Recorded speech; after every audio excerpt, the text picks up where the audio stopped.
never guess the places that I've been. You never guess the places that I've been. 'Cause everything is like a dream, yeah, but only in that dream that I live in. I'm never gonna let the day begin. Never gonna let the day begin. 'Cause everything is like a dream, yeah, but only in that dream that I live in. Oh, don't wake me up before you go, and I'll just make this bed my home. Oh, darling, please just let me sleep. Give me my dreams.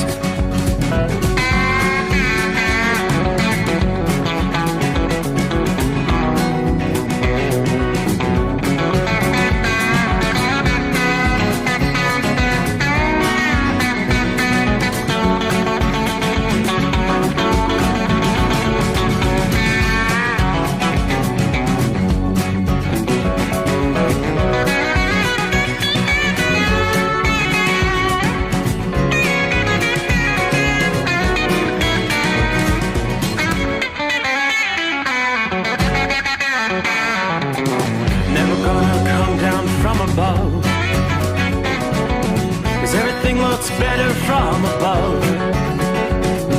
Nothing's ever as it seems, yeah, except in that world that I dream of. Never gonna lose the ones I love. Never gonna lose the ones I love. 'Cause everything is like a dream, yeah, but only in that world that I dream of. Oh, don't wake me up before you go, 'cause I can't face this day alone. Oh, darling, please just let me sleep. Give me my dreams. Give me my dreams. Give me my dreams.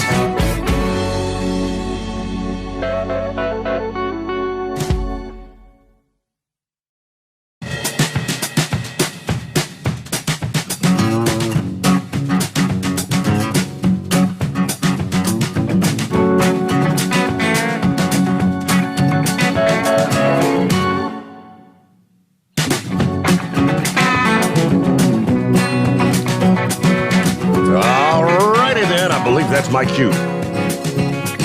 That time again. Midnight hour already in the Eastern time zone. Here it is. Yep. Welcome, welcome. Good to have you with us. The Steve Sommers Overnight Drive. Here we go into a Wednesday. Yeah, Mike. Yeah, we'll call it Hump Day. Okay, we've been talking the last several nights. Travelers' weather.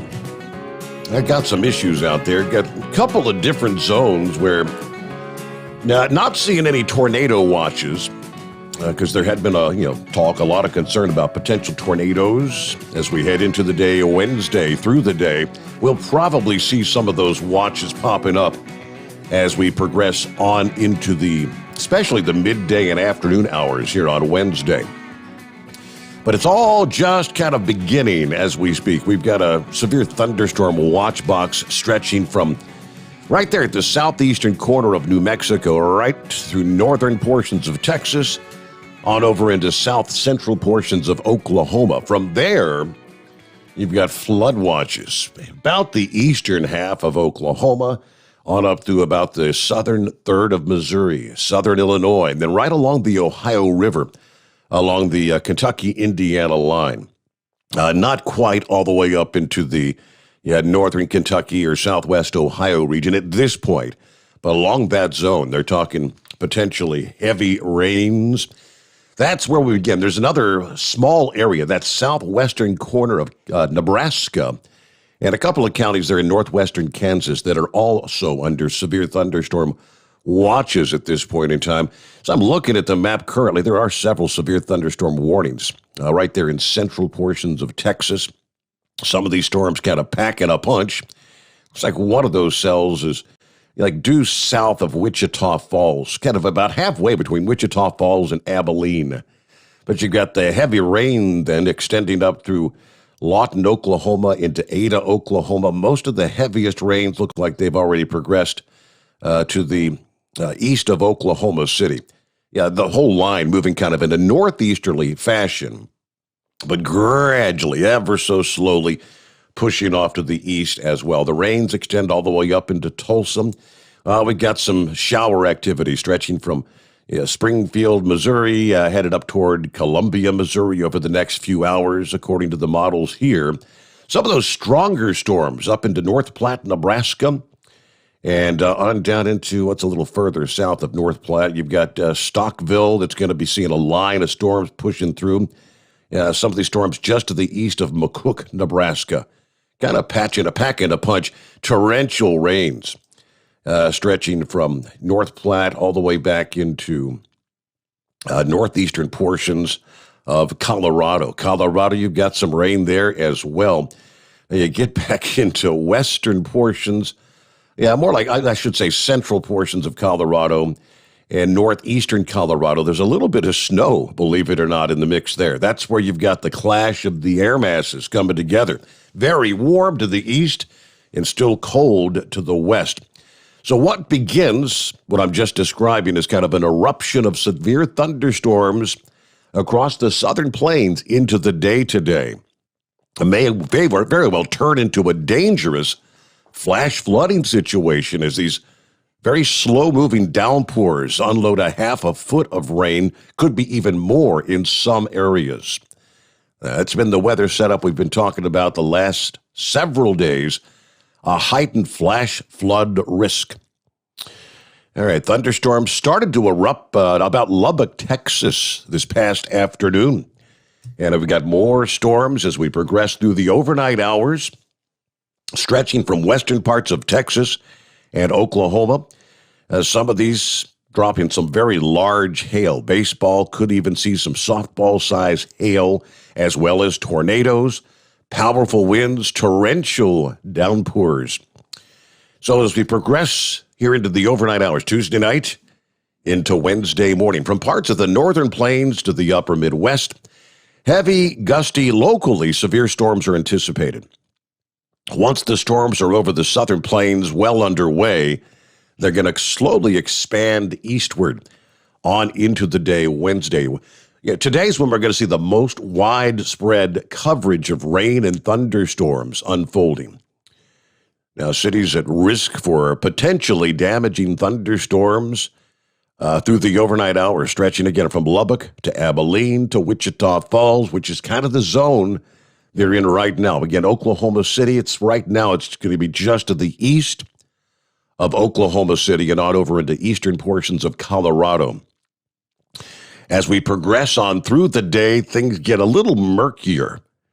All depends on how much cloud cover from some of these storms that hang on through the overnight hours once the sun comes up. If you don't have the cloud cover, you'll get the sunshine to destabilize the atmosphere. Areas that do maintain a lot of cloud cover shouldn't see nearly as much instability in the atmosphere.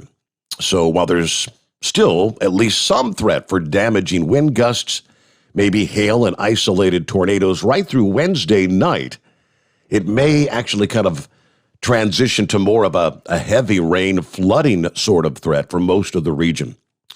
But these downpours today and Wednesday night going to stretch from central Texas all the way into portions of Illinois and Indiana. That's why we've got the flash flood or the flood watches in place right along that region. Meanwhile, how about the big warm-up we've been embracing over eastern portions of the country? Looks like today may be the peak of the heat for a lot of people. June-like temperatures as we actually begin winding things down for April. We're into the 28th day of April, 2 days left. But that could also bring some robust thunderstorms to that region of the country as this storm eventually makes it up into your neck of the woods. Forecasters say the stormy weather igniting as the cooler air arrives from the north And some of these storms may drop some heavy rain, could even see some severe storms. This is a pattern more typical of June, not only because of the warmth, but also the nature of the storms that are on the way. With the temperatures peaking at levels more typical of late June over much of the Ohio Valley, the Central Appalachians, the Mid-Atlantic today, we often see potent storms kind of sagging southward into that warm air during the month of June. And that's similar to the pattern that's unfolding later today and even into Thursday, with these widespread highs into the 80s from the Ohio Valley to the Mid-Atlantic. Yeah, some record highs may be challenged here. We could see some thunderstorms begin to erupt amid the summer-like conditions from maybe Missouri all the way up into Maine today. Some of these storms could pack a punch in terms of gusty winds, small hail, but torrential downpours and a lot of lightning. Over the lower end of the Ohio Valley, in the middle part of the Mississippi Valley, these storms may fire up first later on Wednesday morning. Further to the north and east, we could see some strong storms unfolding, maybe during the afternoon and evening hours. They're going to hold off. There's the potential for a couple of rotating cell thunderstorms, supercell storms, to get going with the high winds, large hail, and could even see a brief tornado spin up. Most likely spots for that are going to be along the I-90 corridor near Lake Erie and Lake Ontario later on this afternoon and evening. That zone of thunderstorms is going to push southward on Thursday, focusing mainly from near the Ohio River to parts of the Central Appalachians in Pennsylvania, West Virginia, and western Maryland. A few of these storms may even reach the upper Mid-Atlantic and southern New England coastal areas here on Thursday. Friday, showers and some locally heavy thunderstorms will finally sag into the lower part of the Mid-Atlantic and the interior southeast. For many parts of the Midwest and the Northeast, there have been less than a handful of days where you've seen thunderstorms so far this year. So if you're going to be spending time outdoors, keep that watchful eye out for the changing weather conditions. Yeah, whenever we get an opportunity to speak to our friend, the Grump again, yeah, he'll be able to share with us his experience of the lightning strike. I haven't heard any sort of update where he had to have eye surgery following being struck by lightning, about a week ago, I guess it was. I think Monkey Gouge is back out there on the road. I think he was over in, was he in Texas earlier today? It's all a post from about 6 or 8 hours ago. All right, lightning is the big concern. You got to get indoors, get away from the windows when you hear that first rumble of thunder. Now, we typically see an uptick of severe thunderstorms and tornadoes during this period, stretching from March through the month of May. More opportunities for the cold air to clash with the warm air that builds across the South. The National Weather Service's Weather Prediction Center reports 75% of flash flooding events in this country take place over a similar time frame between, like now, late April and the middle of September here across the lower 48. Now, even though these storms may threaten damaging winds and flash flooding, they will bring the prospect of some much-needed rainfall for some areas. Now, with the heat today and for some into Thursday, get ready for a pretty significant cool-off once again. They're now telling us there's a chance the temperatures are going to dip close to frosty levels over portions of the Ohio Valley and the interior Northeast as we head here toward the weekend. As the skies become clear, the winds will die down Friday night in the coldest spots across parts of Michigan, Indiana, Ohio, Pennsylvania, and New York. Temperatures may dip into the lower 30s for a few hours. See, this warmth we're contending with right now, this midweek warmth, is bringing an extensive bud break, as they call it, blossoming that may very well put some berries, some vineyards, some orchards at a higher risk for damage compared to the quick cold shot we saw late last week. They're telling us we may have to take some protective measures Friday night to protect some of those tender plants. So there's your breakdown, travelers' weather, as we get things underway here on a Wednesday morning. Hope your week's going well. Around the country, as we get it off and rolling here, it's 844-844-3388. Yeah, lots of updates for you here this morning. Let's start off with some of the industry headlines, as we typically do. YRC Worldwide tops the headlines. They've agreed to a settlement worth more than $2 million in a lawsuit filed by investors regarding claims of the company overcharging the Department of Defense. YRC and plaintiffs in a class action lawsuit comprising of people who invested in the company reached a settlement after more than 2 years of litigation here. So if approved, YRC will pay plaintiffs $2.1 million. Of course, YRC rebranded itself as Yellow Corporation earlier this year. So filed in January of 2019. This is going way back. YRC, the complaint accusing some of the high-level executives, including the CEO, James Welch, of violating federal securities laws. A company-wide scheme. Investors claimed that they overcharged for shipments based on weights that were higher than actual weights. At least $2 million per month was earned, they say, in illicit revenue. So say the plaintiffs. However, the process did not go the other way around. If the customer's freight was lighter than reflected on the invoice or the bill of lading, YRC would go with the heavier weight. In other words, they corrected the weight amount when it benefited the company, but ignored any corrections when it would result in a discount or any sort of a credit. According to the lawsuit, this scheme was implemented all the way back from at least 2005.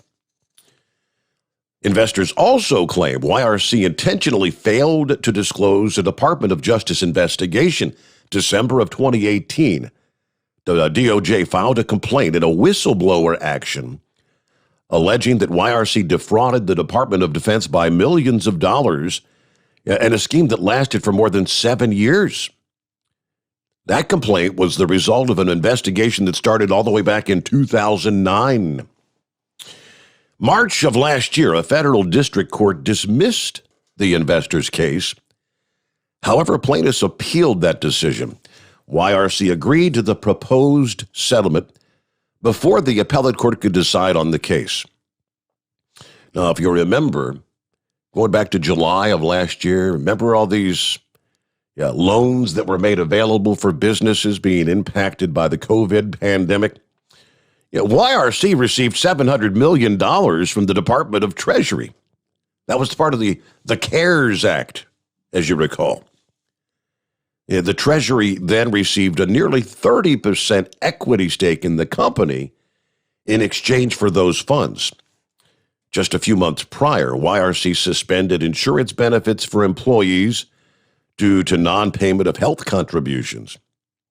Of course, there's thousands of drivers and other employees. The decision to give that $700 million was not made without plenty of criticism from some. Just a few weeks after receiving the funding, the Congressional Oversight Commission released a report that kind of scrutinized the Treasury Department's decision. I mean, YRC's been rated as non-investment grade for over 10 years. They've struggled financially for years before the pandemic. Of course, they were at the risk of bankruptcy on a handful of occasions before they ever got that loan from the Treasury. So said the commission. It's kind of like under the CARES Act, a Treasury loan like this one's supposed to be sufficiently secured or made at a rate that reflects the risk of the loan. And it's to the extent practicable, not less than an interest rate based on market conditions. So, yes, kind of odd scenario there, but that's where we stand. So if they, even agreeing to a $2.1 million settlement, it sounds as though they came out on the sweet end of the deal. If they were making a couple $1 million a year for a multi-year scheme, right? All right, next up from our friends at OOIDA, OOIDA President and CEO Todd Spencer, the latest member of the trucking industry to be named to the Mid-America Trucking Show's Wall of Fame, as they call it. The honor was announced on their Facebook page Monday. According to the post from the Mid-America Truck Show Facebook page, Todd has truly dedicated his entire life to trying to improve working conditions for truckers. He's testified many times on Capitol Hill representing truckers. He's made thousands of trips to Washington, D.C. and state capitals across the country to fight for the rights of small business truckers and drivers. There hasn't been a single piece of legislation that has come from OOIDA that Todd hasn't had something to do with, dating back to 1980. The Mid-America Truck Show Wall of Fame is part of the truck show's celebration of their 50th anniversary. Next year, each honoree will be someone who's made some sort of significant contributions to improve the American trucking industry. They do have a link where you can nominate someone for the trucking show's Wall of Fame. Fill out a form at the Mid-America Truck Show website. But Spencer started his career as a truck driver in 1974, then started working at OOIDA in 1981, becoming the executive vice president in 92, then elected the president in 2018. During that time, he helped build OOIDA into a trucking trade association representing more than 150,000 small business truck drivers across the country. He has spent most of his life advocating for the rights of truck drivers. April of last year, Spencer sent a letter to President Trump asking for urgent and immediate action to protect truck drivers as they were hauling the essential freight during the COVID pandemic. His advocacy led to the Business Insider naming him among the top list of 100 leaders in North America who are driving change and innovation in their industries. One key part of Todd's advocacy has been pressing the federal government to provide personal protective equipment for the drivers, which the administration indeed agreed to in April of last year, entire year ago. Business Insider wrote, OOIDA, with other groups, also fought to stop the shuttering of rest areas. Several states, including Pennsylvania, reopened those areas after continued demands from truck drivers nationwide. So on April 13th, the truck show also announced longtime truck driver Mira Lessa Yo-Yo Worley as a Mid-America Truck Show Wall of Fame nominee. According to the Matt's Facebook page, all inductees are going to be featured on a commemorative Wall of Fame at the 50th anniversary show coming up in March of next year, 24th through the 26th. Of course, they're in Louisville, Kentucky. 50th anniversary, hard to believe. Yeah, think of that. Remember where you were this time a year ago? Yeah, a lot of you were hauling toilet paper and paper towels. Yes, I mean, sitting in queues, in lines for hours and hours at some of those toilet paper manufacturing facilities around the country. You found yourself unable to get a hot meal around most of the country, with all the restaurants with only carry-out service. Recall, and you can't get your truck. How many McDonald's or Wendy's parking lots can you get a tractor trailer in? And the whole debate about, if you park across the street, then no, you're not allowed to come to. You're not allowed to get service at the walk-up window. No, it was insane. It ultimately led, of course, to some of the food trucks being allowed to actually serve food at some of the rest areas around the country. What a crazy year from, say, about February, March of 2020 till today has been. Then one other tidbit in the industry headlines. It's the first I've heard of this, but I had a handful of people forward this particular story to me this past day. It's headlines: gas stations might be running out of gas this summer. Has nothing to do with a crude oil shortage, but instead a shortage of truck drivers. Yeah? Tanker truck drivers require special certification, including a commercial driver's license. We all know that. There's also weeks of training after being hired. The National Tank Truck Carriers, an industry trade group, says up to 25% of tank trucks are parked as we head into this summer due to a lack of qualified drivers.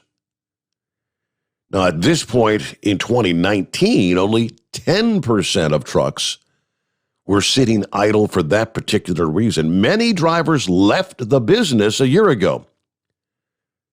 I guess you can attribute that to COVID. The demand for gas had plummeted. Everybody had to stay home. Kids were learning from home.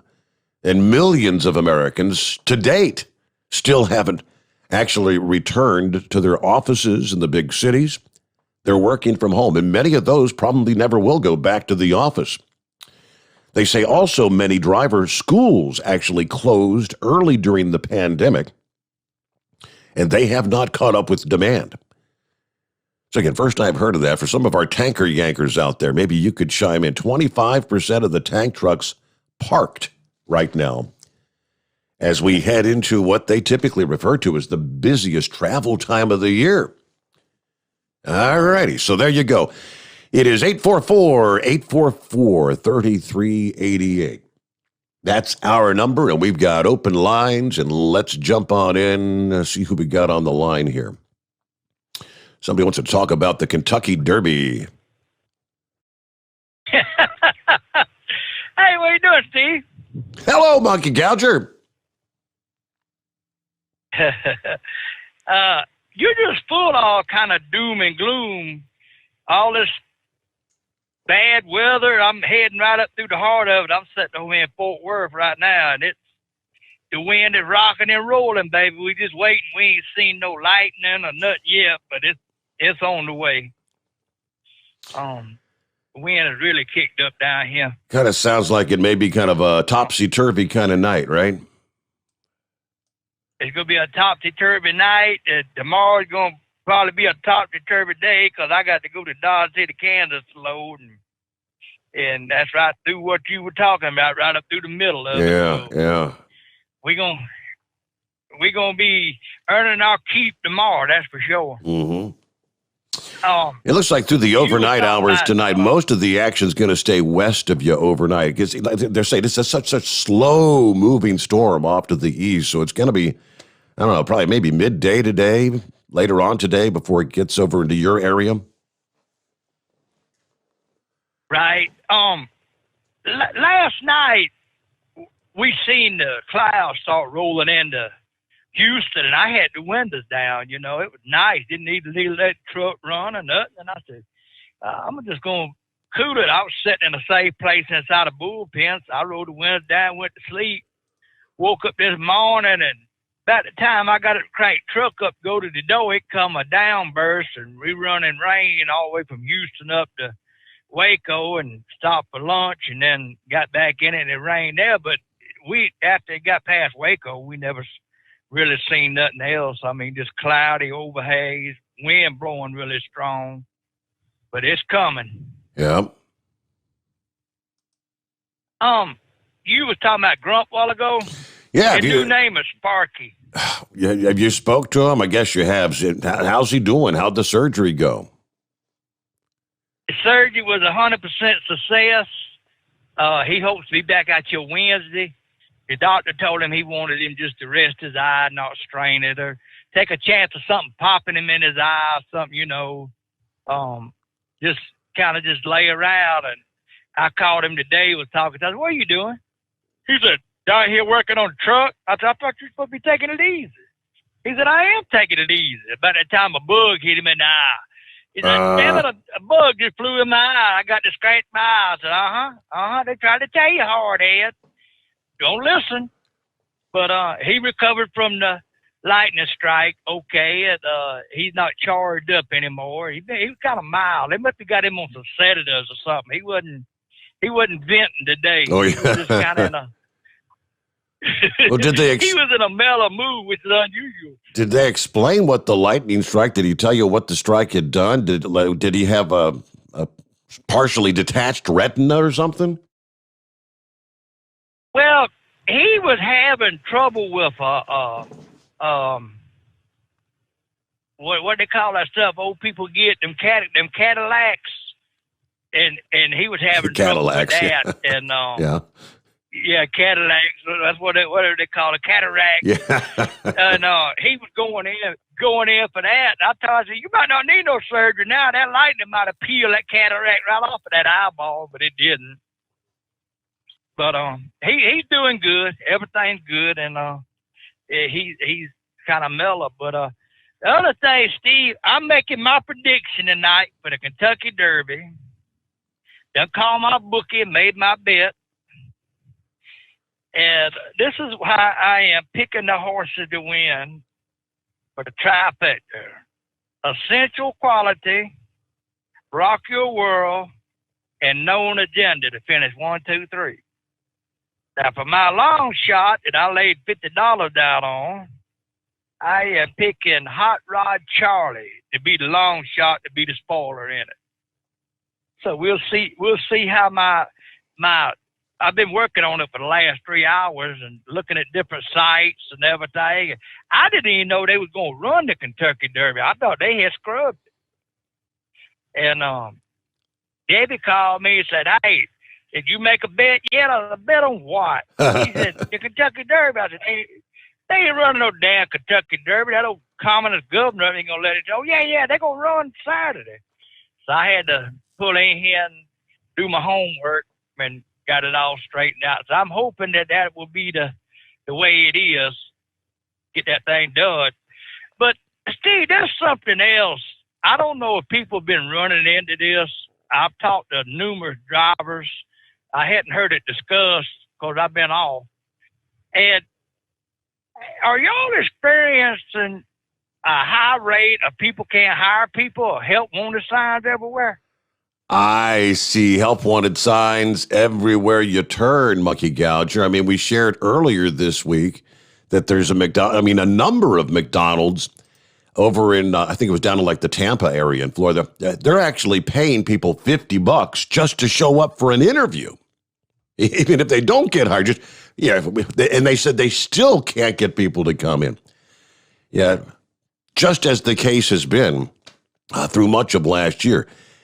These people are making more at home with the enhanced unemployment benefits from the COVID packages than they would if they were out there working for $10, $15 an hour. There's no incentive to go back to work. Let's pause right there, though. Come back and we'll finish up with Monkey Gouger. Lines available. You want to jump in here, get on board as we make our way into Hump Day. It's 844-844-3388. The Steve Sommers Overnight Drive live from the Hot Shot Secret Studios. USA Radio News with Dan Naraki. The CDC says fully vaccinated people no longer need to wear masks outdoors. The agency announced Tuesday that those who have received both Pfizer or Moderna shots or the Johnson & Johnson one-dose vaccine can ditch the mask if they're attending a small outdoor gathering or dining at an outdoor restaurant. The CDC still recommends mask wearing at crowded outdoor events or indoor gatherings with unvaccinated people. And U.S. Navy vessels operating in the Persian Gulf fired warning shots Monday night at a group of Iranian military boats. The Navy says a group of Iranian fast inshore attack craft approached a pair of American patrol boats with unknown intent, coming as close as 68 yards to both ships. The USS Firebolt and the USCGC Baranoff issued multiple warnings via radio and other methods before the Firebolt fired warning shots at the Iranian vessels, after which they moved away to a safe distance. This is USA Radio News.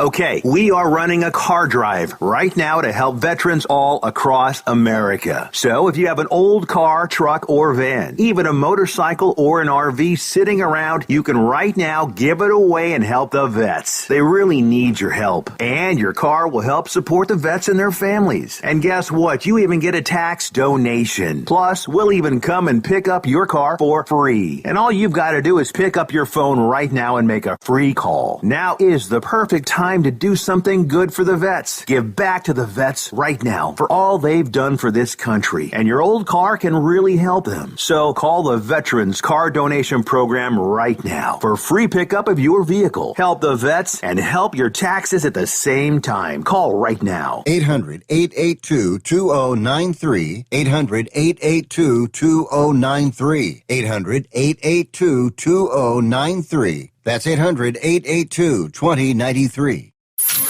Keep the bugs off your glass and the smokies off your ass. This is the Overnight Drive with Steve Sommers.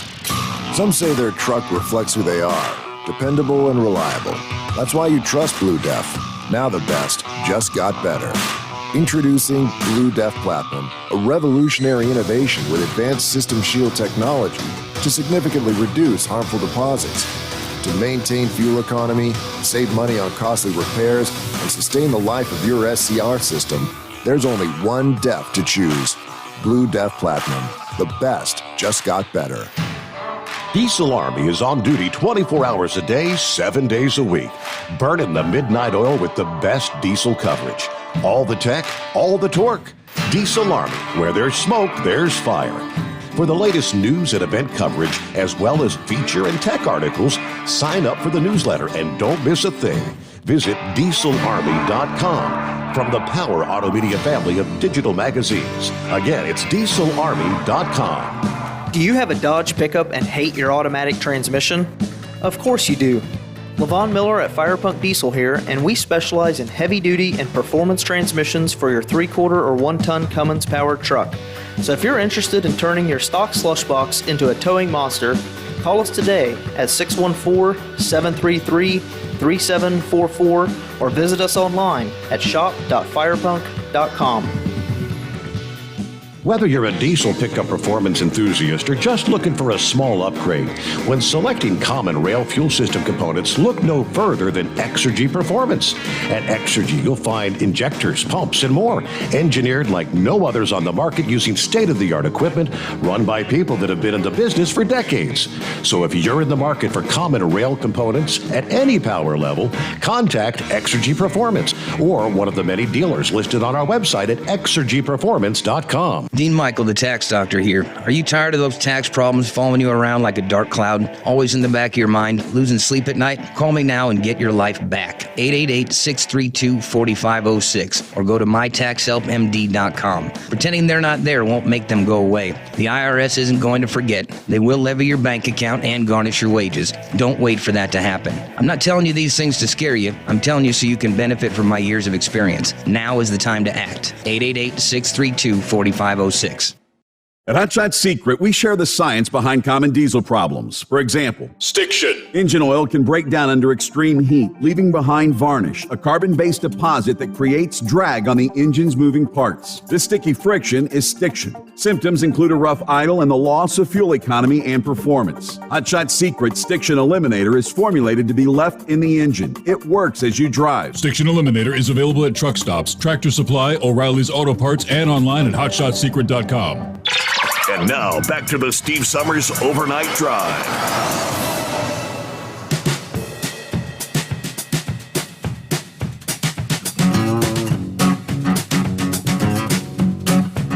So, Monkey Gouger said he did his research.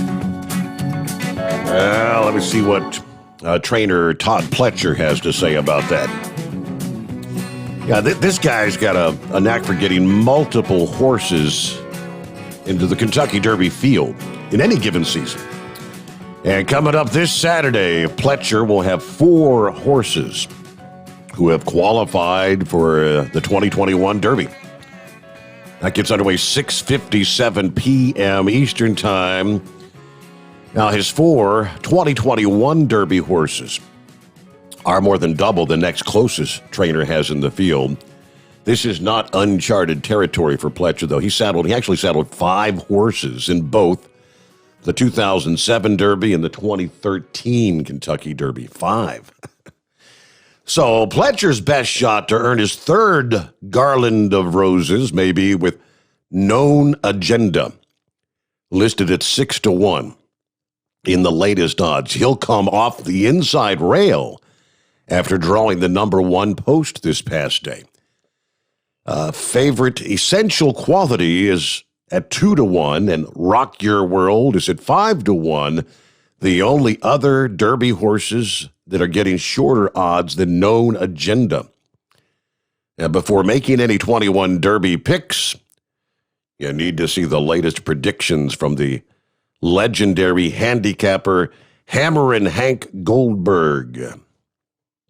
He's a former horse racing analyst for ESPN and NBC. He became a legendary handicapper by going straight to the source. In 2004, he had dinner before the Belmont Stakes with trainer Nick Zito at a pizza parlor in Queens. That dinner led Goldberg to play Zito's 36-1 monster long shot Birdstone to win. And on top of his exacta, trifecta, and superfecta bets, Birdstone shocked the world. Goldberg won $24,000. All right, welcome back, Monkey Gouger. Hey, man, I feel pretty good about that. You like your wager, huh? I like my wager. But I think that Hot Rod Charlie, if you go to look at all them people that's supposed to be the top, every one of them has picked out Hot Rod Charlie in the top 5, and 3 or 4 of them has got him to win. Okay. So I say, I always bet the long shots. I'm betting Hot Rod Charlie to win, But anyway, Steve, when I was going home last Monday on I-40, there's a truck stop over there in North Carolina I always stop at to eat. We get a good fuel price there. We got a discount there, and I pulled in there and got fuel and put around on the top, got all my stuff gathered up, go take a shower, and was ready for a hot meal because I had drove all day and I knew they had a restaurant and it was open. And so anyway, I went diddy bopping in there about 2:45. I walked in the restaurant. There was one person in there. I'm looking around, and waitress come up to me and said, "I'm sorry, we can't serve you." I said, "What do you mean you can't serve me?" She said, "We close at 3 o'clock. Said, we having to shut down because we can't find nobody to work." I said, "Do what?" She said, "Sorry about that." I said, "Cook's done less, and I'm just cleaning up, waiting on this fella right here to get out, and I'm locking the door." Wow. I said, "You got to be kidding me." Well, anyway, while I was home, I went up to Lowe's up there, and my cousin's assistant manager up there at Lowe's, and I was in there knocking around there trying to find a piece to go in the front of my boat to hold my running lights up so I could beat them idiots into the fishing hole before it got daylight. I had having to leave early. I mean, the fish are killing it down on Santee Cooper. The brim are going on the bed, shell crackers going on the bed, and you got to have them running lights to get in there. And he come up there and talk to me, and he said, "Hey," he said, "You ready to retire yet?" I said, "I'm already retired." He says, "You want a job?" I said, "A job?" He said, "Yeah." I said, "Lowe's is looking for people." I said, "I need somebody to work in farm and garden that's got a little experience with flowers and stuff." So they said, "We're going to start you off at $15 an hour." I said, "Oh, wow." But Debbie, that was right up her alley, all the way home. Well, anyway, I go by the Tractor Supply in there looking for some other stuff. And the fella, one of the manager, I've known him all his life. He asked, he said, "You ain't ready to retire, are you?" And I said, "What do you mean?" He said, "I put you to work in the morning." He said, "I need people that got farm experience." And he said, I'll hire you." And he said, they offering a little incentive if you'll come to work. So you start in the morning. I got a red jacket there for you. I said, "Nah." I said, handling horse manure and cow manure and loading and stuff just ain't in my forte right now. I said, he said, you ain't got to do no heavy lifting. He said, we got a couple of young guys here. So I just need you to be in here with a little bit of knowledge. I said, nah, not interested. I said, I enjoy driving that big rig too much. Well, Steve, what got my attention out of all of this? Today I was down there at right out of Hillsboro, Texas, at a truck stop there. And there was an elderly gentleman. He was a porter, cleaning showers up, handing out the towels and everything. Real nice gentleman, ex-truck driver. And me and him got to talking. And I said, Boss man, do you mind if I ask you how old you are? He said, no, son, why? And I said, well, I was just wondering, I said, you look like you took good care of yourself and everything. I said, what you doing working in here? He said, look, I drove a truck all my life and never really got diesel fuel out of my blood. Instead, they're running an ad in the paper down there. They starting people off. I think it was like $16 an hour. And so I come up here and put in for the job. They hired me right on the spot. And he said, I come up here and I get to talk to you truck drivers and everything. He said, there ain't nobody working. I said, you know something, my friend? I'm running into this all over the United States of America. Now, Steve, when is this unemployment money supposed to run out and these yahoos are supposed to get off their dead ass and go back to work? I believe, I have to double check, but I believe they extended it like all the way through September, if memory serves. All summer long. Well, there was one other thing I want to touch on before I get off of here. You were reporting on it the other night, and I had got off, so I said, well, I used up my time. I'll get him another night. You were talking about this Drive Safe America that's going around through the Senate right now. Marco Rubio. Now, them people in Florida, y'all need to pay close attention to what I think to tell you.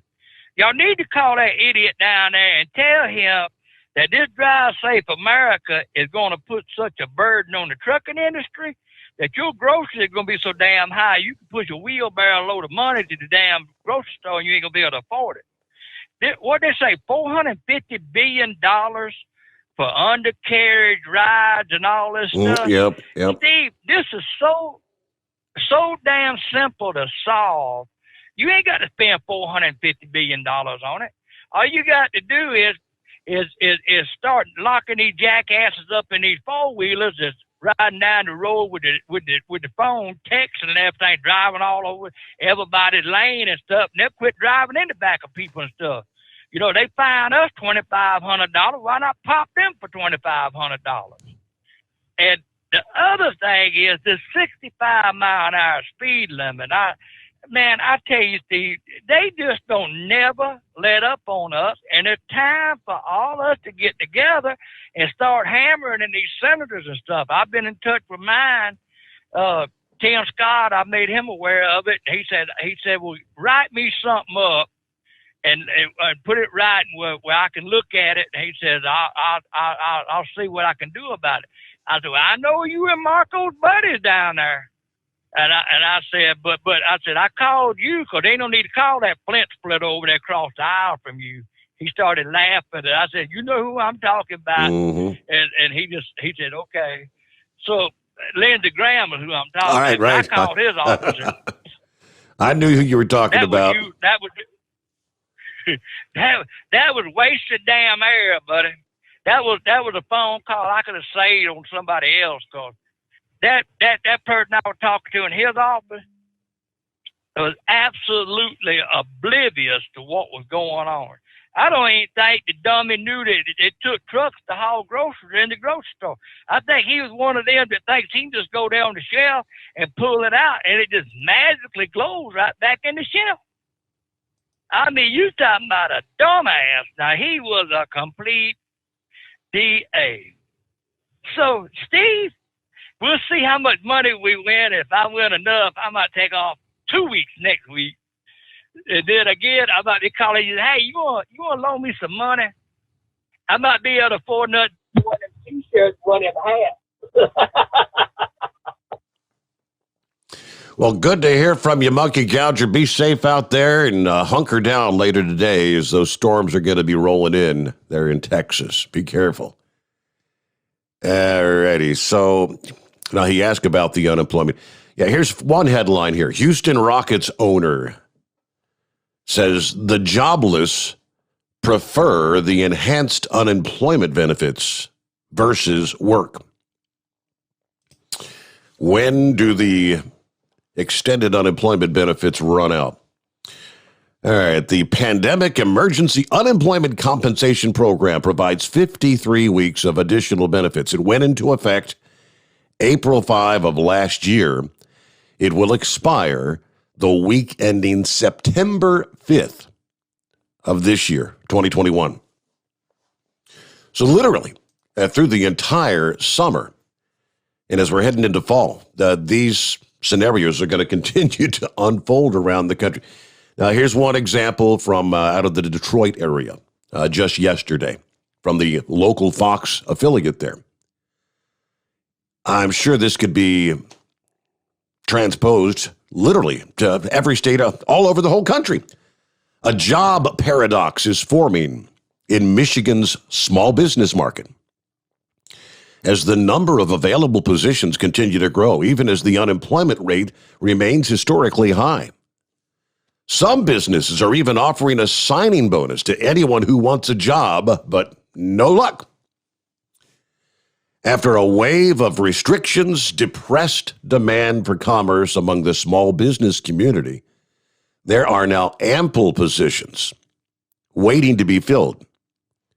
But if these positions don't get filled, it could mean more challenges on the way for restaurants and retailers and other industries.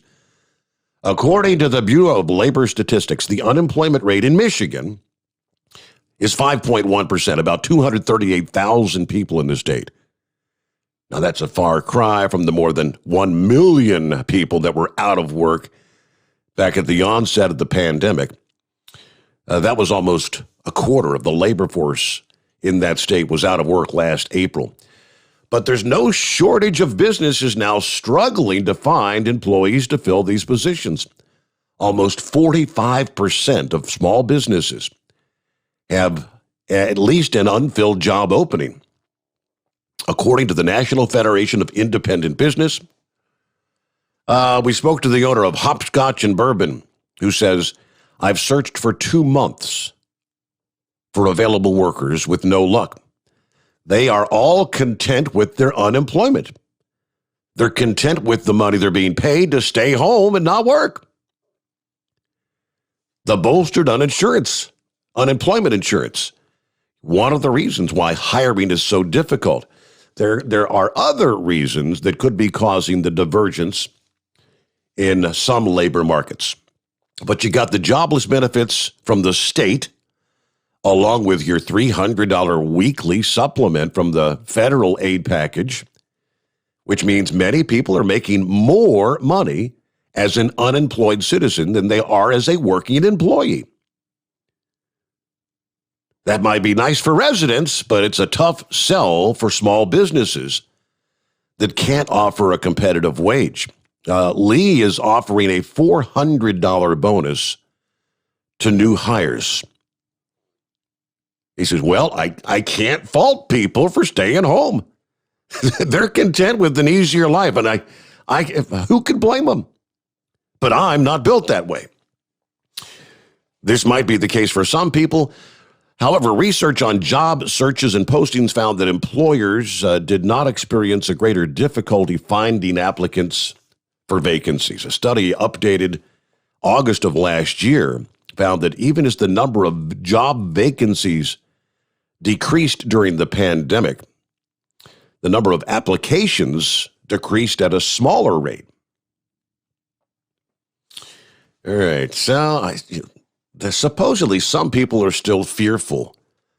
Yeah, the COVID is still out there. They're afraid that they might come down with it if they go back out there and get a job. But yes, service sector jobs, restaurants, retail, yeah, they're the ones that are really struggling to find people. So your experience with that restaurant closing at 3 p.m, You know, if you've only got enough people to fill one shift, they're not going to work. They're not going to work an 18-hour day. So that's where it is. All right, lines available. It's 844-844-3388. What's going on with Steve this morning? Hey, Steve. Good morning. How you doing? Doing well. Thank you, sir. Hey, I got my entry in yesterday for the, I think I was telling you, the Donald Trump golf outing next Saturday Yeah. at Mar-a-Lago. I'll tell you, Steve, that would be a thrill of a lifetime, man, to golf with Lindsey Graham and Donald Trump. I mean, I'm sure they got millions of entries, but whoever wins that thing, that's going to be the thrill of a lifetime. Yep. I actually heard President Trump's a pretty good golfer, from what I've heard. I think he is, yeah. So, yeah. So, but yeah, that would be a unbelievable experience. But Steve, one night I'm driving down an expressway with my set of doubles, and I had to do a double take. I couldn't believe this guy. He was on one of those rice rockets.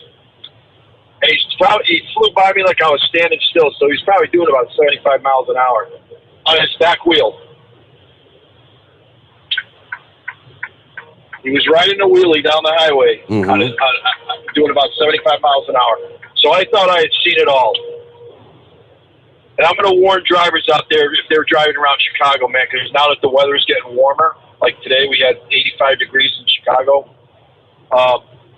I was going up northbound towards Chicago on I-55 to Stevenson, and I was in the middle lane doing about 55. The traffic was very heavy.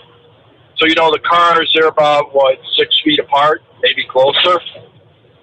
These two guys on these rice rockets, one on the left, one on the right. Steve, they had passed me up like I was standing still. Mm-hmm. And what they started to do was they started to leapfrog in between all the cars. And there must have been, 50, 100 cars in front of me. They just started leapfrogging in and out, in and out, in and out. I just could not believe my eyes, what they were doing. It was just incredible how fearless these idiots are. I mean, all it would take is one car to, change a lane or do something and or one of them lose their bike. Yep. I mean, they were like putting the thing down on its side, and I mean, it's just crazy. I saw a video of just exactly what you're talking about earlier this week, and it was a guy doing a high rate of speed. This wasn't on the interstate though, but he's on the back wheel, and I think he was actually standing up, but a car, he's probably in a 35 mile an hour zone doing like 70. Car pulls out because they didn't see him coming. He slammed right into the side of that car, and I'm pretty sure it was a fatal. Yeah, I'm sure it was, because that was my thought, when the guy was on one wheel. I'm like, and the traffic was pretty heavy. I'm like, if somebody steps on hits the brakes, man, that guy's dead. He can't stop. And he can't go around them, not on just the back wheel. But, yeah, I'm just warning any truckers out there that are driving around Chicago, man, because especially when it starts warming up, you see it all the time. Yep. 10, 11 o'clock at night when you're driving towards the city or out of the city. I mean, these kids are crazy. No fear of dying, obviously. So it's just kind of nuts. Getting back to that unemployment thing, way back in March of 2020, Steve, when you were on your old show, remember we were talking about that when they were going to give people $600 a month? Yep. Who the hell would go to work? Yep. And you go to these truck stops at night, 11 o'clock at night, all the restaurants are closed down. Taco Bell, Subway, McDonald's. They can't find people to work the graveyard shift. So they shut down 10, 11 o'clock at night. You can't get anything to eat. It's just crazy. It's insanity to actually pay people more money to sit home.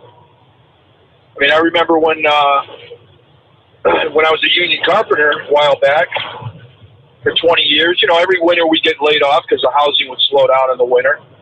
And So say I took home $1,000 a week, my unemployment was $575 a week plus 2 kids, so I get about $660 a week. Well, I couldn't really live on that comfortably, so I couldn't wait to get back to work. I mean, that was the whole point of unemployment, to give people an incentive to get back. Mm-hmm. Go looking for a job in March and April when in the springtime when the construction's back up. But what they're doing now, man, is just the first step of destabilizing the economy. I think I sent you something about that capital gains tax that Biden wants to put in from 23 to 43%. Well, you know what's going to happen before he puts that capital gains tax in there? Everybody's going to sell their stock and the market's going to crash. That's what's going to happen. I mean, the things that this guy is doing is just, like Newt Gingrich said, anti-American, anti-capitalist. It's just insanity, Steve. But, there's a couple things, other things I wanted to talk about, so I'll give you a buzz back later. I know you got a break coming up. So I'll talk to you in a little while. All right, very good. Yep, we do have a news update coming up here in just a couple minutes, about a minute from now. Hey, let me flip over who's checking in. I forgot to see who all was checking in this morning.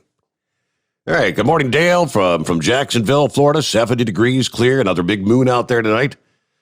Truck 'em easy, boys and girls. Let's see, of course, Chevy guy's back with us this morning. Richard, morning from Florida, 68 degrees where he is. Best to Steve. Randy says, I got to sack out for a few. I hope to be back in maybe a little over 3 in the afternoon. It's all in your hands, Steve Areno, right? We'll try to keep it covered. Jay checking in from Tennessee. Oh, okay.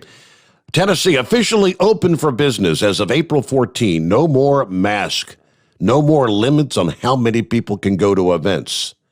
Everything is back to original capacity for every bar in town.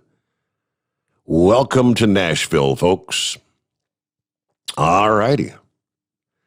Let's see here. Looper, greetings from Buffalo/Niagara Falls, New York. Good to have you with us, Looper. Pappy out there, great night to sit on the porch. Mike. 70 degrees, yes. I'm looking at the thermometer here. That's exactly what it says outside the secret bunker, 70 degrees. It's almost like a summer night. Now, it's not going to be a great night to sit out come Friday night, Saturday morning. We may wake up to frost, believe it or not. Let's see. Morning, Steve. Fuzzy says, happy hump day. Very good. Yep. Who else we got here? John, hello, in Ohio, headed for the shed in northern Kentucky. Be safe, John. Justin checking in from Portland, Oregon this morning. Oh, boy, watch out for the rioters. I mean, they're out there every night, aren't they? I don't care what day of the week it is. Let's see. John says, extreme meteorologist Reed Timmer has some incredible intercept footage of what they call a stovepipe tornado this past day on his page. I'll have to check that out. I'm sure he's down there, probably Texas, Oklahoma, waiting to chase some of those storms later this afternoon. Sean says, good morning, on the way to Florida. Rich, good morning, Steve.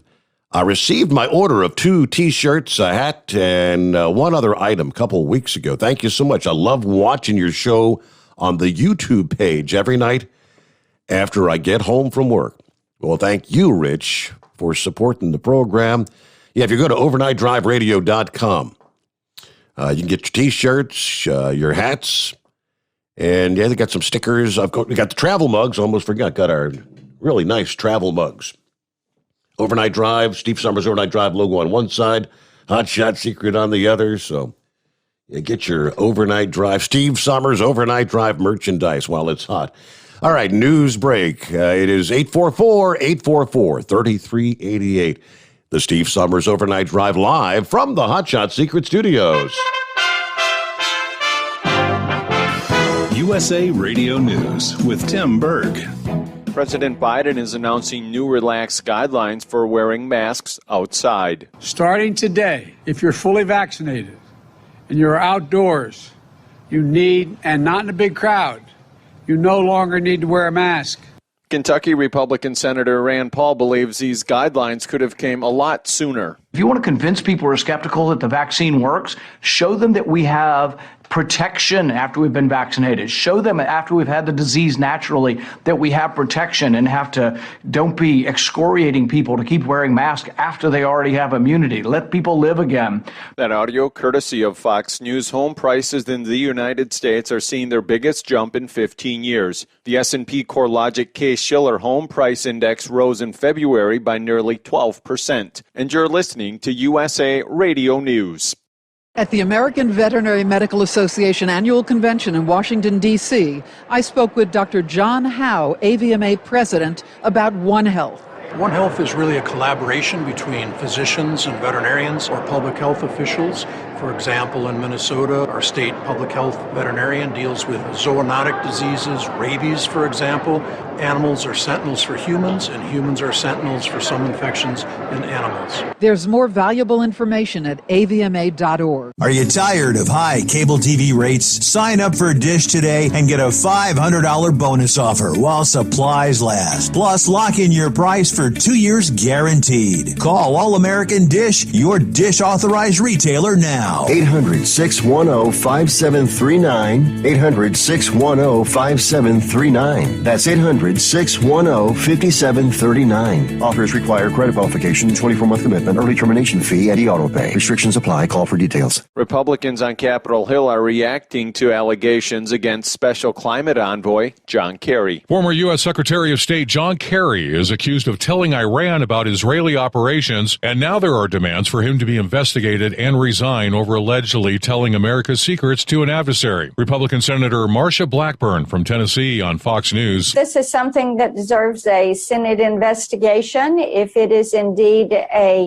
proven to be accurate, then John Kerry should seriously consider resignation. What really worries me a good bit, how you could see these despotic regimes emboldened to push back on the United States. Kerry denies the allegations. From the West Coast USA Radio News Bureau, I'm Lance Pry. The State Department issuing a new travel advisory urging all Americans interested in leaving Afghanistan to do so ASAP. USA Radio News.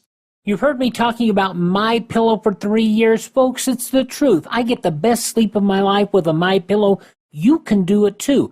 60-day money-back guarantee, 10-year warranty, made in the USA. You'll sleep well or you'll get your money back. Go to MyPillow.com, click on the radio listener special, use my promo code USA, get 2 MyPillow premium pillows for the price of one, or call 1-800-951-8175. Get the best sleep of your life and do it now. Homeland Security Secretary Alejandro Mayorkas is targeting international criminals helping smuggle migrants. He announced Customs and Border Protection will lead Operation Centennial to work with other police agencies. Mayorkas saying the departments want to disrupt every facet of the logistical network these organizations use to succeed. Nicole Bishop is the Kendall County, Texas District Attorney. She says the smugglers are having a field day along the U.S.-Mexico border. What's happening is they are making more money in the flesh trade right now than they are on drugs.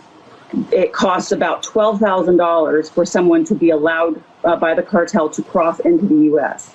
So they are just making money hand over feet right now. Texas Republican Congressman Chip Roy adding on Fox News the administration is doing everyone along the border no favors. What the administration is doing is embarrassing. And worse than that, it's endangering Texas. And I want all the folks that I represent in Texas and everybody else watching this around the country to know that cartels aren't just happening at the border, they're happening in your communities. And finally, the NHL and Turner Sports are in agreement on a new 7-year television rights deal. The agreement gives Turner the rights to broadcast the annual NHL Winter Classic each year, along with the Stanley Cup Finals in 2023, 2025, and 2027. For USA Radio News, I'm Tim Berg. At Hot Shot Secret, we share the science behind common diesel problems and their solutions. For example, ultra-low sulfur fuels. the primary function of diesel fuel is combustibility. One of the little-known aspects of fuel is its role as a lubricant to metal-on-metal moving parts. The introduction of ultra-low sulfur fuels diminishes the fuel's ability to lubricate because sulfur, which has been mostly removed, has lubricating properties. Hot Shot Secret Everyday Diesel Treatment with LX4 delivers unmatched lubricity. Third-party testing confirms that it takes 3 times the amount of leading fuel treatment to match the lubrication benefit of 1 dose of Hot Shot Secret. Everyday Diesel Treatment is a fully formulated 6-in-1 premium fuel treatment for every fill-up, every time. Everyday Diesel Treatment is available at truck stops, Tractor Supply, O'Reilly's Auto Parts, and online at HotShotSecret.com. Hot Shot Secret, powered by science. Keep the bugs off your glass and the smokies off your ass. This is the Overnight Drive with Steve Sommers.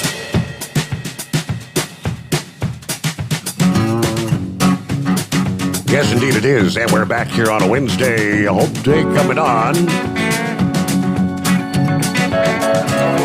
And lines available at 844-844-3388. Who else checking in here this morning? Let me see here. Miss Millie checking in. Morning, Steve. 71 here in Foster. What a beautiful day it was. Have a great day. Take care. Thank you much. Let me see here. Captain Ron checking in. Lake City, Florida tonight, 68. Good night for trailer trucking. Hello, everybody. That's pretty wild.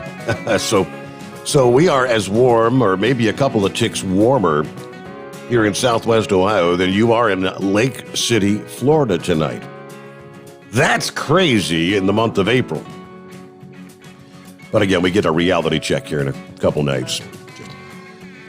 Real quick, I got Eskimo Mom checking out where Steve was talking about the bikers out there on the crotch rockets doing those crazy wheelies on the interstate. He said, you know, those are Darwin Awards waiting to happen when they do that. Yes, they are. And it happens more often than you might realize. Bruce checking in. Good morning, Steve. Love the show. Checking in from Richland Center, Wisconsin. All right, there you go. Franklin, one more here. Good morning, Steve. Nice night. Thank you so much for hanging out with us. All right, what else on the list? Let me jump over here to, how about a little cryptocurrency update? You gotta be careful. And this may be a great example of why you have to be so cautious. This past weekend was rather tough for some cryptocurrency enthusiasts who not only lost their money that they approved on a pre-sale transaction, they also lost all the money in their trust wallet through a deception that gave the scammers access to their entire wallet. These victims invested in eFarms, a new cryptocurrency launched by Elon Farms, operated with a Twitter account at Elon Farms and a website, elonfarms.finance, and a Telegram group, Elon Farms. All these accounts have been either deleted or deactivated. Elon Musk is not known to have any involvement in the Elon Farms cryptocurrency. Investors thought they had approved a transaction fee to claim the pre-sale eFarm coins after the pre-sale ended at midnight, April the 23rd. Yet lost all their tokens in their digital wallet, Trust Wallet. They found out that the contract they accepted allowed Elon Farms access to their entire Trust Wallet rather than just the amount that they committed. Many lost all their digital assets. Victims then formed a Telegram group called Elon Farms Rug Pool to discuss their next steps. That group accumulated nearly 500 members in just 2 days' time. Some tracked where the balance of various accounts, their tokens, were moved to. One account had a balance of over $240 million. The other had over $30 million. Another. Yeah, these accounts have since been cleared to zero. In the crypto world, all accounts and transactions are public information. It's just that the account owners are anonymous. How many people were affected is not clear, they say.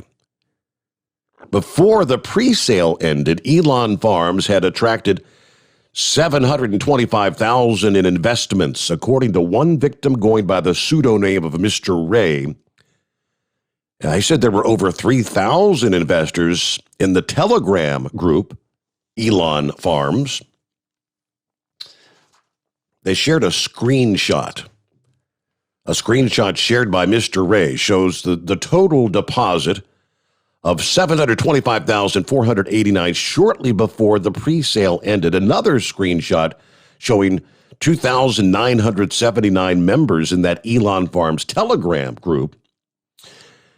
After the pre-sale and token losses, more joined the group, but the owner and the self-claimed Elon Farms CEO, Elon Chef, has closed out the group and sent a meme to everyone. There's another screenshot shows the last question raised before the Elon Farms Telegram group was deleted, courtesy of Mr. Ray. Mr. Ray lives in the Midwest United States and is a pipeliner in his mid-20s. He's been investing in cryptocurrencies to help with family finance. Since the pipeline jobs dwindled earlier this year, he had grown an initial investment of $600 to $6,600. He said he was pretty excited and he stayed up late to claim the tokens as soon as the pre-sale ended on April the 24th. But he didn't get any tokens. And about an hour later, he got notification on his phone that his assets were transferred. I couldn't believe it, he said. My first reaction was, no. All he saw on his end was to approve the transfer fee to receive the pre-sale tokens worth nearly $300.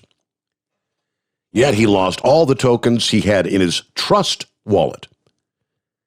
That's a cryptocurrency wallet product that holds or was holding all of his digital assets. Now, I said that $6,000 could have helped me buy some time until this whole pipeline situation settles out. Any little bit helps in these troubling times, but so you got to wonder about people that had much larger quantities in their, quote, digital wallets. Let me ask the old inbred redneck, are you familiar with that cryptocurrency? I mean, I've learned that there's over 4,000 of these crazy things out there and that you really got to be careful. So it sounds like this new crypto was all just a proverbial scam, right? Yeah, that's what it sounds like to me. Yep. Now, I hadn't heard of that particular one, but there have been so many that have been thrown up here recently. You really have to research it really hard to make sure you're not throwing your money at some con artist, you know? Somebody made a lot of money over the weekend. Somebody. Yeah. Well, it's like years ago. I mean, you can find it on the internet. 2016 and 2017, they were pushing this Bitcoin gold. Had nothing to do with Bitcoin. Yeah. If I'm remembering the name right, it all ended up being a scam. So, if it's me, if I don't know exactly what's going on, I will not fool with it. And I've been known to get in early on some stuff there. So I always go through CoinDesk, look at it, That's a good site for people to look at so they don't get trapped in these traps, And just look for the exchanges that they're on, If it's some weird exchange you've never heard of or doesn't pop up in Google, don't mess with it. That's just my piece of advice. I'd say that's good advice. Yeah, but it's really risky. But like I was telling you last night, don't put no money in it that you can't afford to flush down the toilet. Yeah. Yeah. But if people want to learn more about it, there's a friend of mine that has a YouTube channel. His name's Chris, and it's called Crypto Revolution. He's got a bunch of videos on this. He'll tell you how to trade it and everything. Okay. And he's a good guy from down south. He will walk you through it. He will help you in any way that he can. And he has experience in the banking and the stock market and everything else. And this cat gave up his job at the bank just to run this YouTube channel. He's been so successful at it. So that's my little piece of advice to everybody. And if you really want to find out what it's all about and learn about it, I mean, he's even got little videos up on exactly how to learn and exactly how to trade and figure out what the good investments are. He told me for years, don't touch Dogecoin. It's a joke, man, So. But, hey, it was bigger, so I walked into it, so, But my results are my results, and yours may vary. That's what I always say. That's all of them. But yeah. But if people want my personal opinion, right now, there's about 4 of them you should really buy. One's called Cake, just like the cake you eat. The other one's called Pancake Swap. Then there's XRP. And a little known one is XLM. And those are reputable, and everything's on the up and up with them. And looks like they got big profit potential to me. Okay.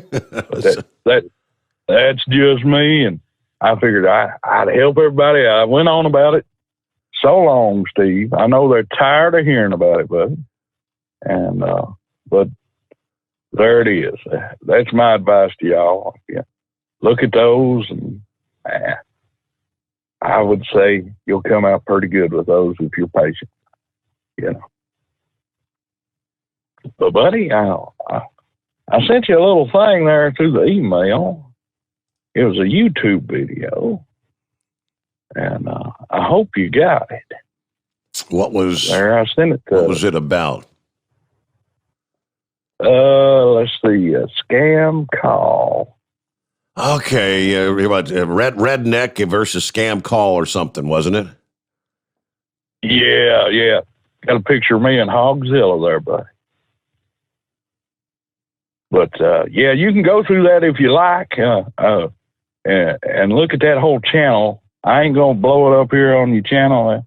I'd feel bad if I done that, But there's some good content in there. You just gotta fish through it. There's about an hour worth of content there for you. Okay. If you so choose to look at it, buddy. But you and Hogzilla. I'll leave it all up. That's one big hog. Yeah, buddy. I'm telling you, that's 800 pounds from what I hear. So, wow, that's a monster. My 600-pound life is nothing. Yeah, old Hogzilla had some competition that years ago there. A buddy of mine, he raised up a pig there. We was going to have a hog roast. We planned it out about a year ahead of time. His name was BJ. Big old boar pig, And, buddy, you take a can of beer, throw it to that pig, buddy, it just break that beer can in its mouth and drink it, buddy. I'm telling you what, it's the craziest thing you ever seen. It just squealed with joy every time you gave it a beer. You know. Did he actually eat the can too? No. No, he spit out the can. Okay. They're smart now. Yeah, they're smart. But, you know, there's a lot of people do some weird stuff with them. I've heard people feeding them coal. That's how goofy some people are, Steve. I ain't going to mess with no pigs been fed coal, but, they'll eat everything in this world except for one thing. And you can take and dice it up, hide it in their food, whatever, and they will pick it out. Really? And you wouldn't believe what it is, Steve. I'm intrigued. What is it? A cucumber, buddy. Is they that hate right? cucumbers. Huh. It's like poison to them. I'll be darned. Yeah, buddy. Yeah, now you got the hog report from Eastern Kentucky, the crypto report from Eastern Kentucky, and now I'm going to lay the unemployment report. Steve, this is getting crazy. You know, Eastern Kentucky ain't exactly known for high wages. I'll put it that way. Yeah. I mean, that's why U.S. Steel come down here years ago and started all this crap down here and digging coal and all that. But I went by a place, and they had signs outside, just like Monkey Gouger was saying, $15 an hour. Now that's extraordinary prices for Eastern Kentucky. Extraordinary wages. Okay. And this ain't going to last forever. I mean, people have got to think now, if the wages are doubling for minimum labor, the price is going to double on whatever you're buying, you know. So, the only thing I can tell people is you better buy it up now before it gets inflated. And it's going to be an awful mess. I mean, sure, your wages will inflate. But, you know, they start raising those wages that high. If you think about it,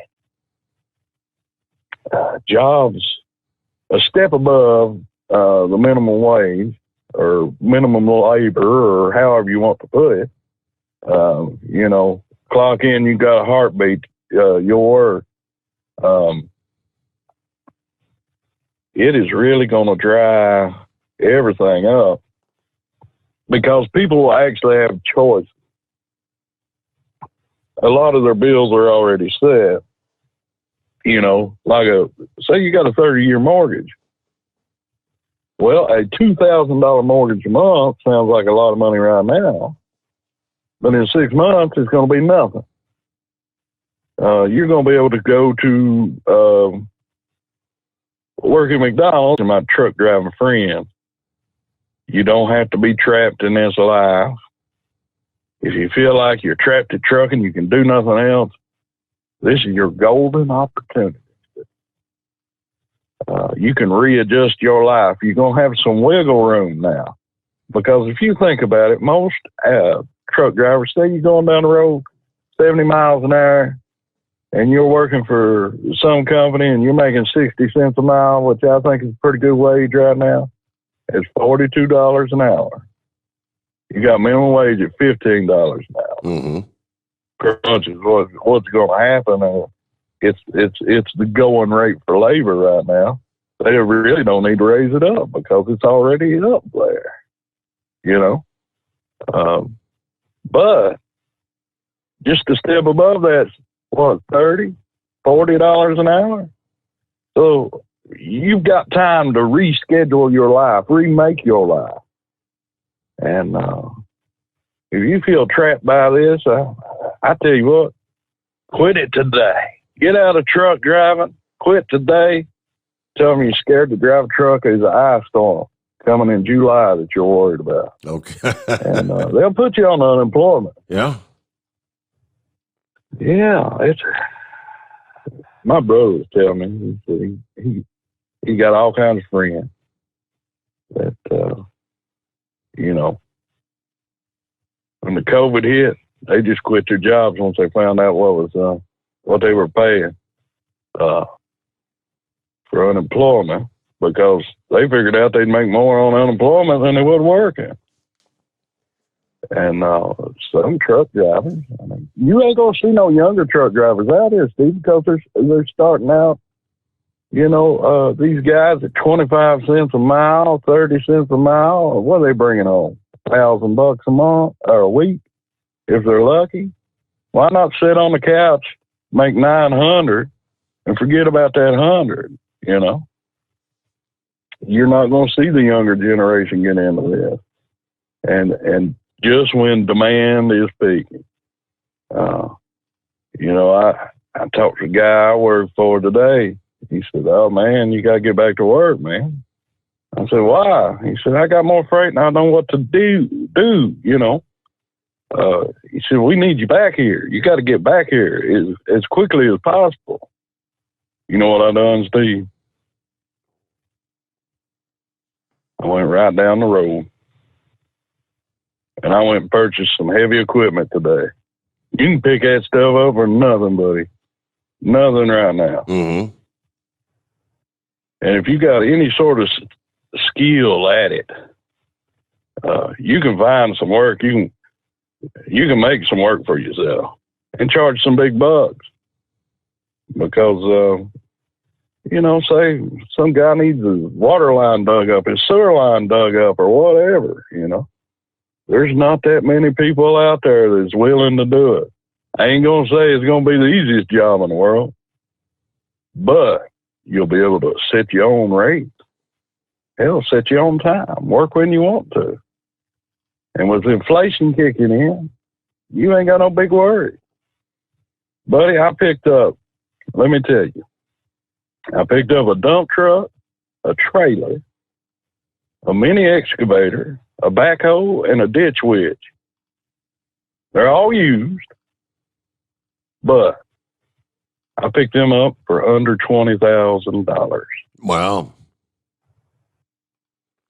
And it's a sad, sad day when you can buy heavy equipment like that for that price, basically because this guy I got it off of couldn't find anybody to work for.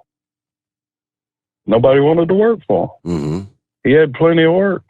He had contracts with the state of Kentucky. He can't find anybody to work for him. It's a sad day. Just sell all the equipment. And yeah. hopefully, well, as long as this unemployment stuff keeps going on, so it sounds like maybe come next September, after September the 5th, maybe some of these people will be back ready to go out and get a job. Time will tell, right?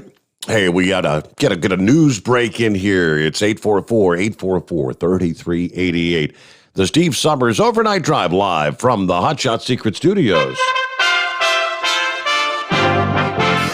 USA Radio News with Dan Naraki.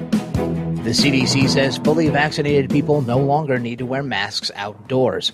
The agency announced Tuesday that those who have received both Pfizer or Moderna shots or the Johnson & Johnson one-dose vaccine can ditch the mask if they're attending a small outdoor gathering or dining at an outdoor restaurant. The CDC still recommends mask wearing at crowded outdoor events or indoor gatherings with unvaccinated people.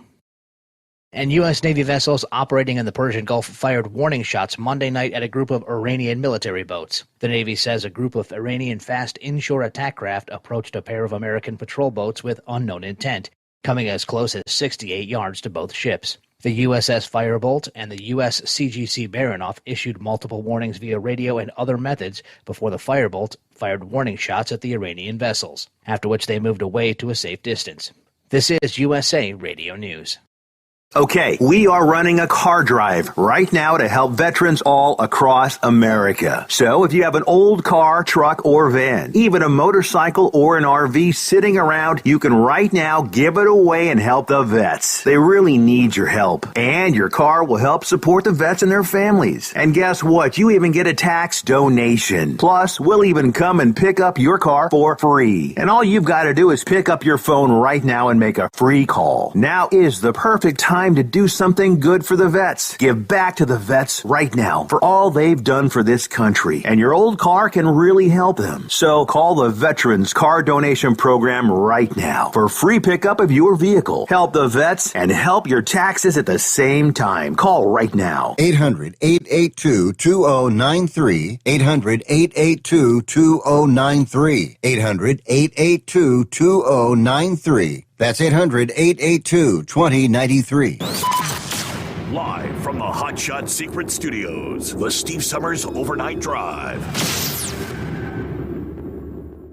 Dean Michael, the tax doctor here. Are you tired of those tax problems following you around like a dark cloud, always in the back of your mind, losing sleep at night? Call me now and get your life back. 888-632-4506 or go to mytaxhelpmd.com. Pretending they're not there won't make them go away. The IRS isn't going to forget. They will levy your bank account and garnish your wages. Don't wait for that to happen. I'm not telling you these things to scare you. I'm telling you so you can benefit from my years of experience. Now is the time to act. 888-632-4506. For anything diesel, take it to Shy Diesel. They provide a wide variety of services and diagnostics to determine what the problem is with the latest technology. From simple oil changes and preventative maintenance to fuel system diagnostics and repairs, engine rebuilds and cylinder head repairs, and rebuilds with our in-house machine shop. They also have on-site DPF cleaning for exhaust issues and DOT inspections. If your diesel is asking for some attention, Shy Diesel has the specialist you need for anything diesel. Located in Terre Haute and Lafayette, Indiana, and Effingham, Illinois. Shy Diesel has you covered. Getting a good night's sleep while on that long haul can be quite the challenge. That's why Commercial Vehicle Group has partnered with Serta Mattress to bring you the Bostrom plus Serta mattress for the best night's sleep possible while you're on the road. The Bostrom plus Serta mattress, manufactured with Serta's patented Cool Gel memory foam, acts to dissipate body heat and eliminate pressure points, which reduces the tossing and turning that can be so disruptive to your sleep. The Bostrom Serta mattress comes in two thicknesses, 7 and 10 inches, offering support to drivers of all shapes and sizes. The mattress comes in the standard 80-inch length with 4 widths, 32, 36, 39, and 42 inches. For more information on the mattress or where to buy, call us at 800-459-7328. That's 800-459-7328. At Hot Shot Secret, we share the science behind common diesel problems. For example, fuel additives. Most fuel additives either impact performance or provide protection. Hot Shot Secret Everyday Diesel Treatment provides both performance enhancement and fuel system protection. Everyday Diesel Treatment delivers a 6-in-1 premium fuel treatment for every fill-up, every time. Everyday Diesel Treatment is available at truck stops, Tractor Supply, O'Reilly's Auto Parts, and online at hotshotsecret.com. Keep the bugs off your glass and the Smokies off your ass. This is the Overnight Drive with Steve Summers.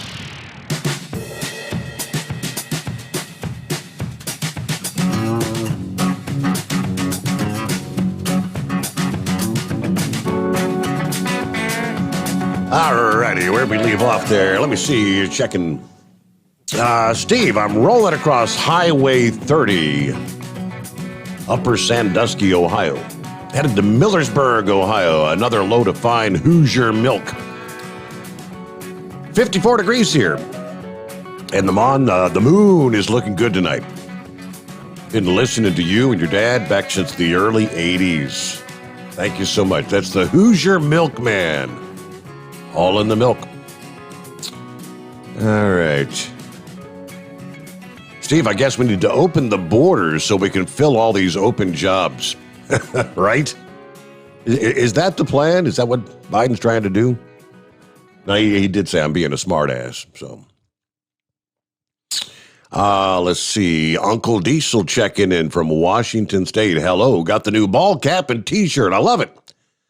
Yeah, nice stuff. I'll keep spreading the word about the show.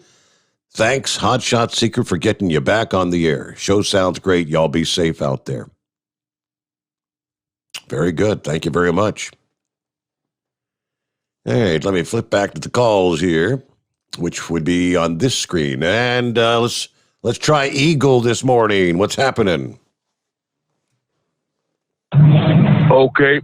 Yeah, I'm awake tonight, brother. I'm wide awake tonight. I missed out on you last night. I got a lot to say, man. A lot of interesting things are going on right now, Steve. More shootings going on with the police. I'm gonna get to that in a minute. But first of all, I want to get to LeBron James.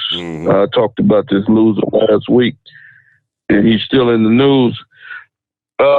Okay, now, here's how it goes, Steve. I told you this a long time ago, over 2 years ago, maybe longer than that, when Colin Kaepernick was doing his thing, when he was taking a knee and disrespecting the American flag and everything else. Okay, now Colin Kaepernick, like I told you, other hosts of your show, you long time, he blackballed his own self out of the NFL. Colin Kaepernick still doesn't have a job to this very day. Nobody in the NFL will put their hands on that guy because he's nothing but a troublemaker. And I kind of wish the same thing would happen to LeBron James, because see, LeBron James, I've said this so many times, and I wish somebody would forward this information to LeBron James. People pay LeBron James to play basketball. Nobody cares what he thinks about the police. I don't care what he thinks about Donald Trump. I don't care what he thinks about politics. Basically, I don't care what he thinks. Only thing he needs to be concerned with is playing basketball, just like several other people have said. I don't know. Let me ask you this question. Let me ask you this, Steve. When did sports athletes start thinking that their opinion mattered? Just over the last couple of years, all of a sudden, athletes in baseball, football, NASCAR racing, you name it, I figure that they got a say-so in what goes on in America. Who told these guys that they have a say-so in what happens in politics or what happens in the U.S.?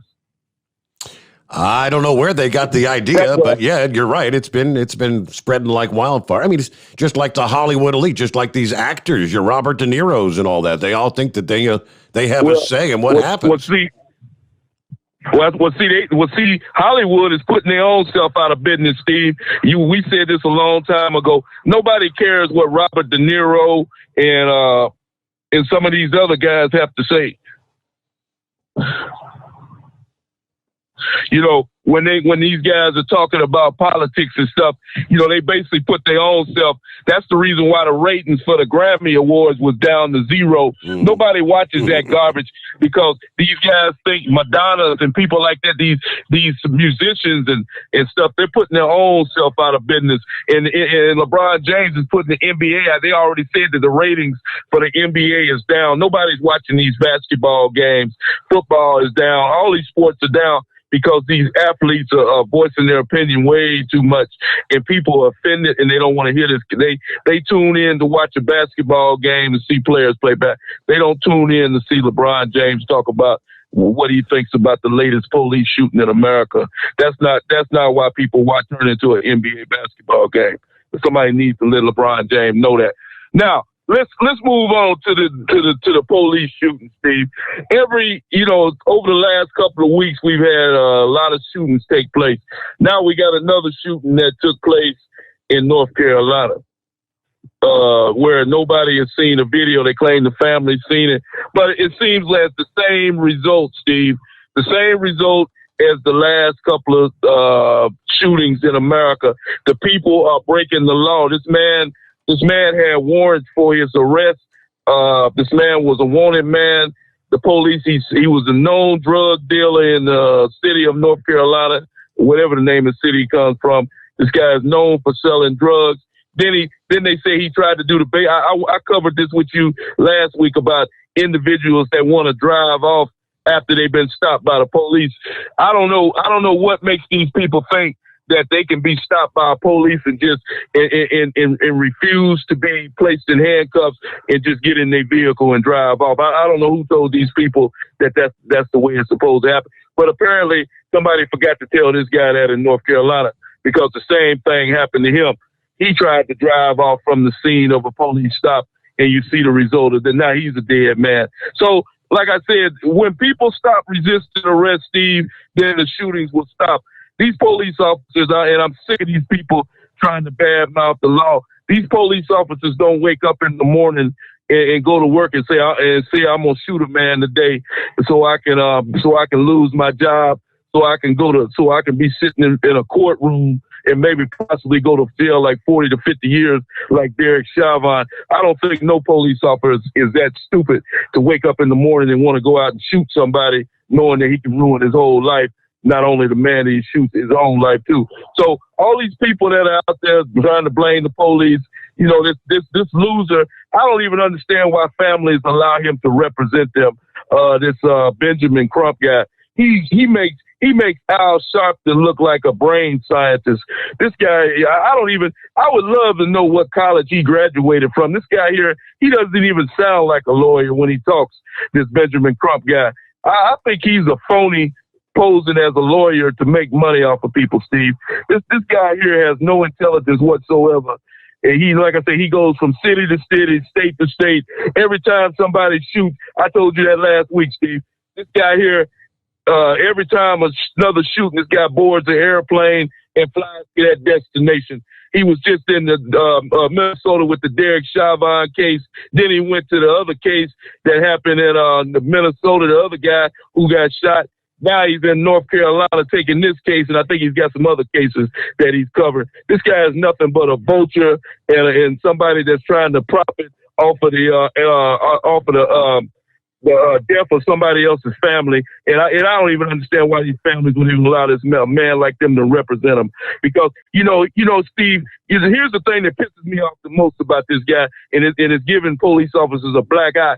This guy hasn't even seen the video, but yet he's there in North Carolina saying that this man was shot by the police unauthorized, that this man was abused by the police. He hasn't seen no video. He wasn't on the scene when this man got shot in North. How does he know what happened if he ain't seen the video? How the hell does he know what happened? But yet he's still flapping his mouth, getting all this racial resentment against the police from black. They are protesting everywhere this guy go. People out there protesting in North Carolina.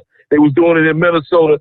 So, like I say, this guy is nothing but a paid agitator, troublemaker. He took over where Al Sharpton left off and Jesse Jackson. Them guys are a little bit too old to go from city to city like they used to do back in the 90s and 2000s. Now they got a younger version of this Al Sharpton and Jesse Jackson and this loser.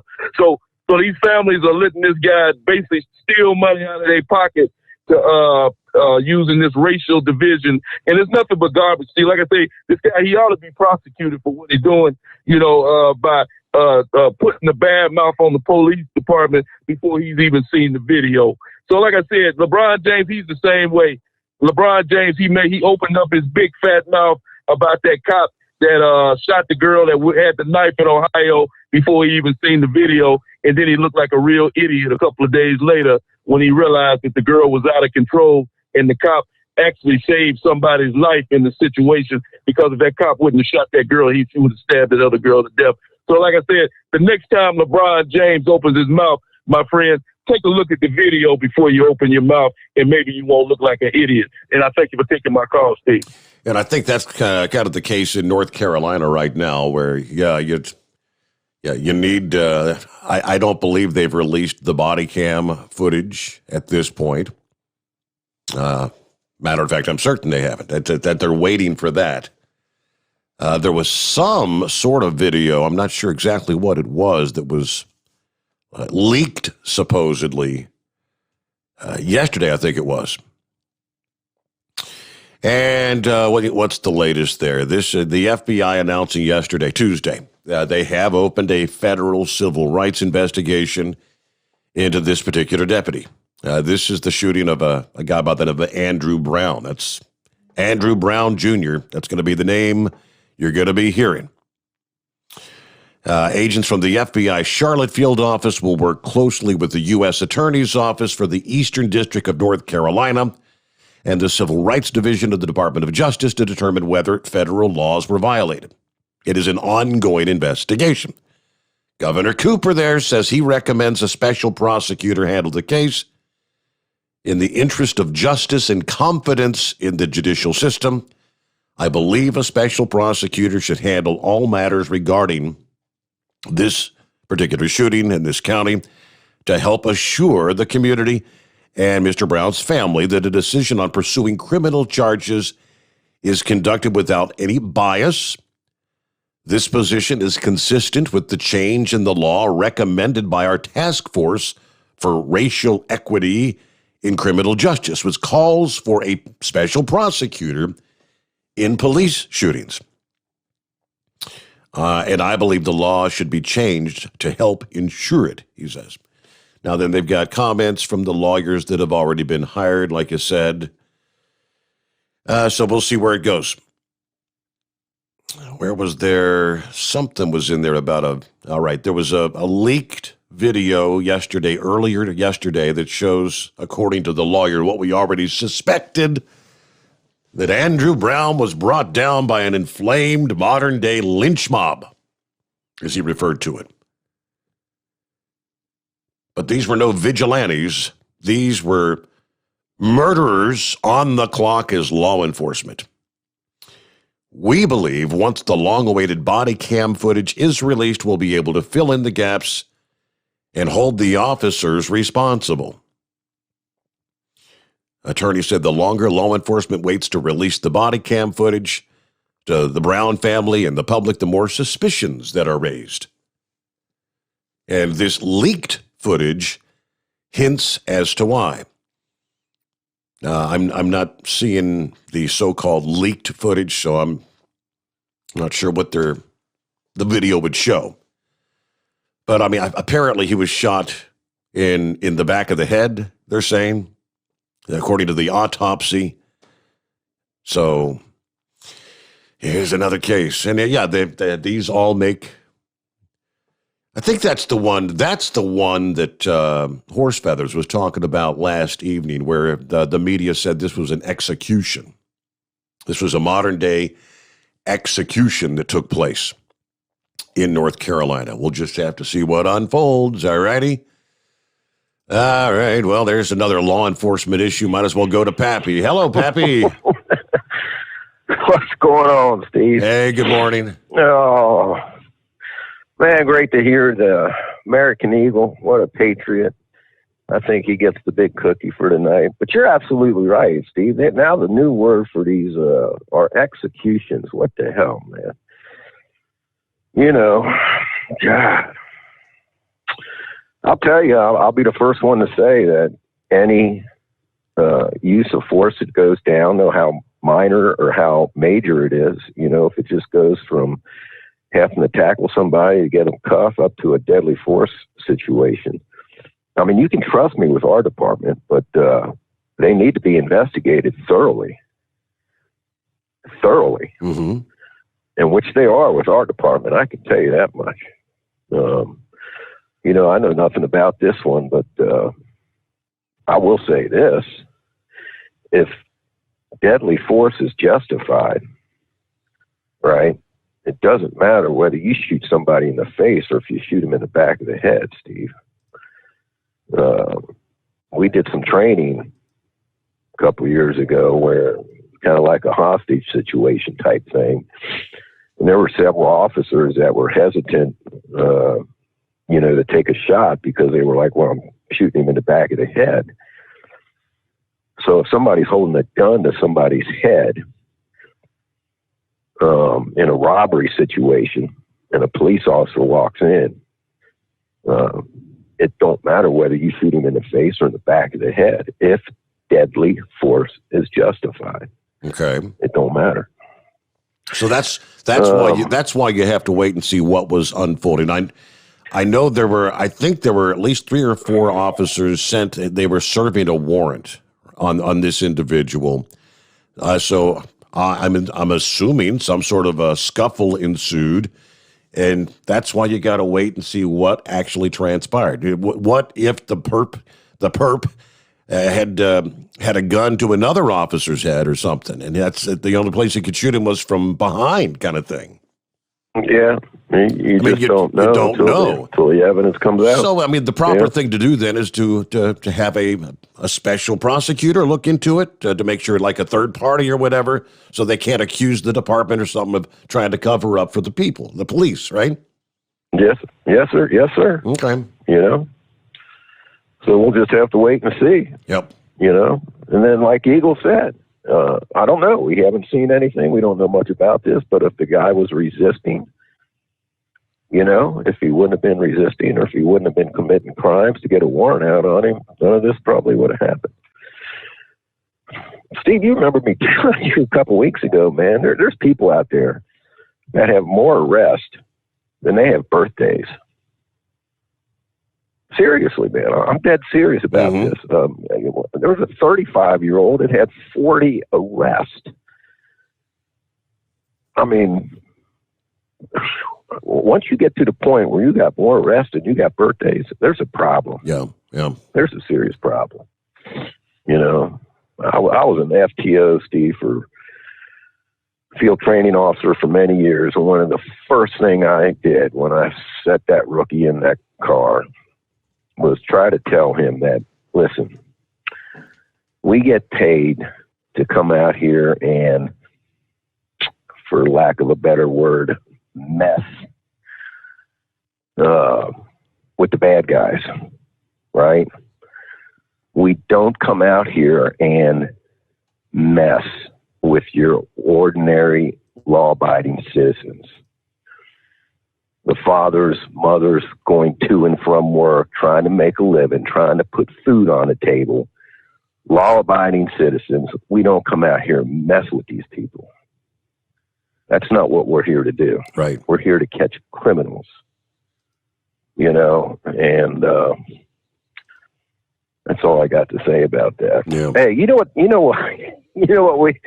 what should happen, Steve? I'll tell you what, man, the government, this younger generation that's fallen for this socialist, what a better way than the government to give them a taste of it is, hey, just sit home and we'll pay the rent for you. We'll take care of you.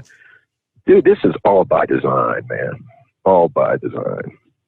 I think what they ought to do is pass a stimulus bonus package for all those who stayed working. You know what I'm saying? Right. Those who continue to work. Why don't they pass a stimulus package? Let's just make it $10,000. What the hell, huh? All these truck drivers out here. Steve, I'm telling you right now, listen, I got a lot of messages from people over the last couple of weeks that tune into you, thanking me for what I do. Let me tell you something. I appreciate it. I really do. But you truck drivers out here are the backbone of this country. Without these people, this country does not exist.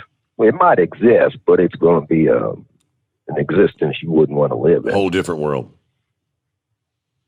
Every day when you walk to the store, drive to every day we should thank these people for what they're doing. I mean that from the bottom of my heart, man. I mean, stop thanking cops and thank a truck driver. Hey, listen, I heard Grump, good old monkey gouger talking about Grump. I'm glad to hear that he's okay. But listen, Steve, I've heard things in the past, and tell me if you've heard this, that sometimes when people get struck by lightning, they become clairvoyant, I guess is a good word. You know what I'm saying? Yeah, that sometimes they, So, maybe if Grump starts picking some lottery numbers for us here in the future, maybe we should listen to it. That's an idea. Yeah. Oh, man. And these scammers out here, Steve. Oh, my God. You remember that story I told you a month or so ago where this guy was logged on to his bank account, with some scam artist, and talked him into getting into his bank account. He did, and on the computer, and he watched his $20,000 go to zero right Just in front of his disappeared. eyes. Boom. Yep. These people are smart. I'm still old-fashioned, man. I don't like doing banking, online. I don't do it, man. Even debit cards and we're going to a cashless society. Yep. I mean, what the hell are we going to do when we go to the genie machine, right? Stick that card in there and it don't work. Boy, you want to talk about a good way to control some people is, man, the banking system is down. It's not working. Crazy. You ain't got no cash. You can't make any transactions, can you? Yes, sir. And these jobs, how they're pushing for $15 minimum wage. Steve, these jobs at McDonald's and these, stock and grocery stores, these jobs aren't meant to support a family. These are for your teenagers or retirees, people just looking for some supplemental income kind of things. Yeah. Yes. It's called, a beginning step, your first step, and that's another problem I have with them wanting to, dictate to companies what they're going to pay somebody. What the government's going to dictate a company to pay somebody. These jobs aren't meant to support a family.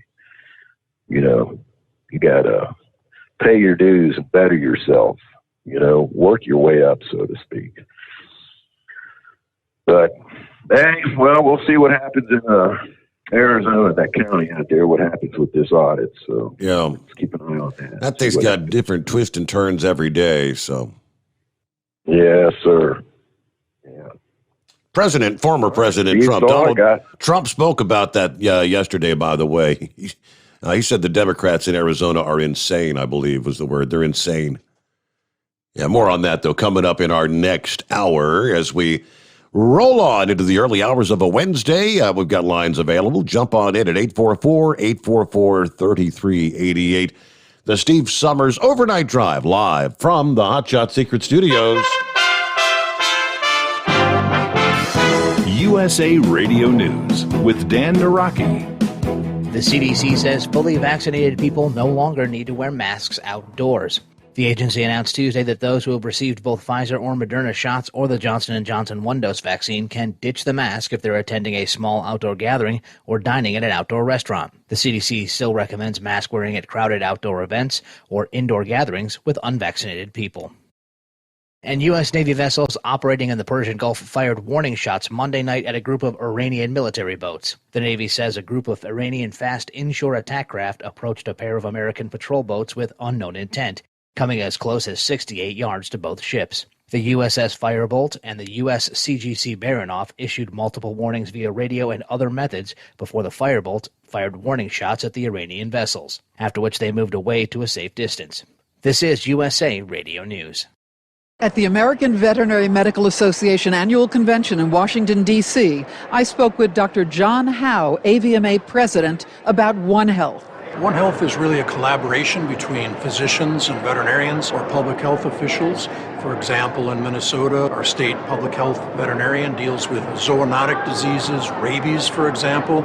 Animals are sentinels for humans, and humans are sentinels for some infections in animals. There's more valuable information at avma.org. Are you tired of high cable TV rates? Sign up for Dish today and get a $500 bonus offer while supplies last. Plus, lock in your price for 2 years guaranteed. Call All American Dish, your Dish authorized retailer now. 800-610-5739. 800-610-5739. That's 800-610-5739. Offers require credit qualification, 24-month commitment, early termination fee, and auto pay. Restrictions apply. Call for details. COVID cases continue to increase in India, which recorded more than 300,000 new coronavirus cases on Tuesday, the sixth straight day with more than 300,000. The United States and other countries have pledged assistance for the Indian medical system, which has been stretched to the brink of collapse in many cities.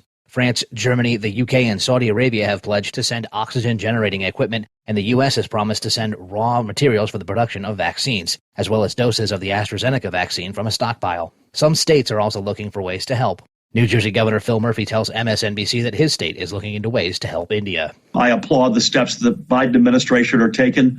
We are right now reviewing all the potential steps that we could take, some of which we need the feds to obviously take for us. For instance, remdesivir is a decision the feds would have to make. But I was very happy to see that the vaccines going in that direction. We will be here for India in their hour of need, as they would be for us. You're listening to USA Radio News. You've heard me talking about MyPillow for 3 years, folks. It's the truth. I get the best sleep of my life with a MyPillow. You can do it too. 60-day money-back guarantee, 10-year warranty, made in the USA. You'll sleep well or you'll get your money back. Go to MyPillow.com, click on the radio listener special, use my promo code USA, get 2 MyPillow premium pillows for the price of one, or call 1-800-951-8175. Get the best sleep of your life and do it now. During his speech Wednesday to a joint session of Congress, President Biden is expected to lay out his plans for American energy independence. But critics point out that his actions in his first 100 days in office have taken the country further away from that goal. Tim Berg reports. Roughly 200 guests will attend President Biden's joint address to Congress on Wednesday. White House Press Secretary Jen Psaki saying Biden is deeply involved in the development of the speech. Psaki saying he will lay out the details of the American Families Plan and also mention a range of priorities in the coming months, including energy independence and the Green New Deal. When it comes to energy independence, Wyoming Republican Senator John Barrasso reminds us, securing energy independence provides all Americans with a more safe and a stronger future. That's why I'm really baffled by the efforts of President Biden and his supporters in Congress to destroy entire industries in America and to force tens of thousands of Americans, fossil fuel energy workers, into the ranks of the unemployed. From the USA Radio News Phoenix Bureau, I'm Tim Berg. And the draw was held Tuesday for this Saturday's 147th running of the Kentucky Derby. 2-1 favorite Essential Quality will start from the 14th post with second choice Rock Your World next door in the 15th slot. The race returns to its traditional place on the first Saturday in May after being delayed to Labor Day weekend last year. Churchill Downs is expected to welcome 45,000 spectators come race day, down from the more than 150,000 people that packed the stands in 2019. For USA Radio News, I'm Dan Naraki. At Hot Shot Secret, we share the science behind common diesel problems and their solutions. For example, ultra-low sulfur fuels. The primary function of diesel fuel is combustibility. One of the little-known aspects of fuel is its role as a lubricant to metal-on-metal moving parts. The introduction of ultra-low sulfur fuels diminishes the fuel's ability to lubricate because sulfur, which has been mostly removed, has lubricating properties. Hot Shot Secret Everyday Diesel Treatment with LX4 delivers unmatched lubricity. Third-party testing confirms that it takes 3 times the amount of leading fuel treatment to match the lubrication benefit of 1 dose of Hot Shot Secret. Everyday Diesel Treatment is a fully formulated 6-in-1 premium fuel treatment for every fill-up, every time. Everyday Diesel Treatment is available at truck stops, Tractor Supply, O'Reilly's Auto Parts, and online at HotShotSecret.com. Hot Shot Secret, powered by science. The Overnight Drive with Steve Summers, live from the Hot Shot Secret Studios. Call Steve now, 844-844-3388. That's 844-844-3388.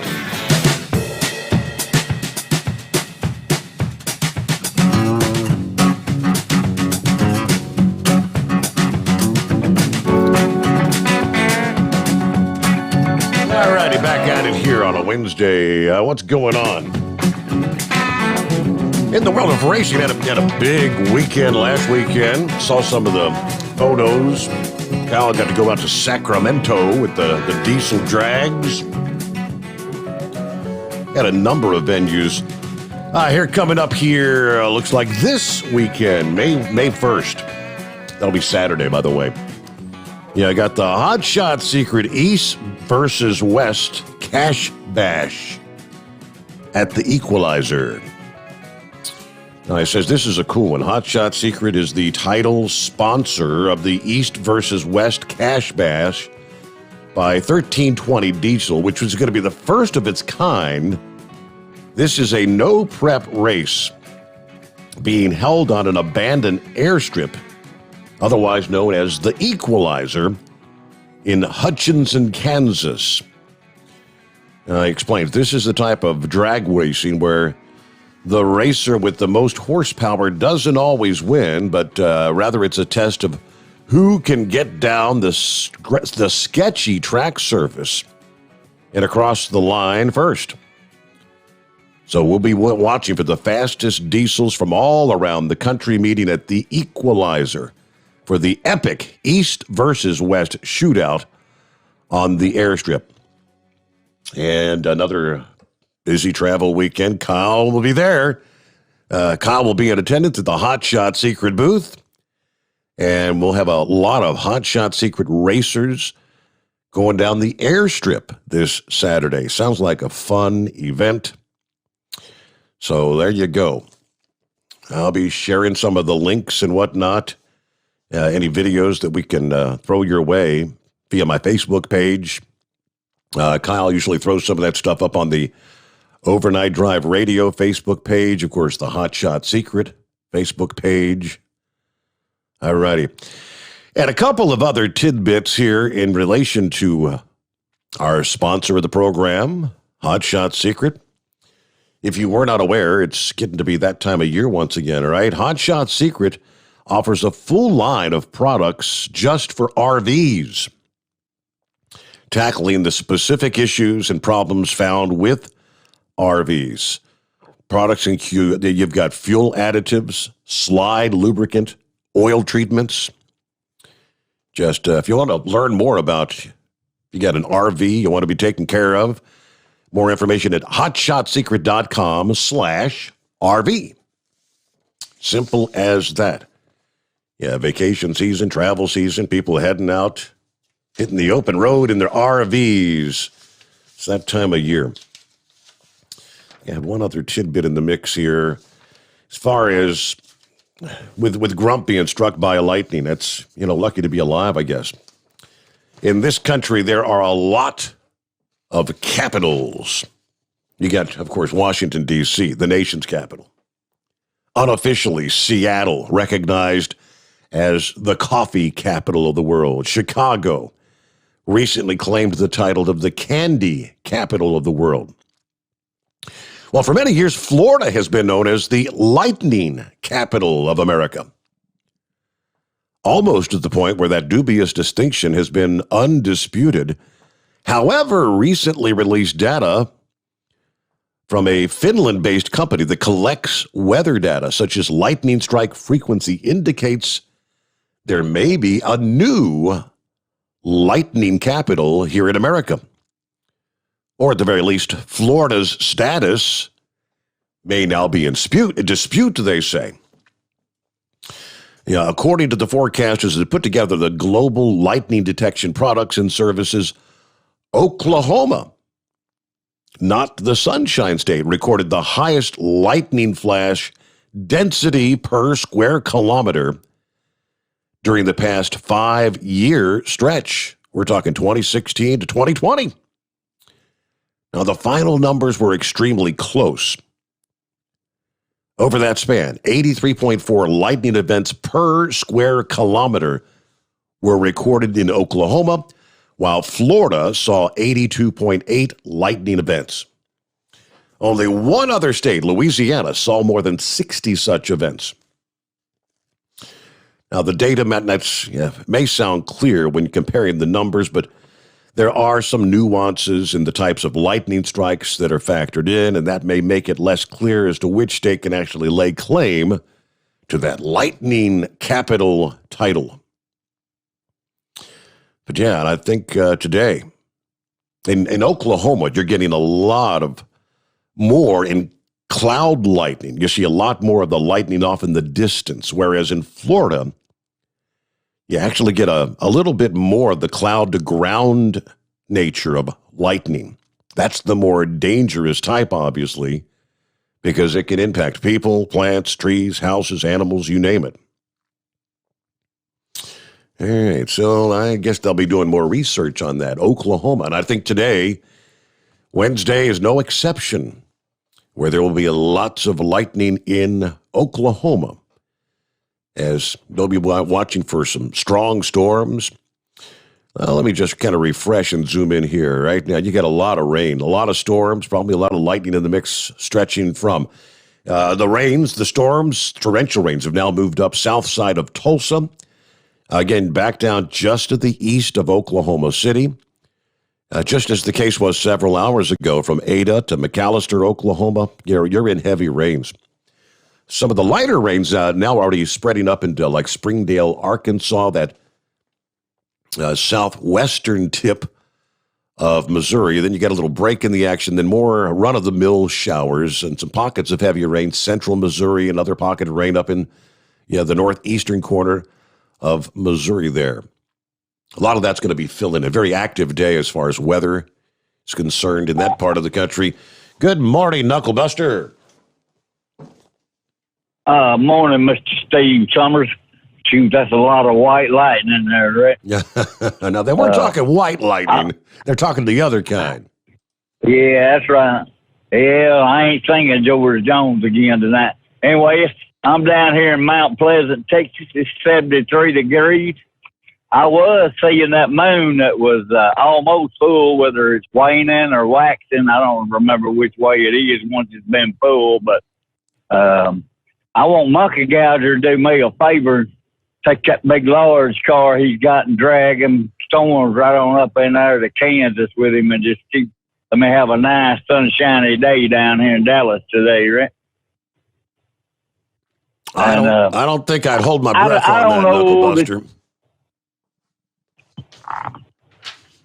Say that again. I don't think I'd hold my breath on that. Don't bank on it. Right? Oh, yeah, I know. That's the way it goes there. You know, when it rains, it pours there, right? Uh-huh. I don't know. What I'm about to say might offend a bunch of people. I really don't care. If people are stupid enough and they won't do what the cops tell them to do and they kill all of them, I could care less. Because, I mean, it just... And what's with the name Brown anyway? Wasn't that guy's name Brown? Wasn't his last name Brown up there in St. Louis? I think it was, yeah. Something to do with the Brown? Yep. I don't know, man. That's nuts there. Shoot, I've got some family members. They're cops. I support the cops 100%. I can't drive his truck all day and then stand guard duty at night, right? Mm-hmm. Just ain't gonna work that way. I got a couple baloney stories for you. It's not really baloney, but I mean, they're kind of funny there. This woman, she's been charged with a felony for having a VHS tape that was 22 years late, Steve. She's looking at serious jail time as a felony up there in Oklahoma. She lives down here in Texas now, but anyway, it's just the judge finally threw it out in the best interest of judgment. I would think so. I mean, what is like a Blockbuster video who the or hell something? even owns a VHS tape nowadays, you know? And what store is open to turn it back into is my question. Yeah, I know it. There was some treasure hunters. He hit some pay dirt for a family up there, and I don't forgot where it was at. They were claimed that the aunt had hid a bunch of money up there in the attic, and I think it was like $74,000, or it might have been $47,000. I don't know. Either way, they had to get one of them treasure hunters with all that high-tech equipment to get up there and find it there. And I thought that was pretty interesting there. And this is the best one. They started an experiment back in 1879, and it's not done yet. They're still doing it today. It's about grass seeds and stuff like that. Weeds that can live for long, long periods of time. How long do they keep living? You know, I thought that was pretty neat. And I want to know what happened to them Cincinnati Reds, man. I mean, I'm not paying a hell of a lot of attention, but I think they lost like, 5 or 6 in a row, and then I think they won the last 2, I do believe. Yeah, well, I want to thank them for letting them St. Louis Cardinals win the last go-around there. I appreciate that. I bet you do. And, yeah, that's right. And Gronk, he caught a 600, it was a breaking the record, caught a 600-foot catch. It was thrown out of a helicopter at over 600 feet up in the air.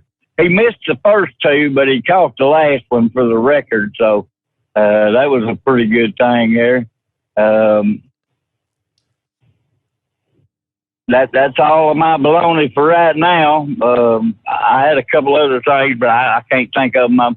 I've been driving, so I didn't have a cheat sheet to mess around with there, Righto. So, well, I'm looking at when the I get stats. down here to Dallas, I call back in that loneliest hour there, and we'll lay all that other stuff I had on my mind there, Rick. That'll work. Will help me make it through the night, as they say, right? Wonder a song with that title somewhere down. I pulled up the numbers here, and yeah, the Reds are now 11-12 on the season. Yeah, they went on a stretch there. I don't remember if it was 6 or 7 consecutive losses, something like that. Then they were off to a great start. They lost their first game. They won like 6 in a row, and the record was really good. They were number 1 in the division for a while. Yeah, it's a long season, though, right? And we're back to a more traditional, full season here in 2021 versus what we saw in 2020 with that shortened season. Okay, who's next up here? Let me get to, looky there. All right, go ahead, lay it on us. Yeah, morning, Your Honor. I guess you should say, hey, Mike, what day is it? We've been waiting on that. Hey, happy hump day. There you go. So I guess these officers haven't been listening to the Steve Sommers Overnight Drive radio show, huh? Which officers? How long have we been saying that anyone's involved in any of these shootings or places where they could be having themselves in a situation where it's going to come back as a racial thing this way or that way or whatever type of others? I'm still on the line. I'm thinking they all need to just say, no, I think we got to stop and get some donuts on the way, or, I hate to say it, but we're going to respond to a black individual. Maybe we should let the black cops go there to respond to them, and us white cops will sit back here and maybe just sit on the side and watch for a little bit, or maybe we'll get there to see what happened afterwards or something. Watch the body cams from the black officers. How would that be? Can that work out that way? I haven't even heard the story I shared about the North Carolina shoot. I don't even know what the race of the officer was in that particular instance. I mean, I know there were several officers on the scene, but yeah, I don't know either. And as I say, I think you're right about that, because I think the one that NBC News was kind of poking at was saying it was an execution by police officers. Yeah. He was a high upstanding citizen, though, wasn't he? So, but anyway, I don't know what. I guess we got to. Is that one going to take center stage over that deal that happened in Virginia? We had something in Pennsylvania too. That guy that was outside talking on his house phone, saying his brother was going to kill him, or he was going to kill his brother or something. I don't remember which way all that was going down either. But anyways, you get told to do something and you don't do it, then you wonder why you get shot. I don't know. I'm thinking it's just time to go the other way. Just let the crooks and the criminals have what they want. There's some deal that Biden's got going on now, is another $2 trillion deal after the infrastructure bill. Now we got another $2 trillion deal that's coming out now that I guess somebody asked where they're going to get the money from, and he just said, well, we're going to take it from the rich and big business. So Well, where do you think the rich and the big business is going to get the money to pay all these $2 trillion tax deals there? You think they're going to raise their prices, lower their stock dividends? So I guess when they raise their prices, that means that you and I have to pay more, right? Yeah. So how does that affect the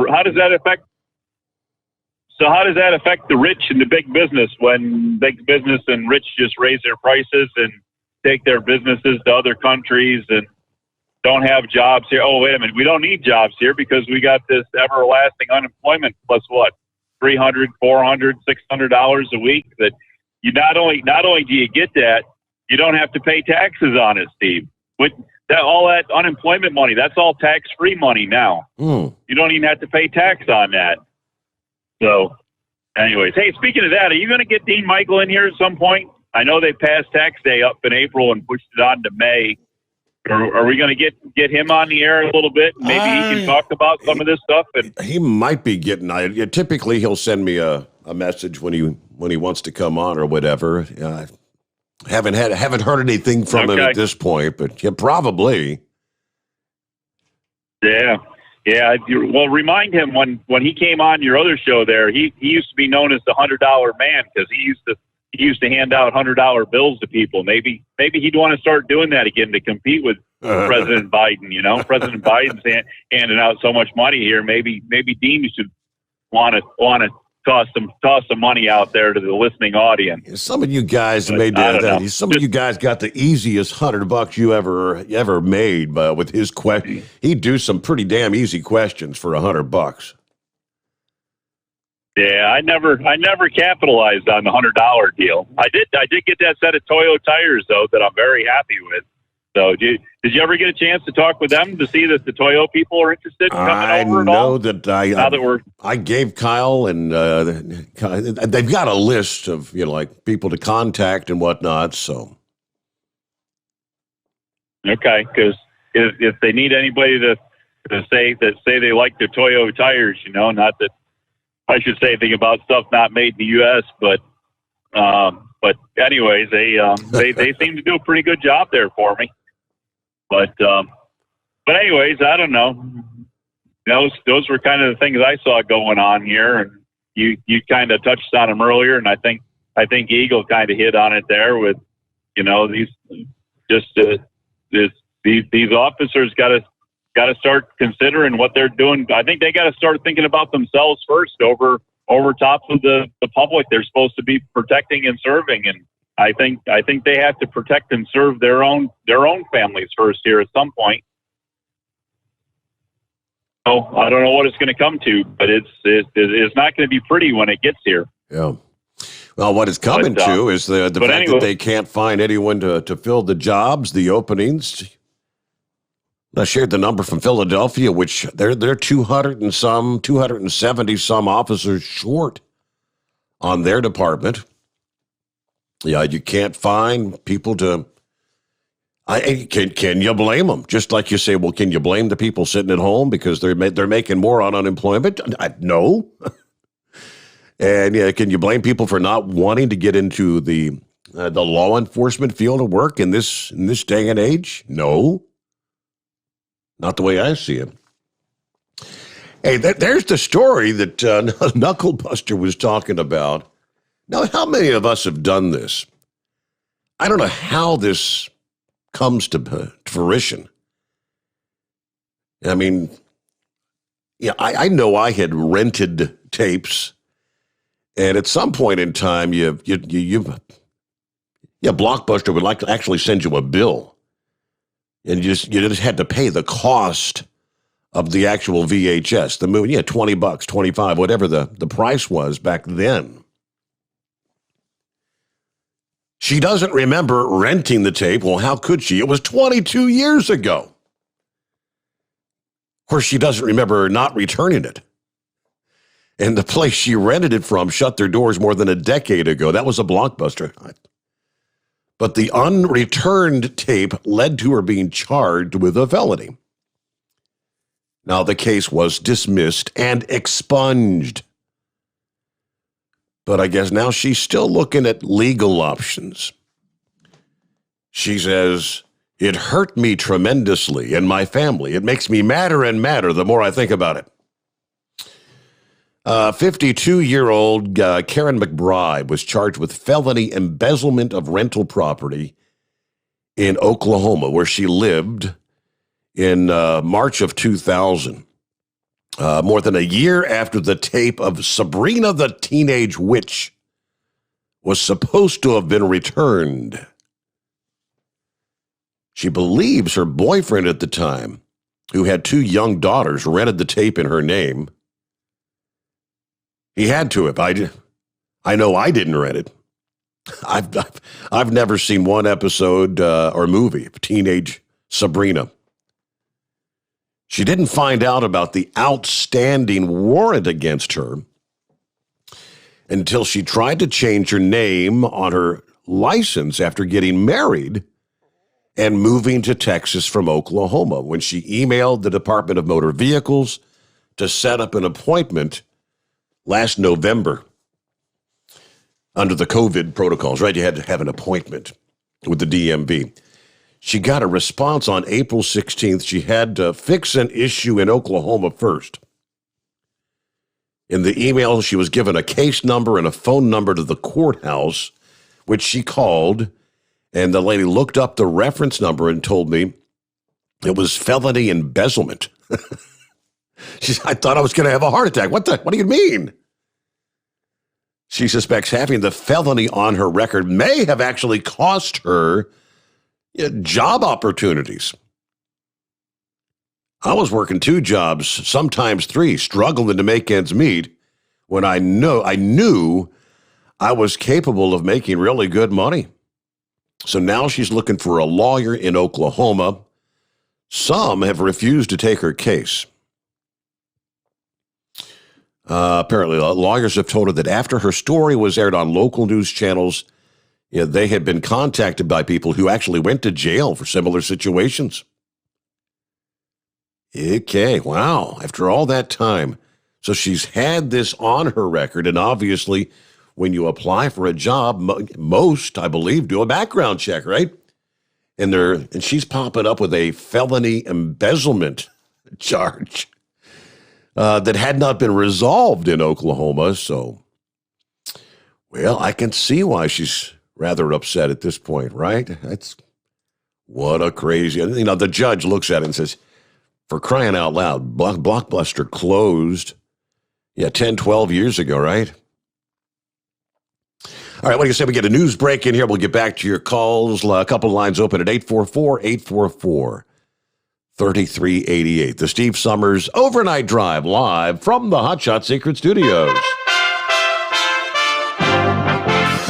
USA Radio News with Dan Naraki.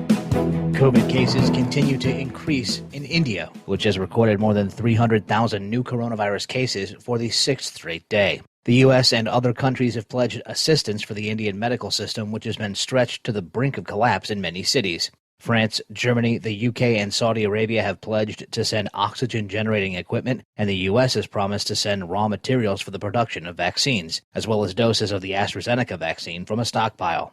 The White House has said that 10 million doses could be released in the coming weeks once they pass a safety check, though it's unclear how much of that batch would be sent to India.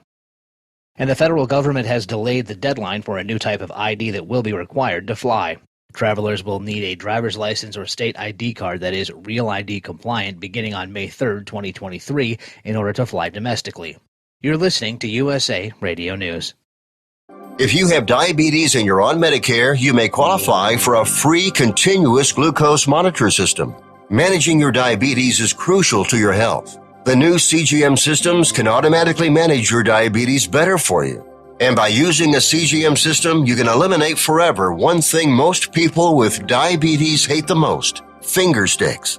Now it's possible to manage your diabetes better, end the painful finger sticks, and get a new CGM monitoring system at little or no cost to you. We even provide in-home delivery and do all the insurance paperwork for you.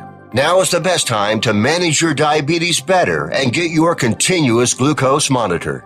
Call now for details. Call 800-451-9542. 800-451-9542. 800-451-9542. That's 800-451-9542. Paid for by U.S. Med. Keep the bugs off your glass and the Smokies off your ass. This is the Overnight Drive with Steve Summers. Some say their truck reflects who they are, dependable and reliable. That's why you trust Blue Def. Now the best just got better. Introducing Blue Def Platinum, a revolutionary innovation with advanced System Shield technology to significantly reduce harmful deposits. To maintain fuel economy, save money on costly repairs, and sustain the life of your SCR system, there's only one DEF to choose. Blue Def Platinum. The best just got better. Diesel Army is on duty 24 hours a day, 7 days a week. Burning the midnight oil with the best diesel coverage. All the tech, all the torque. Diesel Army, where there's smoke, there's fire. For the latest news and event coverage, as well as feature and tech articles, sign up for the newsletter and don't miss a thing. Visit dieselarmy.com from the Power Auto Media family of digital magazines. Again, it's dieselarmy.com. Do you have a Dodge pickup and hate your automatic transmission? Of course you do. Levon Miller at Firepunk Diesel here, and we specialize in heavy-duty and performance transmissions for your 3-quarter or 1-ton Cummins-powered truck. So if you're interested in turning your stock slush box into a towing monster, call us today at 614-733-3744 or visit us online at shop.firepunk.com. Whether you're a diesel pickup performance enthusiast or just looking for a small upgrade, when selecting common rail fuel system components, look no further than Exergy Performance. At Exergy, you'll find injectors, pumps, and more, engineered like no others on the market using state-of-the-art equipment run by people that have been in the business for decades. So if you're in the market for common rail components at any power level, contact Exergy Performance or one of the many dealers listed on our website at exergyperformance.com. Dean Michael, the tax doctor here. Are you tired of those tax problems following you around like a dark cloud, always in the back of your mind, losing sleep at night? Call me now and get your life back. 888-632-4506 or go to mytaxhelpmd.com. Pretending they're not there won't make them go away. The IRS isn't going to forget. They will levy your bank account and garnish your wages. Don't wait for that to happen. I'm not telling you these things to scare you. I'm telling you so you can benefit from my years of experience. Now is the time to act. 888-632-4506. At Hot Shot Secret, we share the science behind common diesel problems. For example, stiction. Engine oil can break down under extreme heat, leaving behind varnish, a carbon-based deposit that creates drag on the engine's moving parts. This sticky friction is stiction. Symptoms include a rough idle and the loss of fuel economy and performance. Hot Shot Secret Stiction Eliminator is formulated to be left in the engine. It works as you drive. Stiction Eliminator is available at truck stops, Tractor Supply, O'Reilly's Auto Parts, and online at hotshotsecret.com. And now, back to the Steve Summers Overnight Drive.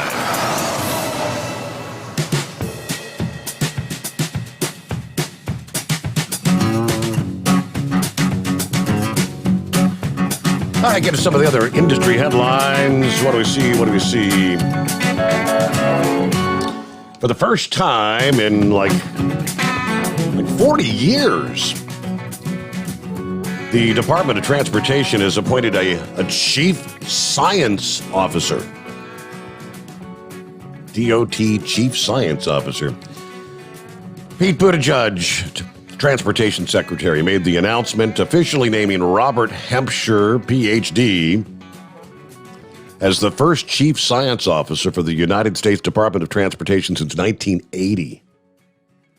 Now, this is stemming from the Biden-Harris administration's commitment to addressing the climate emergency and the president's executive order on protecting public health and the environment and restoring science to tackle the climate crisis.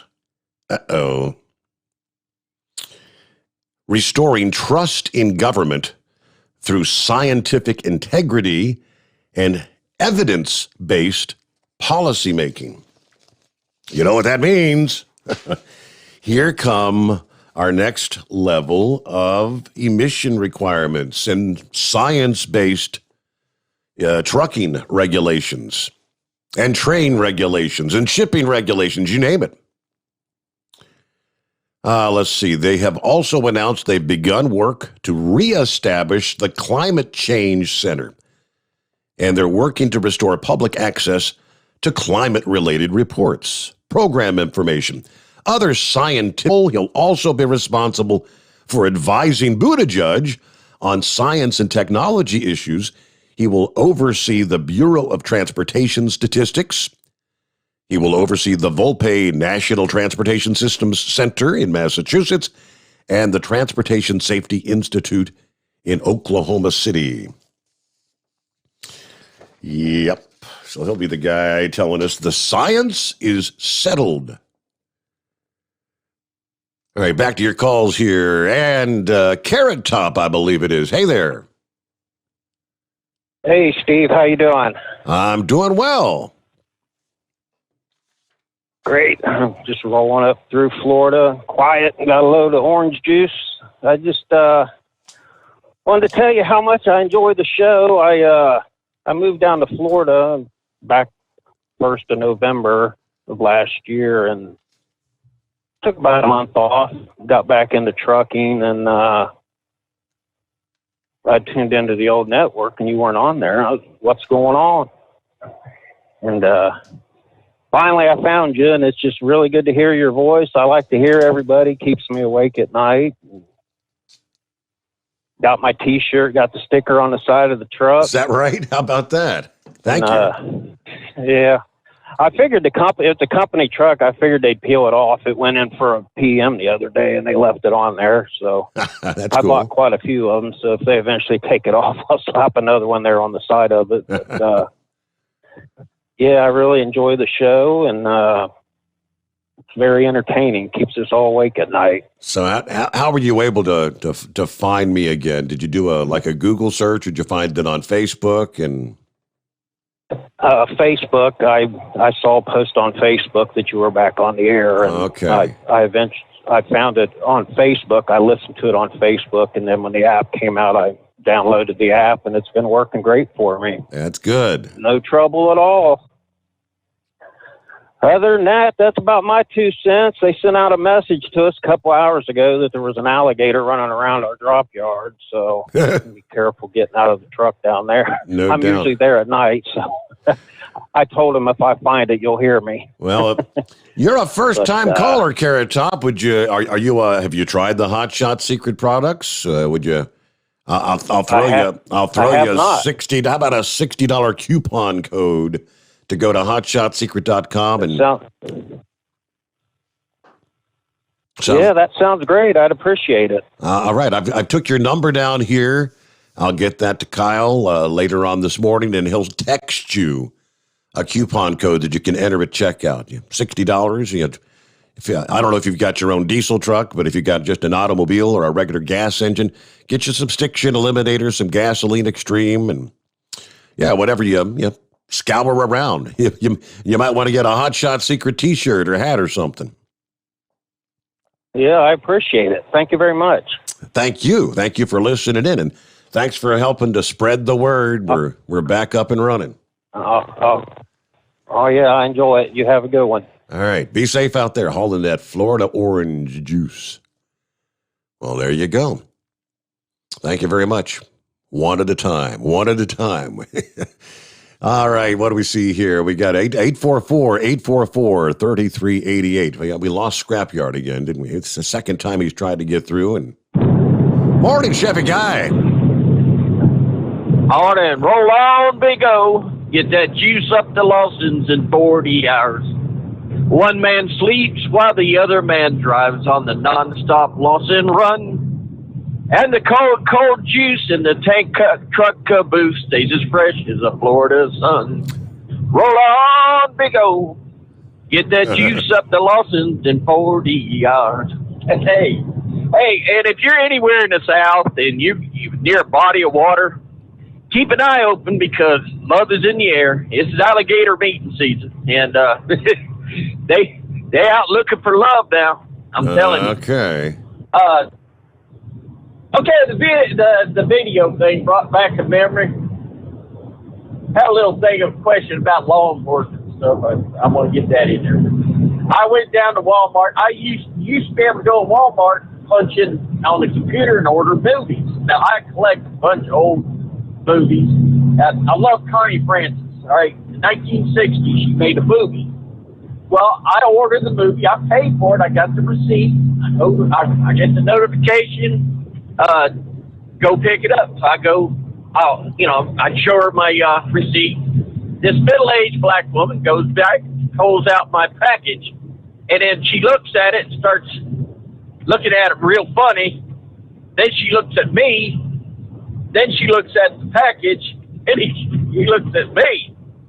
Well, this is unusual. Normally, they just hand you the package and whatever, sign this, and you're gone. Well, she grabbed the box cutter and sliced it open, and she's up looking at me and looking at the package. I said, finally, it caught on what the problem was.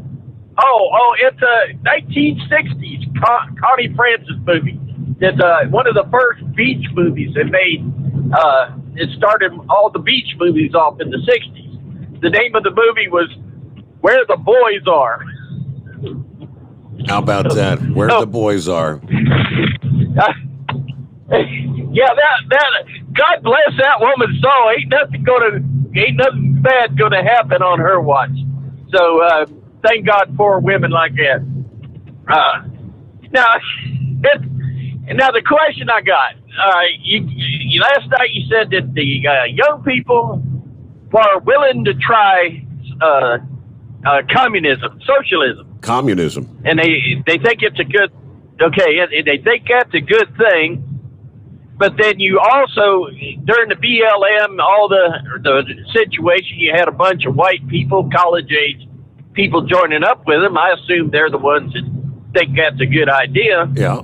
And then at the same time, all right, they're for communism, but they're against the cops doing any kind of enforcement. How's this going to work?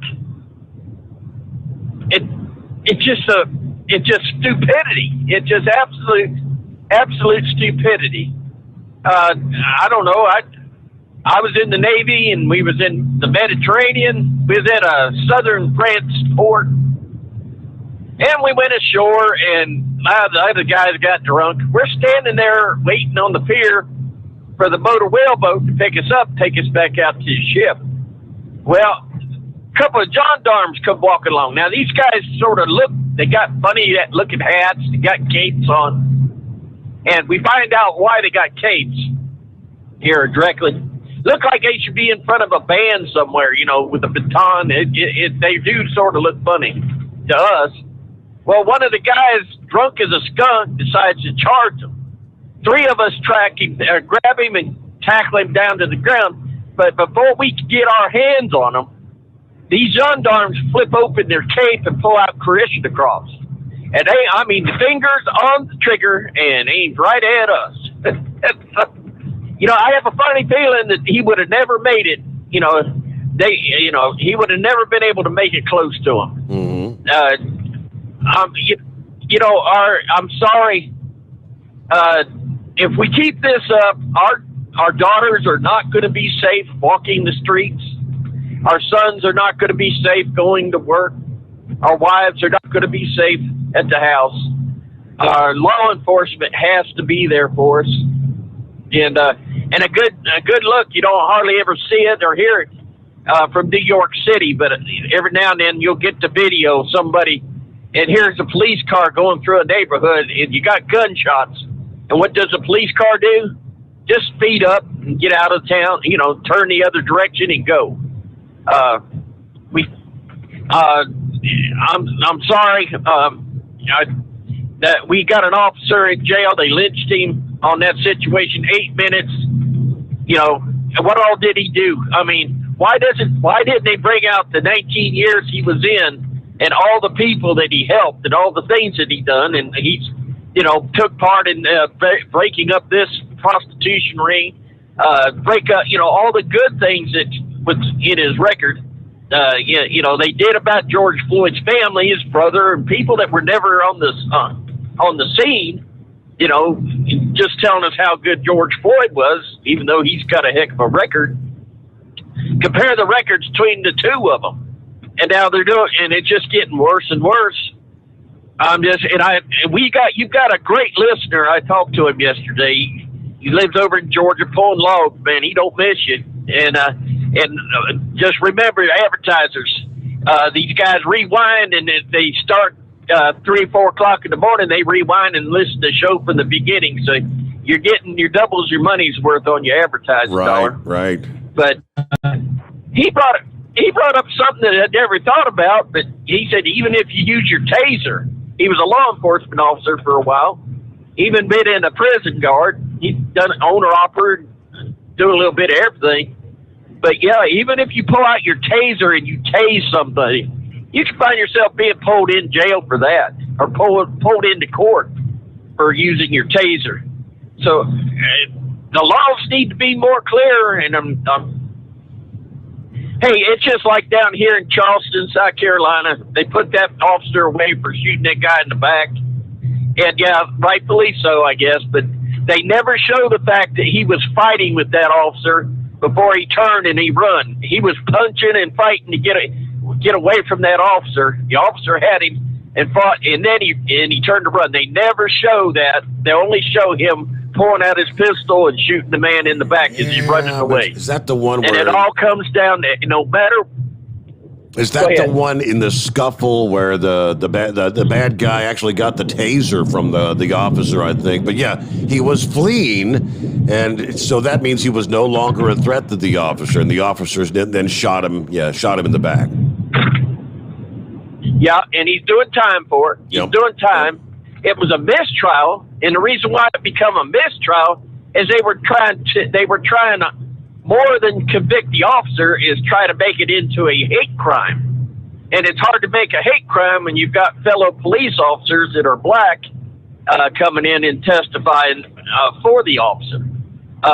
So it turned into a mistrial first. They had to do it again, which I don't understand that completely either. I mean, it seems like you're tried once, leave it be. But yeah, he shot the man in the back. But yeah, I guess he shot him with the taser, and the leads didn't connect properly, and he only had one or whatever tucked in him, and he fought with the officer and got him pulled out of him, and then commenced to running. But it all comes down to everything can be solved with this one little thing: comply, don't die. And it comes down to this: we as a people have decided to give our officers the only people in our government that can put their hands on us. They can stop us from our freedom of movement. They have limitations. They have to have a reason. They can stop us from our freedom of movement. They can put their hands on us if we resist, and they can pull out a weapon and take us down if we're a threat to them. And shooting in the back, I ain't defending that at all. Right. But all these others, I mean, where they thought they had a weapon, or that one guy had a cell phone, but in the beginning it was thought that he had access to a weapon. Right. We got to do something, or buddy. We ain't going to be safe to drive back and forth to work, Tim Ford. Other than that, I'm going to sit back and copy the mail. Be careful what I order at Walmart, Tim Ford. All right, Chevy guy, be safe out there. Have a good night. Let me see here. It's 844-844-3388. So, yeah, at the moment, hey, we've got wide open lines. Scrap Party, going to jump back in. I'll get right to you. Again, 844-844-3388. One of the other big stories of the past day, John Kerry. You don't want to jump to conclusions. Kerry says he never divulged this information. But the story continues to grow here. Nikki Haley, the former U.S. ambassador to the United Nations, and the ex-South Carolina governor, calling on Joe Biden's special climate envoy, John Kerry. She called him disgusting. She said he needs to be yanked off the National Security Council for revealing to Iran information on military operations that had been conducted by Israel.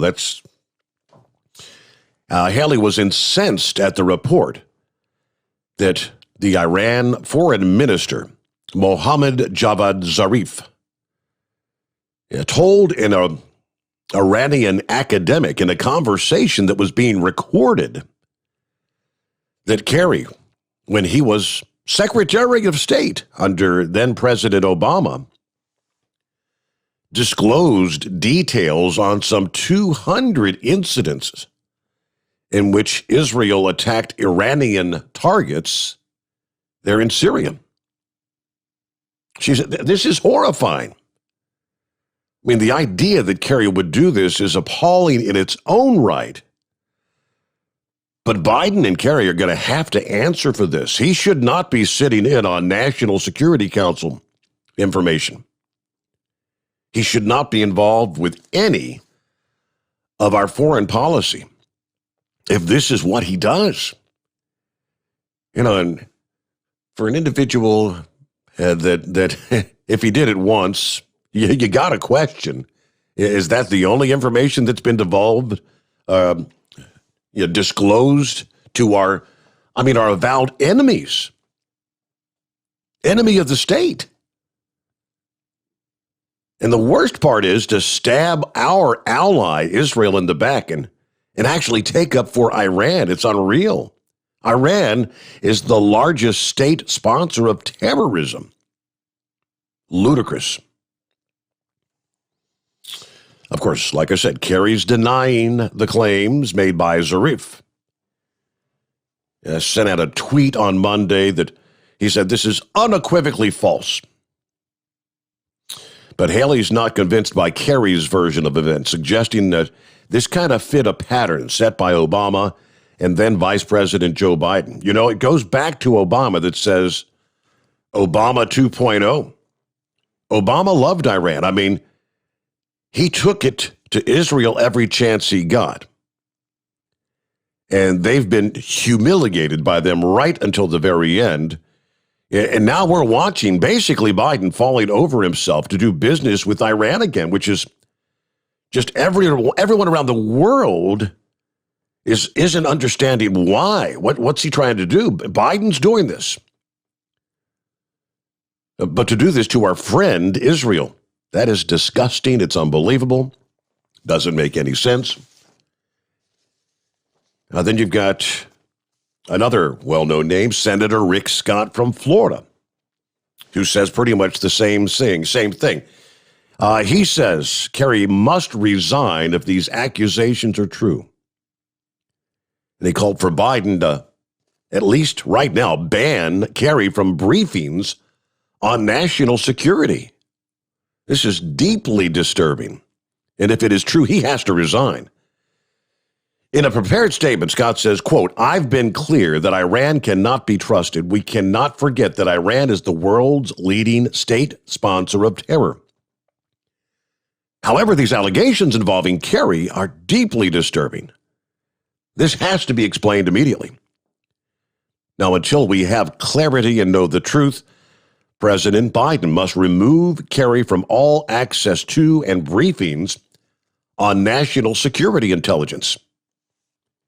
If it's true, he has to resign. Above all, this clearly shows why the United States cannot for a second entertain re-entering the failed Iran nuclear deal. We must stand with our great ally, Israel, and maintain harsh sanctions against the Iranian government. All right, Kerry has also reportedly met with this Iranian foreign minister, this Zarif guy, even as a private citizen after leaving office, which that raises even more red flag. Why are you meeting with this Iranian foreign minister where you're not even speaking for the country any longer? What might he have told him then? And other Iranian officials. Enemy of the state? Yeah. So there's the latest. A lot of furor over John Kerry right now. What will Biden do? Probably nothing. I think most of the Democrats trying to say it's just it's a false narrative. It didn't really happen, right? All right, rolling toward news update, top of the hour here. Knucklebuster, do you remember something? Oh, yeah, absolutely. You know, I agree with Nikki there. You know, he don't you there, you know. Right. That's, you know, he doesn't need to be anywhere near our national security briefings there. Would the real Joe Biden please stand up?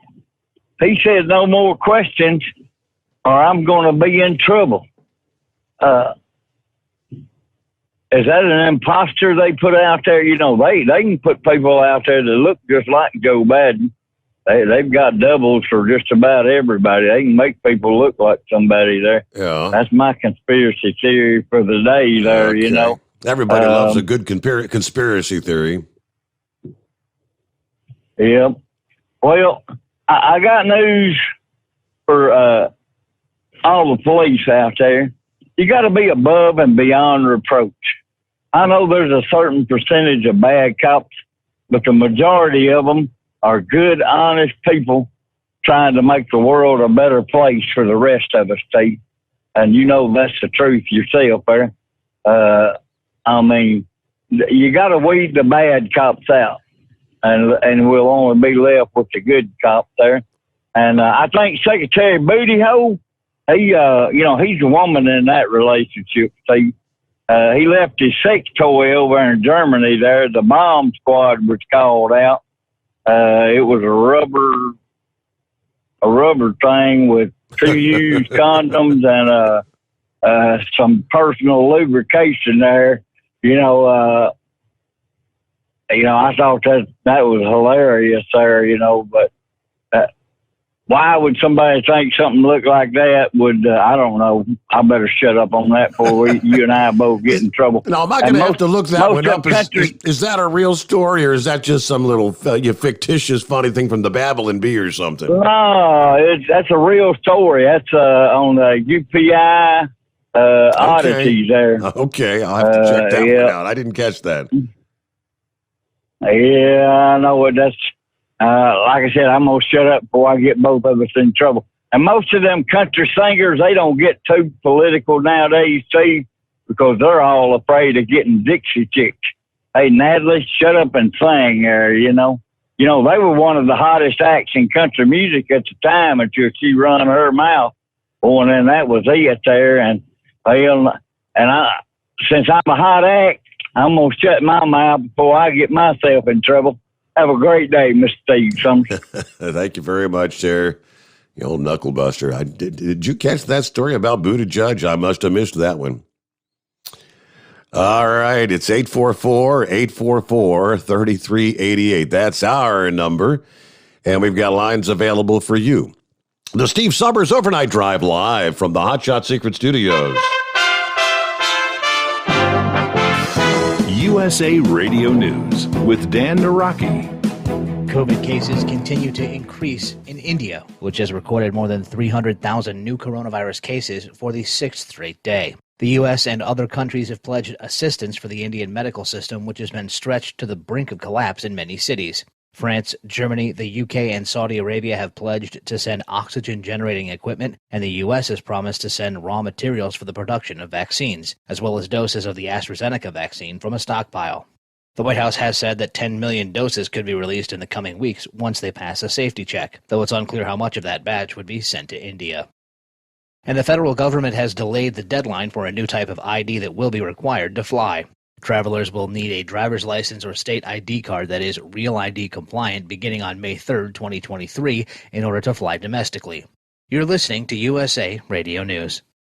Hey friends, it's John Jubilee. I've become dear friends with Wayne Allen, and wow, has this guy had a transformation this year or what? He's so excited, the guy is posting pictures with his shirt off on social media. I am so excited for him. But more importantly than all of those amazing muscles and all the fat that he's lost, he has gained intercellular hydration, energy. Did you think he could even get more energetic? Why? Because this breakthrough science of intercellular hydration literally reverses diabetes, high blood pressure, builds your immune system, super boost the immune system. Ladies, it'll balance your hormones naturally while metabolizing all your fat. Every side effect is a good one. This is intercellular hydration, cellular health, the best you in just 88 days. Call me today at 888-444-8895 or log on to energizehealth.com.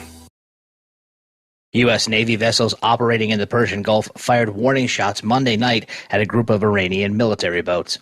The Navy says a group of Iranian fast inshore attack craft approached a pair of American patrol boats with unknown intent, coming as close as 68 yards to both ships. The USS Firebolt and USCGC Baranoff issued multiple warnings via radio and other methods before the Firebolt fired warning shots at the Iranian vessels, after which they moved away to a safe distance. It was the first time in more than 4 years that U.S. vessels have needed to fire warning shots at an Iranian ship.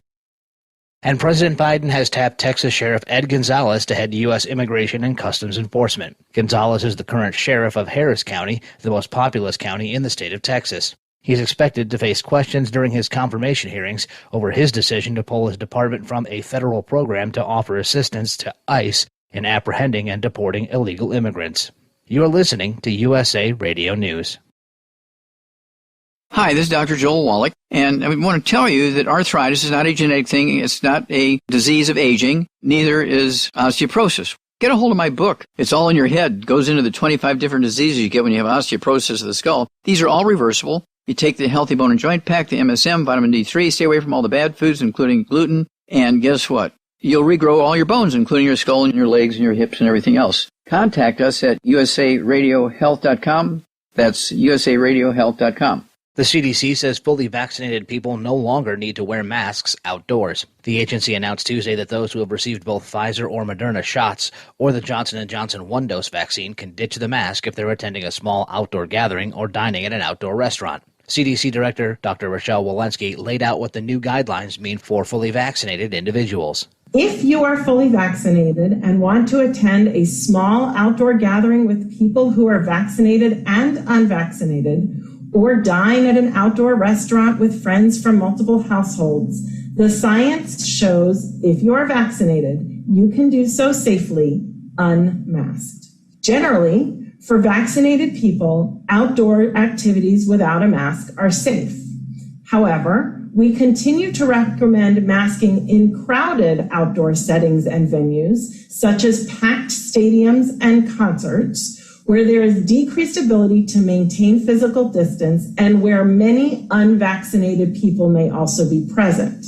We will continue to recommend this until widespread vaccination is achieved. And a former advisor to the Obama administration has been arrested for stealing money from a network of charter schools he helped found. Seth Andrew was charged with wire fraud, money laundering, and making false statements to a bank, accused of stealing more than $200,000 from the Democracy Prep public schools, which he helped create in 2005.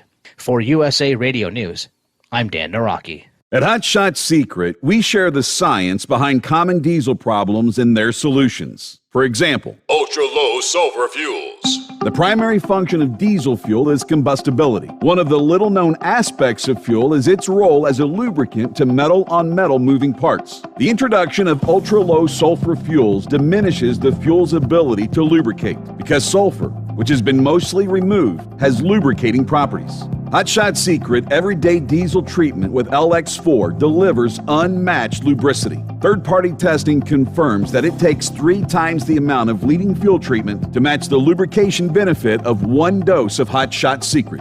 Everyday Diesel Treatment is a fully formulated 6-in-1 premium fuel treatment for every fill-up, every time. Everyday Diesel Treatment is available at truck stops, Tractor Supply, O'Reilly's Auto Parts, and online at hotshotsecret.com. Hot Shot Secret, powered by science.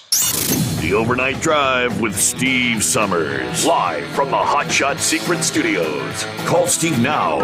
844-844-3388. That's 844-844-3388.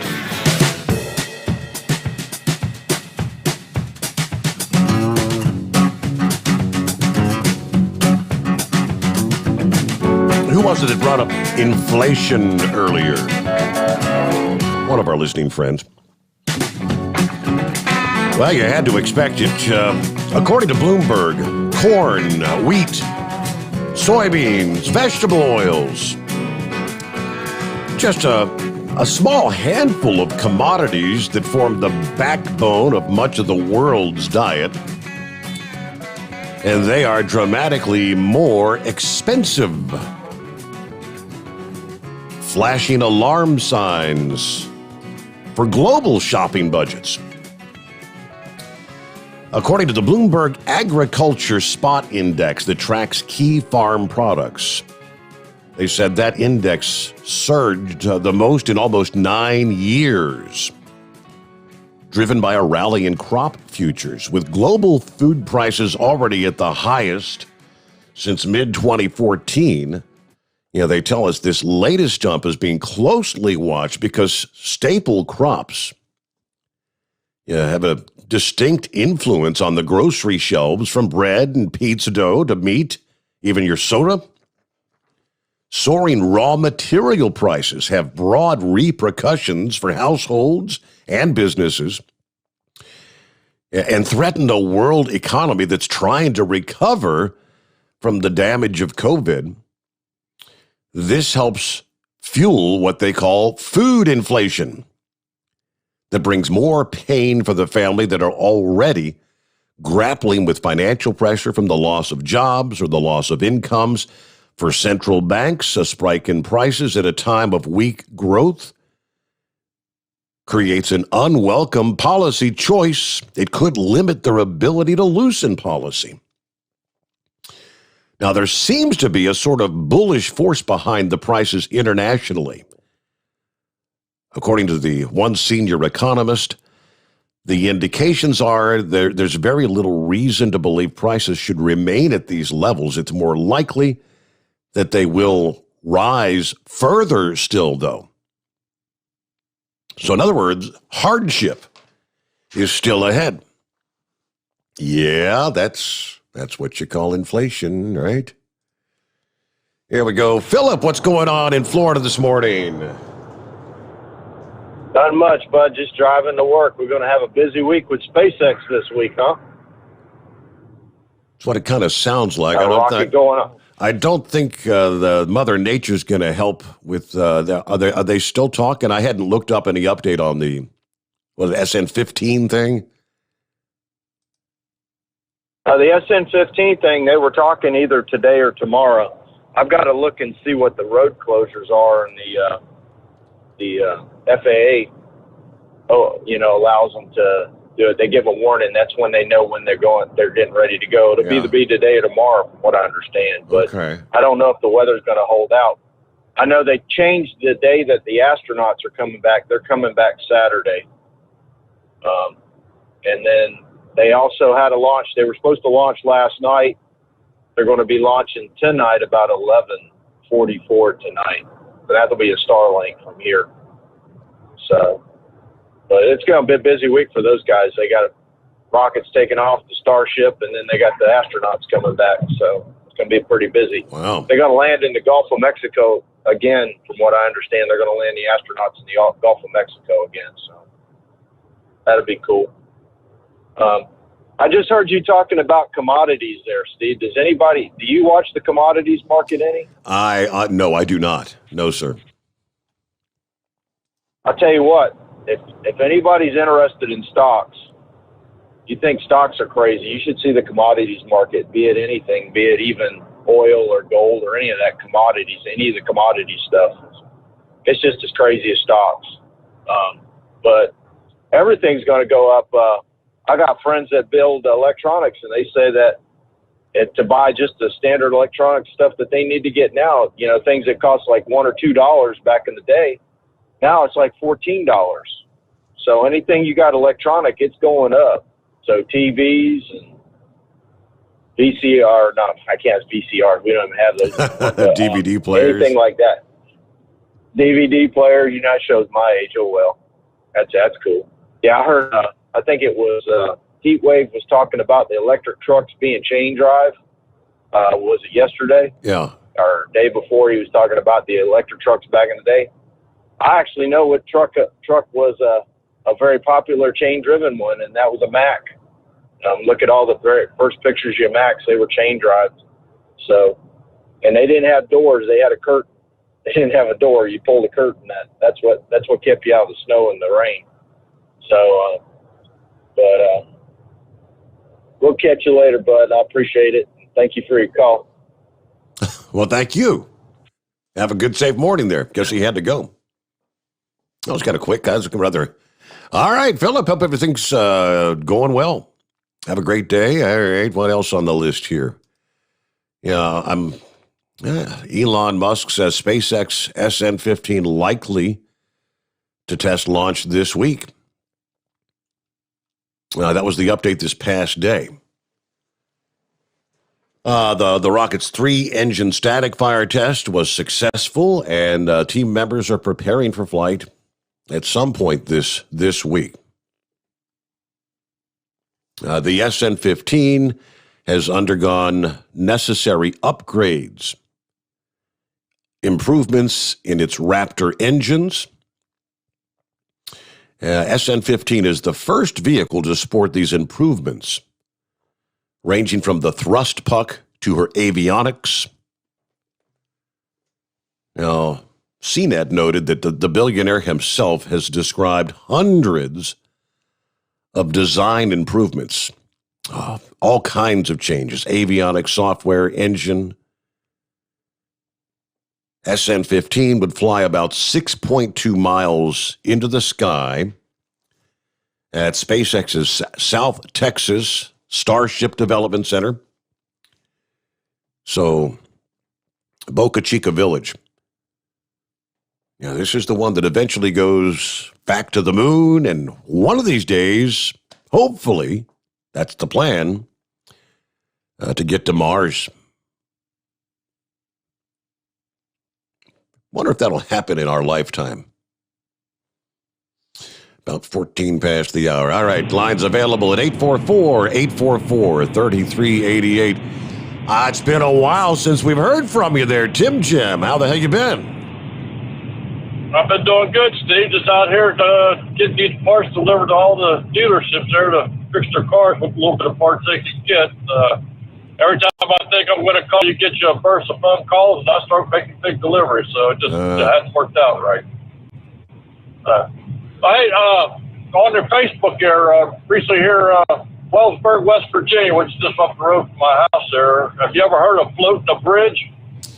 Yes, I saw a video of that a little bit ago. I can't remember if I shared it or not. I'd have to go. I think I did share that because that is really cool. Yeah, they built this bridge. This project actually started 20 years ago. That's how long this stupid thing has been in the makes. But they started construction, I believe it's 2 years ago, built a framework of an arch bridge on the shore, 850 feet long, built it up on barges and platforms, and they floated it half a mile upstream to where it's going to be set, which it got set the other day, would have been Saturday, I think. And then they jacked it 80 feet in the air off these barges that lifted, and cranes slid it over the place. I mean, this thing, it says this thing weighs like 10 million pounds. Yeah, exactly. Yeah, it's a huge thing. It's all steel. Look there, going across your place down there. I don't think it'd be just Prince, but you got several bridges of the same construction. Just a steel arch bridge going across the river. Same thing up here. Mm-hmm. So, it's on Facebook. WTOV9 is the news channel that was carrying most of the details on it. So I'm sure they got something on their website or on their Facebook page if anybody wants to take a look at it. I think Pappy had kind of hit on the nail on the head there when he said that all this scamdemic has been a lot of this social engineering and a big test of how far they can push us and cram us down, much like, I hate to say it, but like Hitler and Grable and them did back in the 30s. They know that the people are willing to sit down and let the government do whatever they want for $600 a week.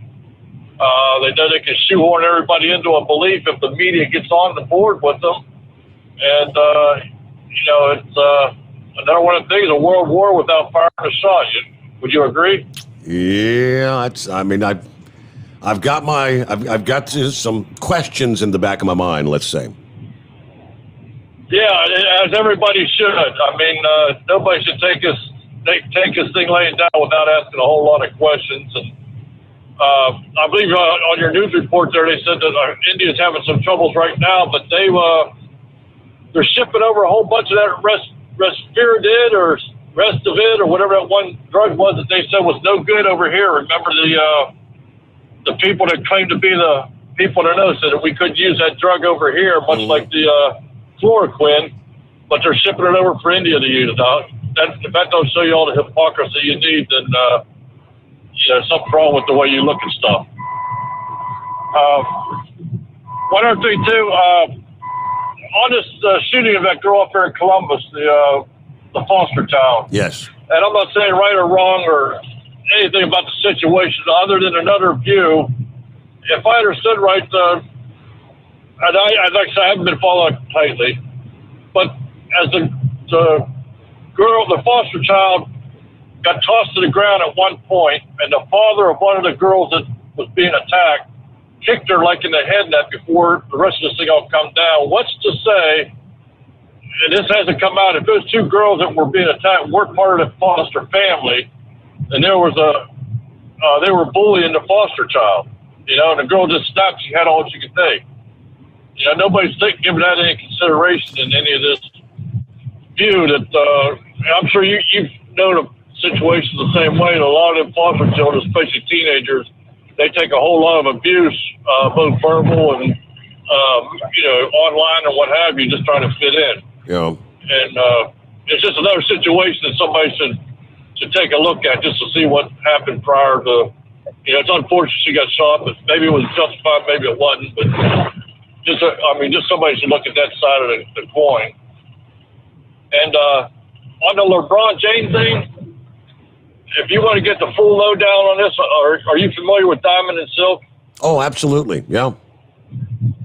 Yeah, people should follow their podcast. These two ladies, they come down on LeBron like a damn 100-ton weight. I mean, they just lay him out like Wile E. Coyote and the Acme Anvil. It's just follow Diamond and Silk for another outlook on a whole lot of this social stuff going on. That I believe you two girls got a pretty good handle on it. Yeah, they sure as heck don't hold back. It'd be a good sideline for your show there, something like when you used to have Seg Sports and all that. Just to give them a little bottom of the hour update. You know what I'm saying? Yeah.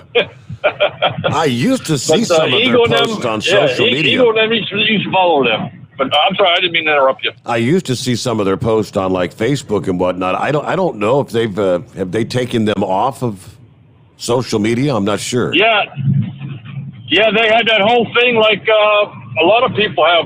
Facebook and them cut them out. They shut them down, and they've actually they're still doing the podcast thing, which wherever you get your podcast through, you can watch their podcast, which it seems like it's coming out every day, and they're anywhere from 30 minutes to an hour. And then also they're on Newsmax on Saturdays at 8:30. I believe they have a little half-hour spot. But they're just for those who don't know, I mean, there are two black women from Detroit that used to be on the liberal side until they had their eyes opened up when President Trump came through. And they seen how the curtain was pushed aside. They seen the man behind the curtain pulling all the levers, and they jumped over to the Republican side and the conservatives. And then, they've been just staunch soldiers for the movement. So that's about all I got there. I just thought I'd throw that little bit there. You got the pool opened up yet? No. No. There's a big question for those of us that's followed you for a few years. Has the lawnmower started first pull this year? Or have you even bothered with it? Yes, I had. Well, I remember I got a new one last year, but yes, it did start. Not first Yeah, pull. and you let it sit. Yeah, you let it sit 1 year, and then it wouldn't start again. And I think you said neighbor Steve or somebody had to come over and get it started for you. Correct. Yep. That is correct. Yes, this year the mower did start. Well, you ever thought of going with maybe one of them electric ones, Steve? That way you don't have to worry about the gas. Just plug it in and go. You can't have that much of a yard, do you? No, yeah. I mean, yeah, electric would be fine and dandy. I've got a neighbor that's got one actually across the street. So, well, all you got to do is just go over there and borrow it and never take it back. there you go. All righty. Well, Jim, thanks for checking in. You'd crossed my mind here just a couple of days. I was thinking, Jim was one of those that he was calling pretty regular when we first got on here on the new platform, back up and running. Daryl called a couple times in our first couple weeks. Yeah, a lot of our listening friends that we don't hear from cross my mind. Hope they're okay. Everything going all right. What do we see here? It's 23 past the hour. And we got a couple lines available. It's 844-844-3388. If you might as well come right out and say it. I mean, it seems as though, intentionally or not intentionally, it appears Joe Biden's just trying to kill this country. The latest out of Texas. Criminal illegal aliens are being released into Texas neighborhoods as a result of President Biden's, quote, sanctuary country orders that prevent Immigration and Customs Enforcement agents from detaining and deporting most criminal illegal aliens in this country. All right, in February, Biden's Department of Homeland Security issued orders that prevent ICE agents from arresting and deporting illegal aliens unless they are terrorists, known gang members, or have recently been convicted of an aggravated felony. An analysis of those orders reveal they are likely to prevent about 9 out of 10 deportations. So 9 out of 10 not being sent back. An investigation by Fox 29 that reveals that in San Antone, criminal illegal aliens are actually being released into neighborhoods, agents unable to take them into their custody. Fox 29's Yami Virgins report indicates that thousands have been released from local jails and state prisons since the orders came down from Homeland Security, specifically in San Antone. Nearly 100 illegal aliens with the 182 criminal charges against them were booked into the county jail in March. Out of those, 36 were released into neighboring communities rather than being turned over to ICE agents for arrest and deportation, despite being charged with aggravated assault of a police officer, domestic violence, drug crimes. Other illegal aliens remain in local custody. Virgin reports federal sources have said criminal illegal aliens in the custody of U.S. Marshals Service are also being released as a result of these orders. This memo is basically violating one of ICE's core responsibilities, which is to collaborate with law enforcement to help ensure that criminals that may pose public safety threats are not released onto our streets to reoffend. This is a logistical nightmare.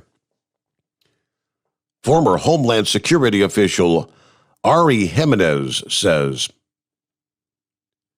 previous reports showed that illegal aliens convicted of child sexual assault, indecency with a child, drunk driving, drug crimes were released from Texas state prisons as a result of these orders. And the release of criminal illegal aliens is not only occurring in Texas. in a lawsuit filed against the Biden administration. Florida's Attorney General, Ashley Moody, reveals illegal aliens convicted of burglary, cocaine trafficking, grand theft auto, heroin trafficking, credit card fraud, money laundering are being released from state prisons due to these orders. This past day, Biden's administration added an additional sanctuary policy in a what they call, quote, sanctuary courthouses memo. Homeland Security officials directed ICE agents that they are only allowed to arrest criminal aliens in courthouses if the individual is a national security threat, an imminent risk to public safety, or a threat to evidence in their criminal case.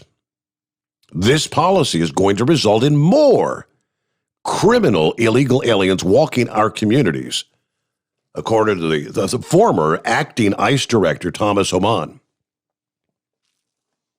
Why are we doing this? Why? When you're talking criminal illegal aliens, sex crimes against children, these aren't men and women that are destitute, looking for a better way of life, being released into the country. These are criminals, and criminals, I don't know, I'm not the statistician, but last I heard, an overwhelming majority of them become reoffenders as soon as they get out of prison. You've got your handful that actually get rehabilitated and get out of prison and turn their life around. But most go right back out on the street doing what they've known how to do. There you go. It's about a minute before news update here. News break, as we call it. Bottom of the hour. So we'll get that taken care of real quick here. Meanwhile, it's 844-844-3388. You almost have to see it to believe it. Photographs released from the South Dakota Highway Patrol on their Facebook page, blasting a truck driver for a backhoe haul that could have taken a deadly turn. You can't make it up. This guy's got to get a Dumbass of the Year nomination. Tuesday, April 27, South Dakota Highway Patrol shared these alarming photos captured at the Jefferson Port of Entry. Troopers wrote, 2 15,000-pound backhoes and not a single chain fastened. He's got them on the flatbed. This could have potentially caused a serious final destination scene on the interstate if they had rolled off the trailer onto the roadway, making reference to the movie Final Destination. What kind of dumbass puts 2 15,000-pound backhoes on a flatbed? And there were chains there, but not a single one was actually fastened. All right, we return after our news break. The Steve Sommers Overnight Drive, live from the Hot Shot Secret Studios. USA Radio News with Dan Naraki. President Biden will address a joint session of Congress Wednesday night where he's expected to unveil details of his American Families Plan. Biden will reportedly call for free preschool for 3- and 4-year-olds, with federal funds assisting states in offering the pre-K. The proposal is one piece of his more than $1 trillion plan that is focused on education, childcare, and health care. The president is also expected to propose a hike in the capital gains tax rate to pay for his plan. And the president has tapped Texas Sheriff Ed Gonzalez to head U.S. Immigration and Customs Enforcement. Gonzalez is the current sheriff of Harris County, the most populous county in the state of Texas and the third largest sheriff department in the country. Gonzalez has been a vocal critic of the previous administration's immigration policies, pulling his department from a federal program to offer assistance to ICE in apprehending and deporting illegal immigrants. This is USA Radio News. Okay, we are running a car drive right now to help veterans all across America. So if you have an old car, truck, or van, even a motorcycle or an RV sitting around, you can right now give it away and help the vets. They really need your help. And your car will help support the vets and their families. And guess what? You even get a tax donation. Plus, we'll even come and pick up your car for free. And all you've got to do is pick up your phone right now and make a free call. Now is the perfect time to do something good for the vets. Give back to the vets right now for all they've done for this country. And your old car can really help them. So call the Veterans Car Donation Program right now for free pickup of your vehicle. Help the vets and help your taxes at the same time. Call right now. 800-882-2093. 800-882-2093. 800-882-2093. That's 800-882-2093. You're listening to the Overnight Drive with Steve Summers. At Hot Shot Secret, we share the science behind common diesel problems and their solutions. For example, Hot Shot Secret Diesel Extreme. Today's ultra-low sulfur fuels leave injector deposits causing frequent DPF regens and low throttle response. Diesel Extreme is a once every 6-month treatment that will clean your entire fuel system, including the tank, lines, pump, and the injectors. Hot Shot Secret Diesel Extreme is available nationwide at truck stops, fine farm and auto stores, and online at hotshotsecret.com. Some say their truck reflects who they are, dependable and reliable. That's why you trust Blue Def. Now the best just got better. Introducing Blue Def Platinum, a revolutionary innovation with advanced system shield technology to significantly reduce harmful deposits. To maintain fuel economy, save money on costly repairs, and sustain the life of your SCR system, there's only one DEF to choose. Blue Def Platinum. The best just got better. PureFlow AirDog, your leader in fuel air separation system technology. Our systems filter out water, particulates down to 2 micron, and remove all of the air out of your diesel fuel. This allows for nothing but pure, clean diesel fuel to reach the expensive injection system equipped in your vehicle. Not only do our fuel systems protect, they also come in a variety of flow rates to meet your performance needs. Our systems are compact and use OEM-style fittings for an easy installation. Learn more about our product at www.pureflowairdog.com and be sure to follow us on Facebook and Instagram. Protect your investment with PureFlow AirDog. Diesel Army is on duty 24 hours a day, 7 days a week. Burning the midnight oil with the best diesel coverage. All the tech, all the torque. Diesel Army, where there's smoke, there's fire. For the latest news and event coverage, as well as feature and tech articles, sign up for the newsletter and don't miss a thing. Visit dieselarmy.com from the Power Auto Media family of digital magazines. Again, it's dieselarmy.com. Dean Michael, the tax doctor here. I have one question for you. Do you want to stop worrying about the IRS? If the answer is yes, then look no further. I've been around for years. I've helped countless people across the country, and my success rate speaks for itself. So now you know where to find good, honest help with your tax problems. What are you waiting for? If you owe more than $10,000 to the IRS or haven't filed in years, call me now at 888-557-4020 or go to mytaxhelpmd.com for a free consultation and get your life back. For anything diesel, take it to Shy Diesel. They provide a wide variety of services and diagnostics to determine what the problem is with the latest technology. From simple oil changes and preventative maintenance to fuel system diagnostics and repairs, engine rebuilds and cylinder head repairs, and rebuilds with our in-house machine shop. They also have on-site DPF cleaning for exhaust issues and DOT inspections. If your diesel is asking for some attention, Shy Diesel has the specialist you need for anything diesel. Located in Terre Haute and Lafayette, Indiana, and Effingham, Illinois, Shy Diesel has you covered. Drivers, you demand that your equipment's reliable and dependable, and that also applies to your headset for communication. Well, our friends at Stellar Electronic have you covered. The Pluto Duo headset bundle is the best communication headset you can find in the industry. No matter the challenging environment you're driving in, the Pluto headset will make you sound crystal clear all the time thanks to their 99% noise cancellation.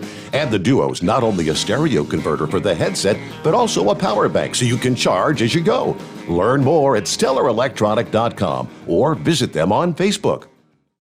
At Hot Shot Secret, we share the science behind common diesel problems and their solutions. For example, Diesel particulate filter regeneration. the DPF catches particulates left over from combustion. The DPF regeneration cycle cleans the filter with temperatures exceeding 1,000 degrees Fahrenheit. A computer sensor triggers the DPF regen, which is often accompanied by a loss of power and fuel economy. The frequency of DPF regens are in correlation to the cleanliness of the fuel burn. Under heavy operation with the dirty burn, DPF regens can occur multiple times per day. Hot Shot Secret Diesel Extreme Fuel Additive promotes a more complete combustion, creating fewer emissions and therefore fewer DPF regens. Vehicles using Diesel Extreme experience 83% less DPF regens. Hot Shot Secret Diesel Extreme is available nationwide at truck stops, fine farm and auto stores, and online at hotshotsecret.com. Hot Shot Secret, powered by science.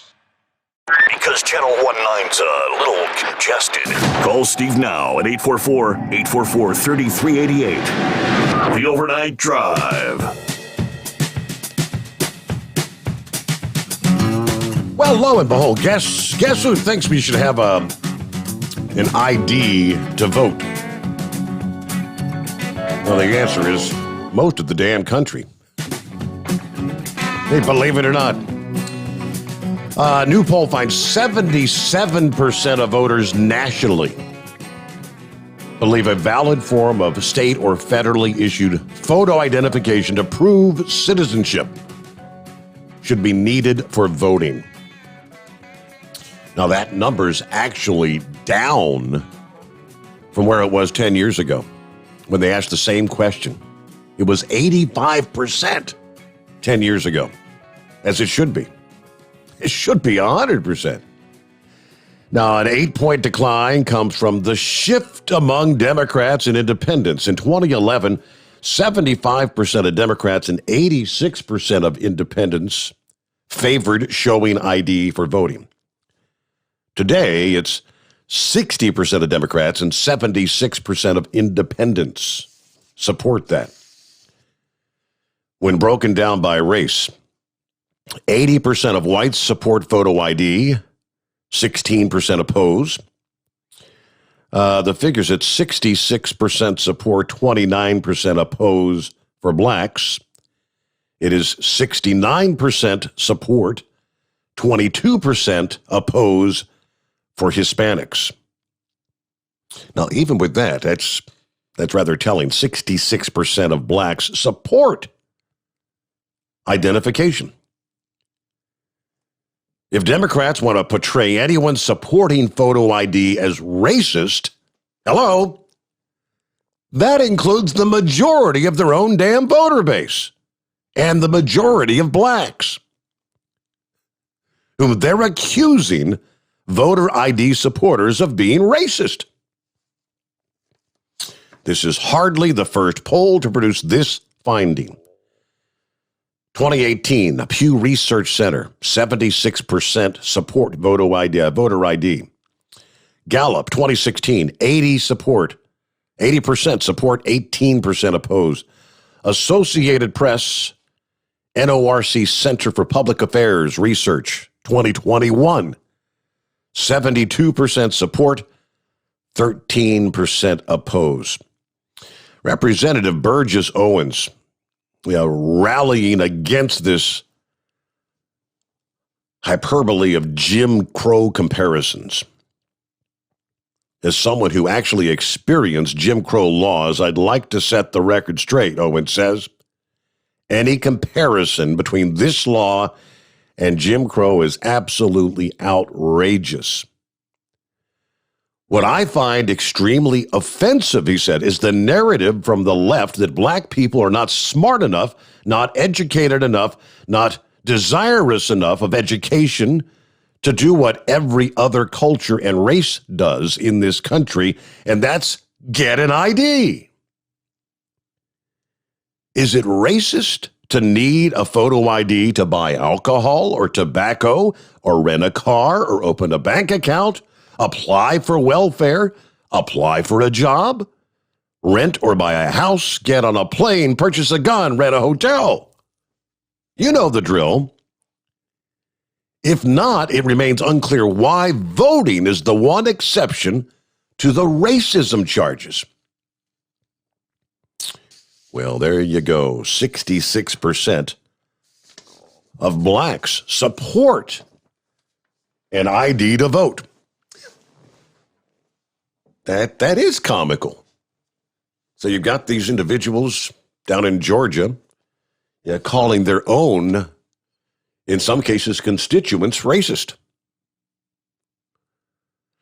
All right, Philip is back with us. Yes, Philip. Hey, bud. Sorry I had to leave earlier. I about got a ICC bumper up my butt here on this car because somebody's sleep driving out here. Mr. Hyperlane, if you want to sleep drive in the middle lane, get it off the road, man. Sorry I had to leave earlier, man. I really am. I like Cascadia trucks. I really do. Freightliner makes a nice truck. But you know what? I'd like to see them on my terms, not the guy driving's terms. So sorry about that. Sorry, got a little clipped out. So there I was correct. Yeah, I thought by the tone of your voice something didn't sound quite right. So it kind of caught me off guard. So I'm glad you clarified that. Yeah, I was going down I-4. If anybody knows I-4 the St. Johns River Bridge is up by Sanford.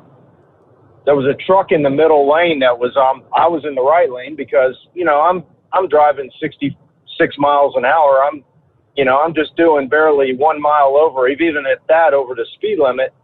And this guy is just like slowing down, speeding up. And I was talking to you on the phone when that was going on. And I've got the hands-free thing. And so I'm paying attention to my driving. And it got to the point I'm like, you know what? I got to get off of this. And then when he kind of whipped over a little bit, I'm like, I got to get off the car, off the phone and drive the car is the number one priority here. Mm-hmm. So I had to change my priorities. So sure. I apologize for that. Not a problem. I just wish these guys, if they got to getting tired, get it off the road, man. Don't even get out there. I was going to tell you, guess what's opening up Monday down here in Orlando? What's that? White Castles. Oh, yeah? White Castle. The world's biggest White Castles store is opening up in Orlando on May 3rd. It's Monday. You can go get your sliders down here in Orlando. How about that? And I don't think it'll be too much longer, and you'll also be able to get your Portillos. I don't know what's going on Portillos. They were going to open their store back a couple months ago, and then they pulled out for just a little bit, and they're still working on it. They say they're coming soon, but that White Castles, though, they was all over the place on the news yesterday. And you were talking about IDs. Did you hear about the new thing that you're going to have on your ID? If you don't have it, you won't be able to fly. Yeah, what's that? They got a little star that goes on your ID. Uh-huh. They've been trying to enact it the last few years, and with COVID, they had to pull it back for a little bit. But this year, it's actually coming down the pike. And by the way, who in the heck pays $5.2 million for a basketball card? Did you see that? I didn't catch that one. No, 5.2 mil, huh? Yeah, LeBron James, one of his cards. I don't know which one. I guess there was only 23 of them made or something. I really don't care. I'm not a LeBron James fan. I'm sorry. But somebody paid, I think it was $5.2 million for it, from what I understand. Wow. I mean, come on, man. It's just a piece of paper with somebody's picture on it. So, but sorry about earlier, but I appreciate. Yeah, when I had to leave, I had to leave. Yeah, you got to do what you got to do. Man. Not a problem. That's what I said at the time. I said, hope everything's all right. That was kind of unusual. Yeah, it was weird. I mean, I've sleep drived a little bit in my time. 25 years of driving, and I've ran off the road once, and rumple strips on the side of the road woke me up. But I got it off the road after that. I learned my lesson real quick. So, yeah, you're going to go to sleep, get off the road. We don't need you out here causing mayhem. So I'll talk to you later, man. Thank you. All right. Be safe for the rest of your trek into work this morning. Yep. Got to be careful out there. He's not kidding. I've Good golly. Even amid the longest injury stretch in his Hall of Fame career, LeBron James still manages to rewrite record books. The 2003-04 Upper Deck Exquisite Collection RPA, that's rookie patch autograph, parallel LeBron James card. One of only 23, sold privately for $5.2 million. The Beckett Grading Services graded the card 9 with a perfect 10 signature. Now claims the throne for the most expensive basketball card, knocking off the $4.6 million one of one 2018-19 Panini National Treasures. What is it? Luka Doncic RPA sold in March. So that ties the all-time record for any card with the 1952 Topps Mickey Mantle card purchased this past January. All right. Is LeBron James gaining status or losing status right about now? Well, with most of the country, he's lost a whole lot of status. You couldn't, I wouldn't want it. You couldn't give me the damn thing. All right, Dateline Orlando, he is correct. The world's largest freestanding White Castle gave a sneak peek behind the castle walls as preparations for the grand opening are underway. Dozens of workers have been completing training at the 4,567 square foot restaurant there in Orlando. We have 2 weeks of intense team member training.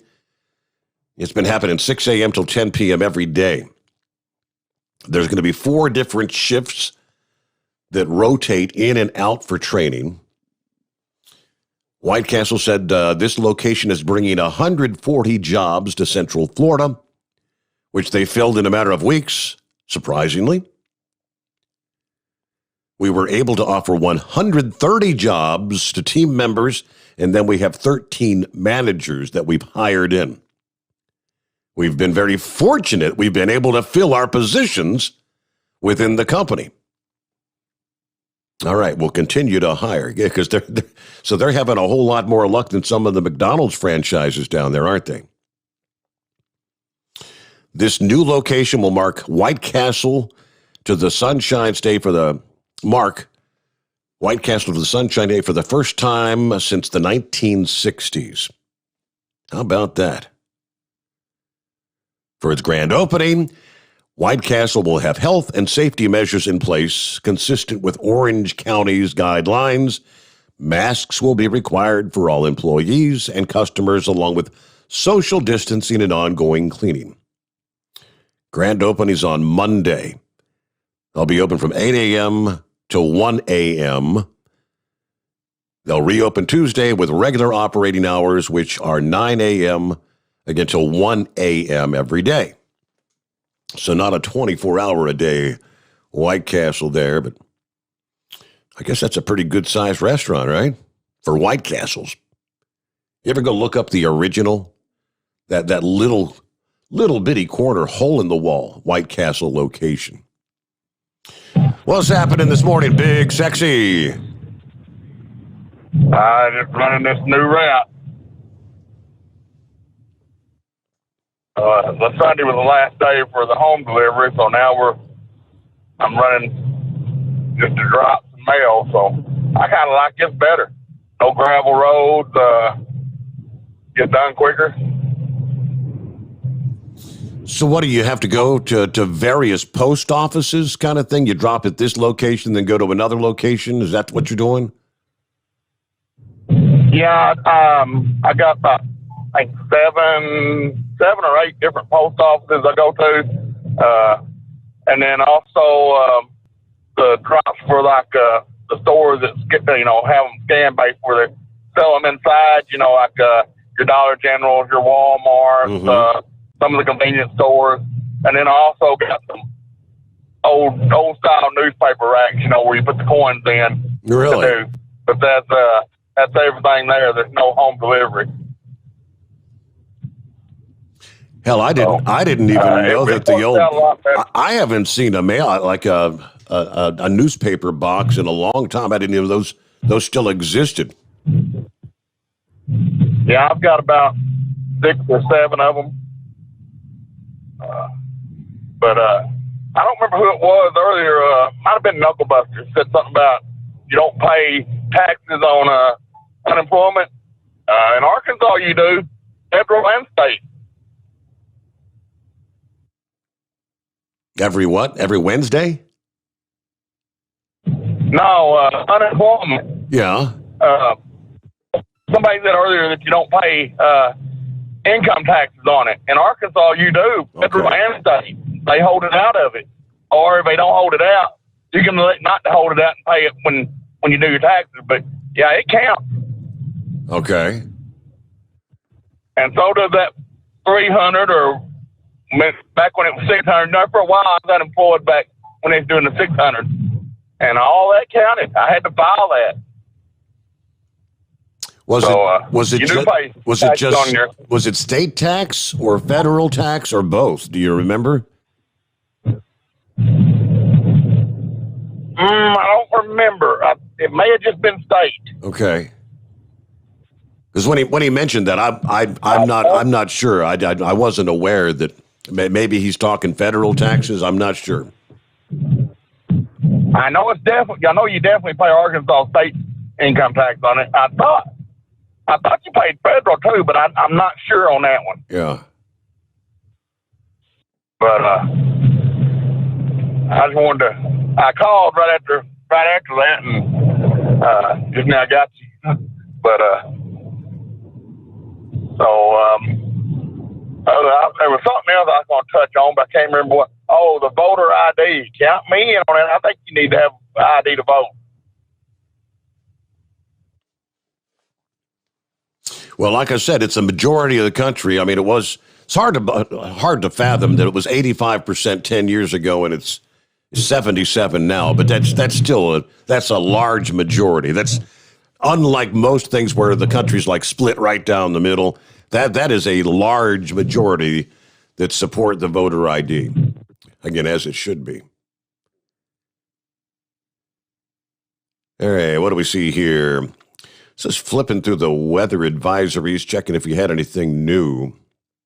All right, it's almost outdated already, but yeah, so it looks like the storms are kind of getting a little robust in parts of Texas and Oklahoma, because there is still one, I guess both of these are still active till the top of the hour, but yeah, we'll see if they update or renew.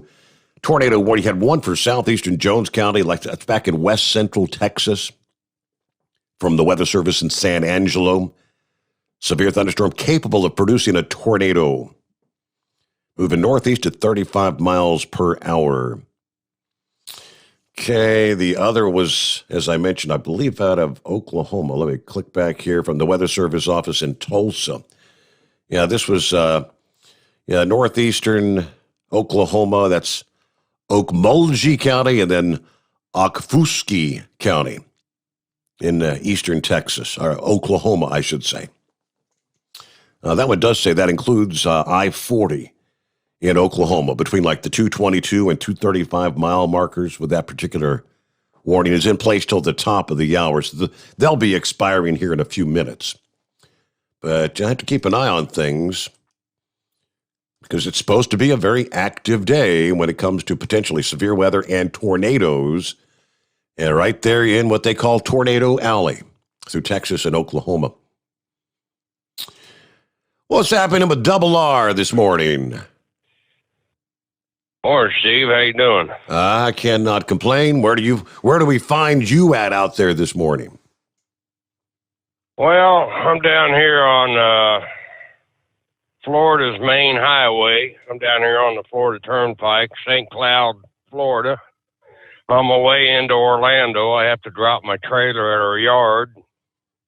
And then I'm going to bobtail up to Charleston, South Carolina. We had one of our drivers, I guess, wasn't paying attention and topped his trailer on a tree. Thank God there was no cars in it. And then after that, he said that he wasn't going to drive it down to the yard because he was nervous about driving it. So I got to go up there and rescue that trailer and bring it back down to Orlando and drop it and get on with my deal. But hey, real quick, like, Steve, I just want to say my hat's off to Dean Michaels. Oh, yeah? That guy. Oh, yeah. His business, excuse my French, but they know what the hell they're doing, buddy. I'm not doing an advertisement for them. I'm just saying what I feel. Well, I mean, why not? Yeah, yeah, absolutely. Go ahead. I owed $11,000 to the IRS. They done a 2017 audit on me, and they're trying to get me for that per diem crap. And man, I mean, they got right on it. Nita and I, we had to go through a lot of crap to get back paperwork, back log books and stuff like that. But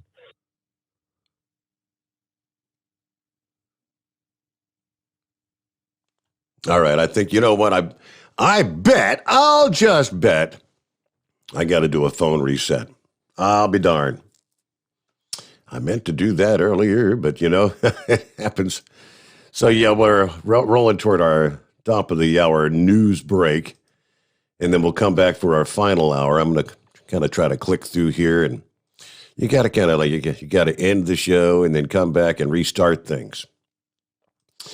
So that's the way it works. Meanwhile, when we get this back up and running, obviously, for our listening friends, I think we had 3 or 4 on hold there. Lord, I apologize. It is 844-844-3388. A couple of more clicks here, and we'll be set to roll. All right, meanwhile, what do we see here? How about another survey when it comes to the whole scenario of defunding the police? It's not quite the same majority as those who support an ID to vote, but it's still a majority. You've got 62% of registered voters oppose defunding the police. We'll break down some more of those numbers coming up here momentarily. Meanwhile, let me take care of the phones here, and we'll get our news update, come back for our final hour at 844-844-3388. The Steve Sommers Overnight Drive, live from the Hot Shot Secret Studios. USA Radio News with Dan Naraki. President Biden will address a joint session of Congress Wednesday night where he's expected to unveil details of his American Families Plan. Biden will reportedly call for free preschool for 3- and 4-year-olds, with federal funds assisting states in offering the pre-K. The proposal is one piece of his more than $1 trillion plan that is focused on education, childcare, and health care. The president is also expected to propose a hike in the capital gains tax rate to pay for his plan. And the president has tapped Texas Sheriff Ed Gonzalez to head U.S. Immigration and Customs Enforcement. Gonzalez is the current sheriff of Harris County, the most populous county in the state of Texas and the 3rd largest sheriff department in the country. Gonzalez has been a vocal critic of the previous administration's immigration policies, pulling his department from a federal program to offer assistance to ICE in apprehending and deporting illegal immigrants. This is USA Radio News. At the American Veterinary Medical Association Annual Convention in Washington, D.C., I spoke with Dr. John Howe, AVMA president, about One Health. One Health is really a collaboration between physicians and veterinarians or public health officials. For example, in Minnesota, our state public health veterinarian deals with zoonotic diseases, rabies, for example. Animals are sentinels for humans, and humans are sentinels for some infections in animals. There's more valuable information at avma.org. Are you tired of high cable TV rates? Sign up for Dish today and get a $500 bonus offer while supplies last. Plus, lock in your price for 2 years guaranteed. Call All American Dish, your Dish authorized retailer now. now. 800-610-5739. 800-610-5739. That's 800-610-5739. Offers require credit qualification, 24-month commitment, early termination fee, and e-auto pay. Restrictions apply. Call for details. Nearly half of all Americans have received at least one dose of COVID vaccination. But as vaccines are becoming more widely available, demand in many areas in the country has dropped. Several states have asked the federal government not to send their full allotment of shots each week so as not to waste doses they know will go unused. Dr. Tyson Bell says now is the time to start an aggressive campaign to sway those still on the fence about getting the shot. The medical ICU director at the University of Virginia tells CBS News that knowing you have access to the vaccine could sway your decision to get it. We have to effectively message those who may still be on the fence or less eager to get vaccinated and those who have difficulty gaining access to vaccination. So now we have to get it more widely distributed, the vaccine, into communities so that you come across it on a regular basis, because the two are actually linked. Your decision to get vaccinated can in part be linked to your access, such that if you are on the fence, but you're seeing it regularly in the course of your daily life, and you're seeing people around you getting vaccinated and getting protected, that's that extra incentive for you to get vaccinated. So we have to switch strategy and play more ground game now. This is USA Radio News. You've heard me talking about MyPillow for 3 years, folks. It's the truth. I get the best sleep of my life with a MyPillow. You can do it too. 60-day money-back guarantee, 10-year warranty, made in the USA. You'll sleep well or you'll get your money back. Go to MyPillow.com, click on the radio listener special, use my promo code USA, get 2 MyPillow premium pillows for the price of one, or call 1-800-951-8175. Get the best sleep of your life and do it now. During his speech Wednesday to a joint session of Congress, President Biden is expected to lay out his plans for American energy independence. But critics point out that his actions in his first 100 days in office have taken the country further away from that goal. Tim Berg reports. Roughly 200 guests will attend President Biden's joint address to Congress on Wednesday. White House Press Secretary Jen Psaki saying Biden is deeply involved in the development of the speech. Psaki saying he will lay out the details of the American Families Plan and also mention a range of priorities in the coming months, including energy independence and the Green New Deal. When it comes to energy independence, Wyoming Republican Senator John Barrasso reminds us, securing energy independence provides all Americans with a more safe and a stronger future. That's why I'm really baffled by the efforts of President Biden and his supporters in Congress to destroy entire industries in America and to force tens of thousands of Americans, fossil fuel energy workers, into the ranks of the unemployed. From the USA Radio News Phoenix Bureau, I'm Tim Berg. And the draw was held Tuesday for this Saturday's 147th running of the Kentucky Derby. 2-1 favorite Essential Quality will start from the 14th post, with second choice Rock Your World next door in the 15th slot. The race returns to its traditional place on the first Saturday in May after being delayed to Labor Day weekend last year. Churchill Downs is expected to welcome 45,000 spectators come race day, down from the more than 150,000 people that packed the stands in 2019. For USA Radio News, I'm Dan Naraki. Keep the bugs off your glass and the Smokies off your ass. This is the Overnight Drive with Steve Summers. Some say their truck reflects who they are, dependable and reliable.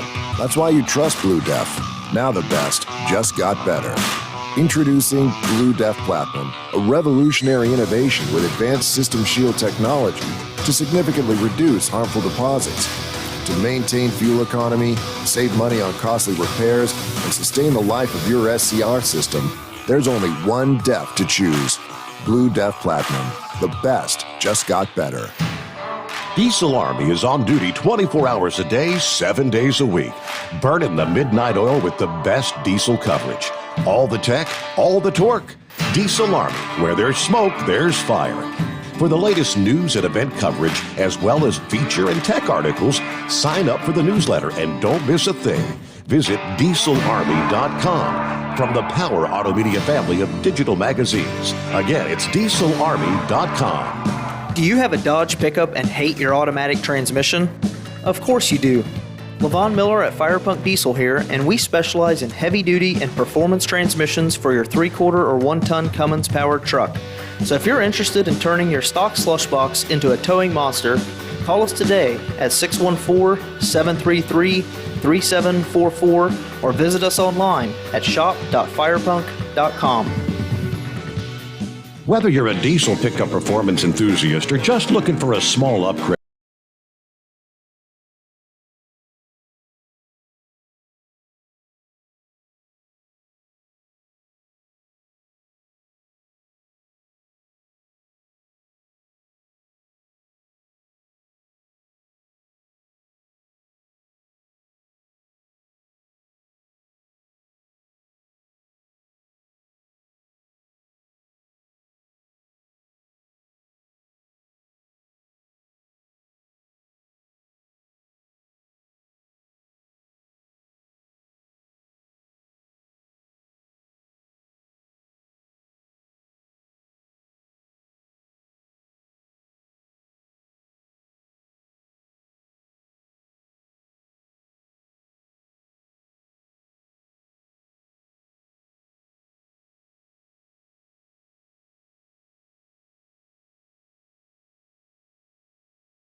So here's the scoop. The Prime Minister unveiled a $747 million spending package to facilitate major upgrades to Northern Territory military bases, but denied it's an aggressive move and claimed he's seeking peace in the region.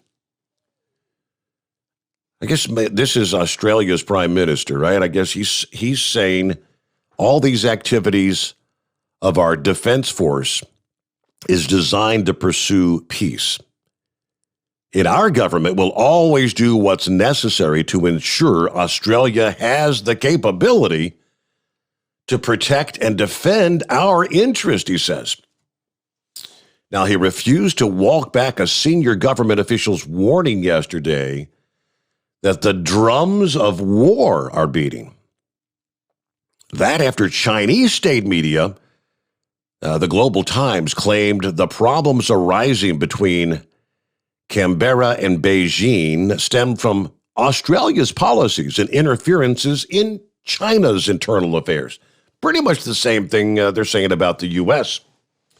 Spokesman for China's foreign ministry cited the Morrison government's description of China as an authoritarian country. He didn't like that. The fact that they're banning Chinese companies from participating in the 5G network rollout in Australia and blocking investment by China-based enterprises. Australia is sick, says Mr. Wang. However, it's asking others to take medicine, which will not solve the problem at all, he says. China hoped that Australia would treat the growing superpower's development, he says, in an objective, rational way and promote cooperation between the two countries. So China's latest criticism of Australia comes amid warnings by federal government figures that Beijing's military and, of course, their growing economic power. One of the top national security advisors yesterday warned, and that was the quote, "The drums of war are beating." The Home Affairs Department secretary says we must work to reduce the risk of war, but not at the cost of our precious liberty. Earlier this week, the defense minister warned that China was militarizing some of the ports in the region. We're going to have to recognize that our region is changing, he says. China is militarizing ports. We got to deal with all of that, and that's what we're focused on right now. Now, all that following the contentious decision by the foreign minister to scrap Victoria's controversial infrastructure agreement with China. So the drums of war are beating. Now, that was another story, Dateline, Sydney, Australia. And this is talking also about the upgrade to the military bases in the north. They're also going to expand war games with the United States, according to the Prime Minister, speaking today, Wednesday, as a matter of fact. An airstrip in the Northern Territory will be lengthened to support larger aircraft.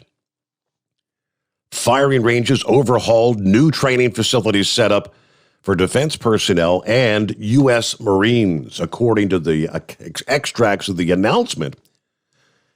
They said working with the United States, our allies and Indo-Pacific neighbors, we're going to continue to advance Australia's interest by investing in our Australian Defence Force. Again, our focus is pursuing peace, stability, free, open Indo-Pacific. All this is going to begin this year. Now, the U.S. Embassy also did not immediately respond to requests for comment. Australia and the U.S., we hold every other year kind of war games there. The next of which is scheduled to begin like this August. Typically, more than 30,000 troops participate in these exercises off Australia's east coast. One of Australia's most senior security officials earlier this week said, liberal democracies must brace for war.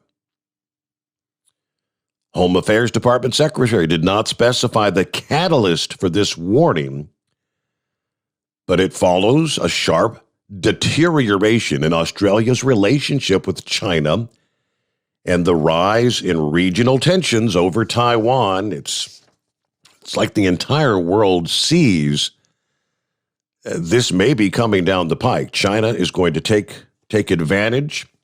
Is it taking advantage of Joe Biden, thinking Joe's not going to respond? Yeah, many have said, well, Joe Biden is in the back pocket of the Chinese. Yeah, China knows that. He's not going to do anything. I don't know if there's any truth to that or not. But I guess we have reason to have genuine concerns, right? Relations between Australia and China have worsened since Canberra called for an international inquiry into the origins of the coronavirus. So they've got kind of a trade war going on at the same time. But the defense minister also said over the weekend a conflict between China and Taiwan cannot be discounted. I think all of the intelligence community is kind of seeing the same thing. Meanwhile, we've got the U.S. and Iran. This whole thing with John Kerry and his comment, the fact that he may have actually informed Iran about some of our covert operations and Israel's covert operations. So now we've got U.S. and Israeli officials meeting in Washington this past day, discussing some serious concerns about Iran's nuclear program, the advancements they're making. They agreed on a significant threat posed by Iran's behavior. White House National Security Advisor Jake Sullivan and Israel's National Security Advisor agreed in the meeting to establish a working group to focus attention on this growing threat from Iran, providing drones and precision-guided missiles to its allies, according to the White House. These talks held the same day that world powers and Iran began a third round of meetings in Vienna with the aim of bringing Washington back into compliance with the 2015 Iran nuclear deal, the nuclear accord, which last I checked, they're saying that would be disastrous if it happens. So there's some of the latest tensions around the world here in 2021. All right, we'll get our news update just ahead here. I'll give it another shot and see if we can get our phone lines back up and running, but I'm not going to hold my breath. Meanwhile, great to have you with us here on a Wednesday morning. Hump Day coming on. It's 844-844-3388. For what it's worth, the Steve Sommers Overnight Drive live from the Hot Shot Secret Studios. USA Radio News with Dan Naraki. President Biden will address a joint session of Congress Wednesday night where he's expected to unveil details of his American Families Plan. Biden will reportedly call for free preschool for 3- and 4-year-olds, with federal funds assisting states in offering the pre-K. The proposal is one piece of his more than $1 trillion plan that is focused on education, childcare, and healthcare. The president is also expected to propose a hike in the capital gains tax rate to pay for his plan. And the president has tapped Texas Sheriff Ed Gonzalez to head U.S. Immigration and Customs Enforcement. Gonzalez is the current sheriff of Harris County, the most populous county in the state of Texas and the third largest sheriff department in the country. Gonzalez has been a vocal critic of the previous administration's immigration policies, pulling his department from a federal program to offer assistance to ICE in apprehending and deporting illegal immigrants. This is USA Radio News. At the American Veterinary Medical Association annual convention in Washington, D.C., I spoke with Dr. John Howe, AVMA president, about One Health. One Health is really a collaboration between physicians and veterinarians or public health officials For example, in Minnesota, our state public health veterinarian deals with zoonotic diseases, rabies, for example. Animals are sentinels for humans, and humans are sentinels for some infections in animals. There's more valuable information at avma.org. Are you tired of high cable TV rates? Sign up for Dish today and get a $500 bonus offer while supplies last. Plus, lock in your price for 2 years guaranteed. Call All American Dish, your Dish authorized retailer now. 800-610-5739. 800-610-5739. That's 800-610-5739. Offers require credit qualification, 24-month commitment, early termination fee, and auto pay. Restrictions apply. Call for details. Nearly half of all Americans have received at least one dose of COVID vaccination. But as vaccines are becoming more widely available, demand in many areas in the country has dropped. Several states have asked the federal government not to send their full allotment of shots each week so as not to waste doses they know will go unused. Dr. Tyson Bell says now is the time to start an aggressive campaign to sway those still on the fence about getting the shot. The medical ICU director at the University of Virginia tells CBS News that knowing you have access to the vaccine could sway your decision to get it. We have to effectively message those who may still be on the fence or less eager to get vaccinated and those who have difficulty gaining access to vaccination. So now we have to get it more widely distributed, the vaccine, into communities so that you come across it on a regular basis, because the two are actually linked. Your decision to get vaccinated can in part be linked to your access, such that if you are on the fence, but you're seeing it regularly in the course of your daily life, and you're seeing people around you getting vaccinated and getting protected, that's that extra incentive for you to get vaccinated. So we have to switch strategy and play more ground game now. This is USA Radio News. You've heard me talking about My Pillow for 3 years, folks. It's the truth. I get the best sleep of my life with a My Pillow. You can do it too. 60-day money-back guarantee, 10-year warranty, made in the USA. You'll sleep well or you'll get your money back. Go to MyPillow.com, click on the radio listener special, use my promo code USA, get 2 MyPillow premium pillows for the price of one, or call 1-800-951-8175. Get the best sleep of your life and do it now. During his speech Wednesday to a joint session of Congress, President Biden is expected to lay out his plans for American energy independence. But critics point out that his actions in his first 100 days in office have taken the country further away from that goal. Tim Berg reports. Roughly 200 guests will attend President Biden's joint address to Congress on Wednesday. White House Press Secretary Jen Psaki saying Biden is deeply involved in the development of the speech. Psaki saying he will lay out the details of the American Families Plan and also mention a range of priorities in the coming months, including energy independence and the Green New Deal. When it comes to energy independence, Wyoming Republican Senator John Barrasso reminds us, securing energy independence provides all Americans with a more safe and a stronger future. That's why I'm really baffled by the efforts of President Biden and his supporters in Congress to destroy entire industries in America and to force tens of thousands of Americans, fossil fuel energy workers, into the ranks of the unemployed. From the USA Radio News Phoenix Bureau, I'm Tim Berg. And the draw was held Tuesday for this Saturday's 147th running of the Kentucky Derby. 2-1 favorite Essential Quality will start from the 14th post with second choice Rock Your World next door in the 15th slot. The race returns to its traditional place on the first Saturday in May after being delayed to Labor Day weekend last year. Churchill Downs is expected to welcome 45,000 spectators come race day, down from the more than 150,000 people that packed the stands in 2019. For USA Radio News, I'm Dan Naraki.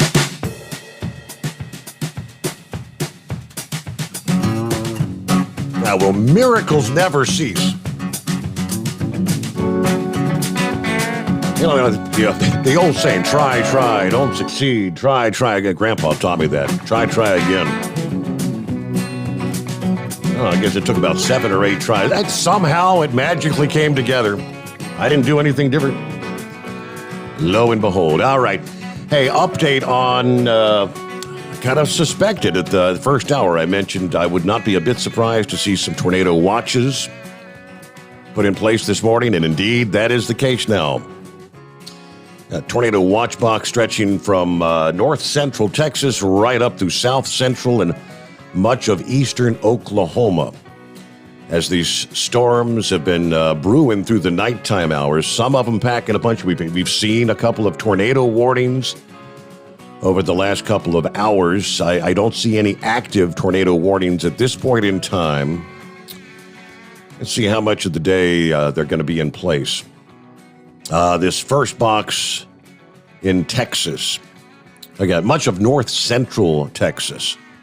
In effect until, right now it's in effect until 10 a.m. Central Time. I'm not going to go through all the locations, but so there you go. So the first watches have been issued. Oklahoma, much of eastern Oklahoma, same thing.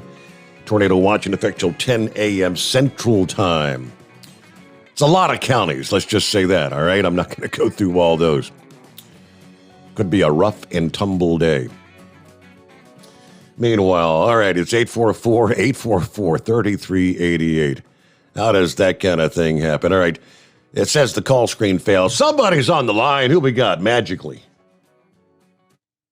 Steve. Yes. How are you? Here I am. Steve? Hey, Steve. It's Steve. Okay. Gave me a chance to eat my apple. Well, thanks for dialing us back up. I appreciate it. I think you were. Problem. Yeah. I'll tell you, it's. I'm sorry. It's quite windy out here on from Indianapolis to Chicago on I-65. Very, very windy. Had a hard time eating my apple and keeping my doubles on the road. All right. You know what I mean? Yep. So anyway, hopefully monkey gougers hunker down out there in Texas. Sounds like it's going to be bad storms out there. Yep. Yeah, he's I don't think this current tornado watch isn't where he's at just yet, but I mean through the day it's all going to be progressing east. So he'll probably be in that zone here midday or early afternoon. Yep. Yeah, that's no fun. That was kind of weird. Like when you would dial the number, the call would just drop, and then you dial the number, and it would say, "You did not enter your meeting code." So I don't know if you can give that information in your text. So you were asking for some kind of meeting code. You were actually hearing things when I was trying to dial in, huh? Yeah. That's wild. Yep. Yeah. But and then sometimes the call screener was fine, and then you say your name, push the pound button, and then it would just be silence, nothing. Yep, that's because it wasn't connected. And, And just this last time, there was silence, and I'm like, all right, I guess it's still not working. And all of a sudden, the news came on, like within 10, 15 seconds. Yeah, that's wild. Strange. It's kind of funny. Philip brought up Portillo's. It's what I had for dinner last night. Oh yeah. Have you ever had Portillo's, Steve? I have not. No, sir. Yeah, they started in Chicago, like I don't know, early 1900s. One little store. Philip probably knows. I think he was living in Chicago for a while, but they've actually got a restaurant in every suburb of Chicago. I mean, I would say at least 100 stores now. They sell, hot dogs, beef, ribs, really good fast food. It's excellent food. They cater, we have parties, we get Portillo's all the time. So it's kind of interesting that they're going down to Florida. But they built that company into a massive operation. They actually don't order their food from outsiders. They make all their own stuff. They've got a massive distribution center somewhere in Chicago. So they make all their own stuff, all their own food, and they bring it into deliver it right to the restaurants. Wow. So very, very good, very, very good food. So I just hope they decide to put one in Nashville because I'm leaving Chicago in 4 weeks. I'm moving down to Murfreesboro, Tennessee. Really? Yeah, I've been in Illinois now for 30 years, Steve. I just can't take it anymore. I can't take the high prices, the high gas prices, the high taxes. We don't even have a gun range to go shoot at in Illinois. We have indoor ranges, but as far as outside, if you want to use your rifle or shotgun, nothing. So, I'm getting out of that state. I've had enough. with the winters, driving around Lake Michigan, I'm done. So yeah, I'm transferring down to Tennessee. Murfreesboro. That's a pretty decent part of the state. I know a few people from over in that area. Yeah, very nice area. And I hooked up with a realtor down there, and she managed to get me a house within a week. So me and the wife were going to rent for the first year and see how we like it. And yeah, got my job waiting for me. So 4 weeks, I'm gone. Wow. I'm heading south. Because the reason I brought that up was I heard one of your people had sent you a message saying that, was it Tennessee and Nashville that got rid of the mask mandate? Said everything's back up and running. Yeah, I mean, no restrictions on capacity for your dining, the bars, restaurants, Nashville, everything pretty much back wide open. That's nice. I'm glad to hear that. Yeah, the other night I went in to get a pizza and I didn't have my mask with me in Illinois. The guy's like, "You need a mask to come in the store." I said, "Give me my pizza, dude." He goes, "No, you need a mask." I told him to take that Dr. Fauci bullcrap and stick it up his caboose. Really? And along with it, take your pizza and take your pizza with it. So you didn't get your pizza? So, yeah. I didn't get my pizza. He wouldn't give it to me. Oh, man. Wow. I'm never going back there again. Yeah, I know. It's ridiculous. But getting back to that John Kerry and Iran, what we were talking about last night at the end, all we heard from all these Democrats, these crazies for 4 years, Steve, was Russian collusion. Donald Trump is in bed with the Russians, right? For 4 years. Well, yesterday I didn't hear one thing on the news about John Kerry being in bed with Iran for the last, 12 years? Mm-hmm. Haven't heard one word about it. But my great future senator of Tennessee, Marsha Blackburn, who I love, I've written her a few times. She always writes me back. I mean, I don't know if it's her or one of her staff members, but I always get a nice letter back. She was on Fox, I believe, last night, and blasting Kerry. She's going to get an investigation started on this guy. And I'll tell you some other people that ought to be investigated. Is that Jen Psaki, because she was involved in that too back in the Obama days when she was working in his administration with Kerry, and also Joe Biden when he was the vice president. I mean, they all had something to do with this. And you remember I told you last night how I thought John Kerry was talking to Iran when Donald Trump was president? Mm-hmm. Correct. Yes, you mentioned that tonight. He was a private citizen, and because I remember Donald Trump talking about it, he was saying, "What the hell is John Kerry talking to the Iranians for when he's a private citizen?" That's no business. So here we go. No business. So here's the thing, Steve. Where's Joe Biden crying about the Logan Act? Right? Do you remember when he was the vice president, how he wanted to instill the Logan Act against Michael Flynn when they went after him? Mm-hmm. Yep. But you don't hear Joe Biden talking about that now. I mean, there is just such a double standard for these leftists. It's just, I don't know, shocking that this goes on. But, hopefully some of these Republicans, like I said last night, like Marsha Blackburn, she's really great. She's standing up for stuff. And there's a few others, and hopefully they can get together and get to the bottom of this. Because I'll tell you what, for what that guy did, man, he should be prosecuted. Because he puts our troops at risk. He puts Israeli lives at risk. I mean, that's criminal, what he's done. And, of course, he's denying everything, even though they got him on tape. But he's a denier. Like most Democrats, they deny. Tell the lie, and people will believe it. So, anyway, he probably got somebody else on the line that might have something a little more intelligent to say. Well, thanks for I'm glad dialing I us got back through up. at the end. Yep, I'm glad the darn phone started working. All right. Yeah, about 16 before the hour. You sent me an email. I said, I tried to call 5 times. Phones ain't working. They weren't working, Big Moose.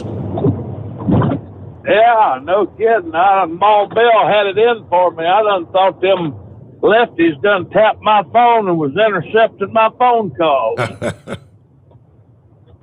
I miss the good old days when you actually had a producer I could cuss out when I did get through. I can't cuss that robot out. Don't do no good. Doesn't seem to give a damn, does it? It doesn't. No matter how hard you cuss it, it just don't care. No, I just want to chime in. You're talking about that food inflation. And then you're talking about White Castle coming in down there in Florida. Mm-hmm. You want the definition of food inflation? Get you about a half a pack of some of that barley malt in you and go in there and wash down about 6 or 8 of them sliders. You'll understand exactly what food inflation means. You'll spend the rest of the day deflating.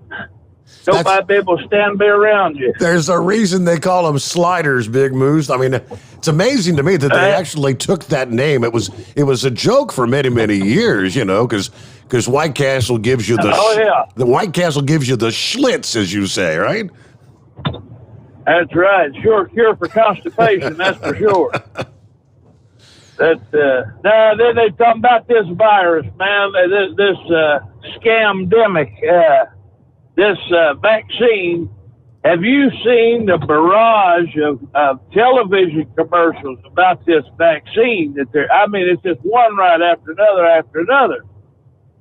I was watching TV a little bit there yesterday, and a commercial break come on, and I counted, I think it was 5 commercials, and 3 of them was for this vaccine in Ohio, And I'm still not sold on this vaccine, man. They pushing this for a reason. It ain't got a damn thing to do with public safety or the common good. It's some form of control, but you'll always have people that'll go right along with the modus operandi there, so to speak. But you also got to remember there's a lot of people that think a handful of Bedouin butt-wiped cave dwellers was able to hijack not 1, not 2, not 3, but 4 of the most sophisticated aircraft on planet Earth and fly them like fighter jets when they couldn't even pass a pilot's test for a Cessna, drive them 200 mile an hour faster than they was able to fly at sea level, and pinpoint accuracy take out a bunch of buildings, So you got a lot of people who will swallow any pill that the television via the government hands them. So, but I tell you what, I said it before and I'll say it again. It'd be a cold day in hell before they stick me with that crap. I ain't buying into that. I've done made up my mind that ain't nothing but a control issue, and what it's going to come down to, it's going to be one of them deals. If you ain't got this vaccine, you ain't going to be able to go. You ain't going to be able to travel. You ain't going to be able to buy nothing, and that's fine too. And but I ain't taking it. But anyway, I see it's getting pretty close to quitting time, so I'll say keep it twixt the spotted and the solid, and we'll catch you on the flip side. Maybe I'll get in a little earlier tomorrow. All right. Hey, well, thanks for your persistence and calling back in here this morning. Well, I was going to have to talk for like 45 minutes straight, That's always a blast. Grasshopper, what's going on? Oh, good morning, Steve. Hey, go to JC Online and check out that article on that guy in Lafayette that they think might be involved in the Delphi killings. He, I guess, kidnapped a 9-year-old girl. I think it was last week sometime. And, practically killed the poor thing, but they got her. And now they think maybe he might have been involved in the Delphi killings. They got a picture of him and stuff, too. Yeah, it's the case that was never solved. I mean, that's going back, 4 or 5 years ago now? Yes. Yeah, about 4 years ago. About 4. Yeah, it was JC Online, and you'll see it on there. You can read it. So I don't know. I hope that is the guy and get him. Interesting. But I've called you a few different times on that Delphi case. But. Yeah, looking at some of the, they had the sketch of the guy and then the photograph that was taken, I guess, from the trail camera or whatever. I don't know. He might kind of fit the profile, the look. You see him there? I'm looking at it. Yeah. That's what I was kind of thinking. I mean, the size, his size. He don't look like he's near as old as the picture, but just the size of the guy. But that poor girl, man, 9 years old. He does that shit. Tried to kill her, rape her, kidnapped her. His dog attacked her. Yeah, So now they're trying to put the pieces of the puzzle together. Well, thanks for the tip there. I had not caught that. Yeah, it was February of 2017. All right. It was Libby German and Abby Williams, the two that first had disappeared when they were out on the walking trail. Detectives investigating Tippecanoe County prosecutors accusing this guy, Chadwell, of luring a 9-year-old girl into his house on April the 19th. Once inside his house, he allegedly beat the girl, sexually assaulted her, and locked her in the basement until police knocked on his door. The information has obviously been shared with us, and our investigators are looking into him, according to the Carroll County Sheriff there. He did not elaborate on any details about the investigation into Chadwell. State Police Sergeant says we don't comment on whom detectives might be investigating, but they did note that the state police works collaboratively with agencies in the district, so... All right, at this point, prosecutors have charged him, Chadwell, with attempted murder, child molesting, attempted child molesting, kidnapping, criminal confinement, battery resulting in serious bodily injury, and strangulation. They also filed a sentence-enhanced charge of being a habitual offender, which, if guilty, could add 6 to 20 years to whatever sentence might be coming his way. Now, he's not the first person accused of an abduction crime that's been investigated as maybe a person of interest in those Delphi murders. None of the others turned out to be an actual suspect. But those two girls abducted, they were 8th graders on the trails east of Delphi in 2017. Whoever the perpetrator was forced them to a secluded site along Deer Creek where he killed them. Girls' bodies discovered the next day. Details of how they died were never released to the public. But undoubtedly, that's the kind of thing. Yeah, were they strangled? Does this guy kind of maybe fit the profile of how those girls were murdered and what he was doing with the 9-year-old girl? That's obviously what they're going to be looking at. And undoubtedly, I'd say, since they recovered the bodies of those two girls, we don't know exactly what happened. But I about guarantee they probably got some DNA that they might be able to try to run a check on. Very interesting. Hey, thanks for the heads up there, Grasshopper. All right, you Knuckle Buster. Yes, sir. How many times did you try to dial us up? Oh, thanks for taking me in so many times tonight, Steve. I appreciate it. First off, I want to clear my name. I leave the taxes to Dean Michael, and I leave the lawyering to my lawyer, and the insurance to my wife, / insurance agent, Mama Knuckle Buster. Well, let's see. I sent you an article on I think Alvera King. She's Martin Luther King Jr.'s niece. She supports President Trump, it was a good read on what she said about voter IDs. I sent you the email there. And that guy moving to Nashville, Tennessee, good luck with it, buddy. They don't call that place Crashville for nothing. And while you're there, make sure you go down on Broadway Street and visit Alan Jackson's bar. You'll have a good time there. And that's all my baloney for tonight, Steve. Have a great day, and God bless you and your family, brother. All right. Thank you much, Knuckle Buck. Did he call it Crashville? He did. Crashville, Tennessee. Yeah. Watch out. Guess that means you got to watch the way people drive down there. Is that it? Let me see here. I do see one tornado warning that has popped up from the National Weather Service in San Angelo, Texas. This is in effect until 4:15 a.m. Central Time, 5:15 East. That's about another 20 minutes. Radar indicated tornado about 8 miles northeast of the Albany, moving northeast at like 50 miles per hour. That's moving. This tornadic thunderstorm it's going to remain over mainly rural areas of northeastern Shackleford County. But again, that is an active tornado warning.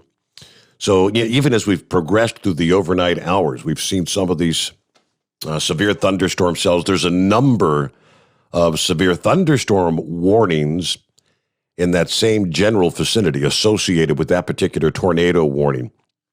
So be aware, it's going to be kind of a rough and tumble day in that part of the country. I did not realize Idaho, apparently in Idaho, you've got a coyote problem. Big time. The Idaho House on Tuesday approved legislation allowing the state to hire private contractors and expand methods to kill the wolves that are roaming Idaho.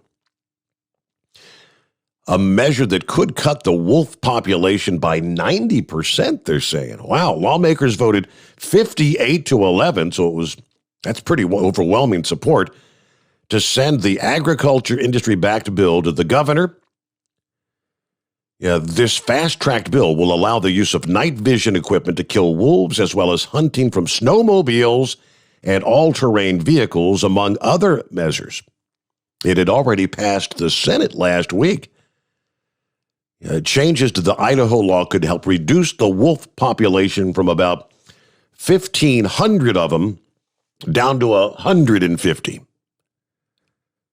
alleviating wolf attacks on cattle, sheep, wildlife. Apparently, there's areas of the state where the wolves are wreaking havoc, a detrimental impact on the wildlife. They're hurting the herds of elk and deer.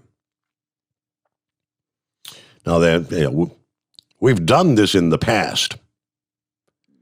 Cattle and sheep ranchers say the wolves are costing them hundreds of thousands of dollars, killing their animals or harassing them. And, of course, if you're harassed by the coyotes, you lose weight. The wolves, I should say, not coyotes, wolves. All right, so there you go. I didn't know they had such a wolf issue there in Idaho. All right, so, hey, did we make it through a hump day Wednesday morning? We made it through the night anyway, here with another edition. Thank you so much for being with us. And come on back at the midnight hour. We'll do it again. I'm going to, make sure we kind of go through and do a double check, discount double check on all the electronics today. Maybe it was just a fluke. Sometimes those things happen with computers and all. Somebody said, Steve, do the Control-Alt-Delete. Reset. Sometimes that's what you got to do. Thank you so much. We'll see you back tonight at the midnight hour. Thanks for being with us. The Steve Sommers Overnight Drive, live from the Hot Shot Secret Studios.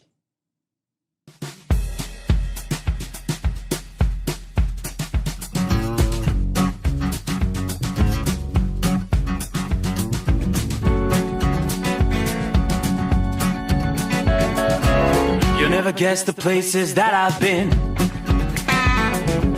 You never guess the places that I've been. 'Cause everything is like a dream, yeah, but only in that dream that I live in. I'm never gonna let let the day begin. Never gonna let the day begin. 'Cause everything is like a dream, yeah, but only in that dream that I live in. Oh, don't wake me up before you go, and I'll just make this bed my home. Oh, darling, please just let me sleep. Give me my dreams.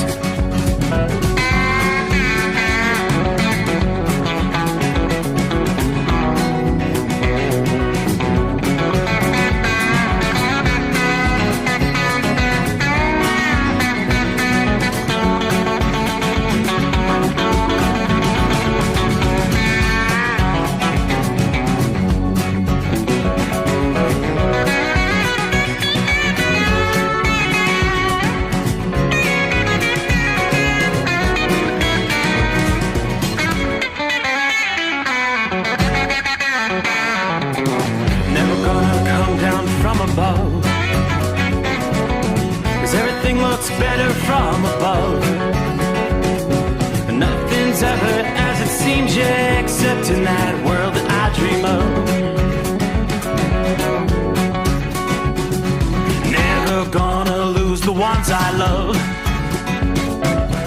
Never gonna lose the ones I love. 'Cause everything is like a dream,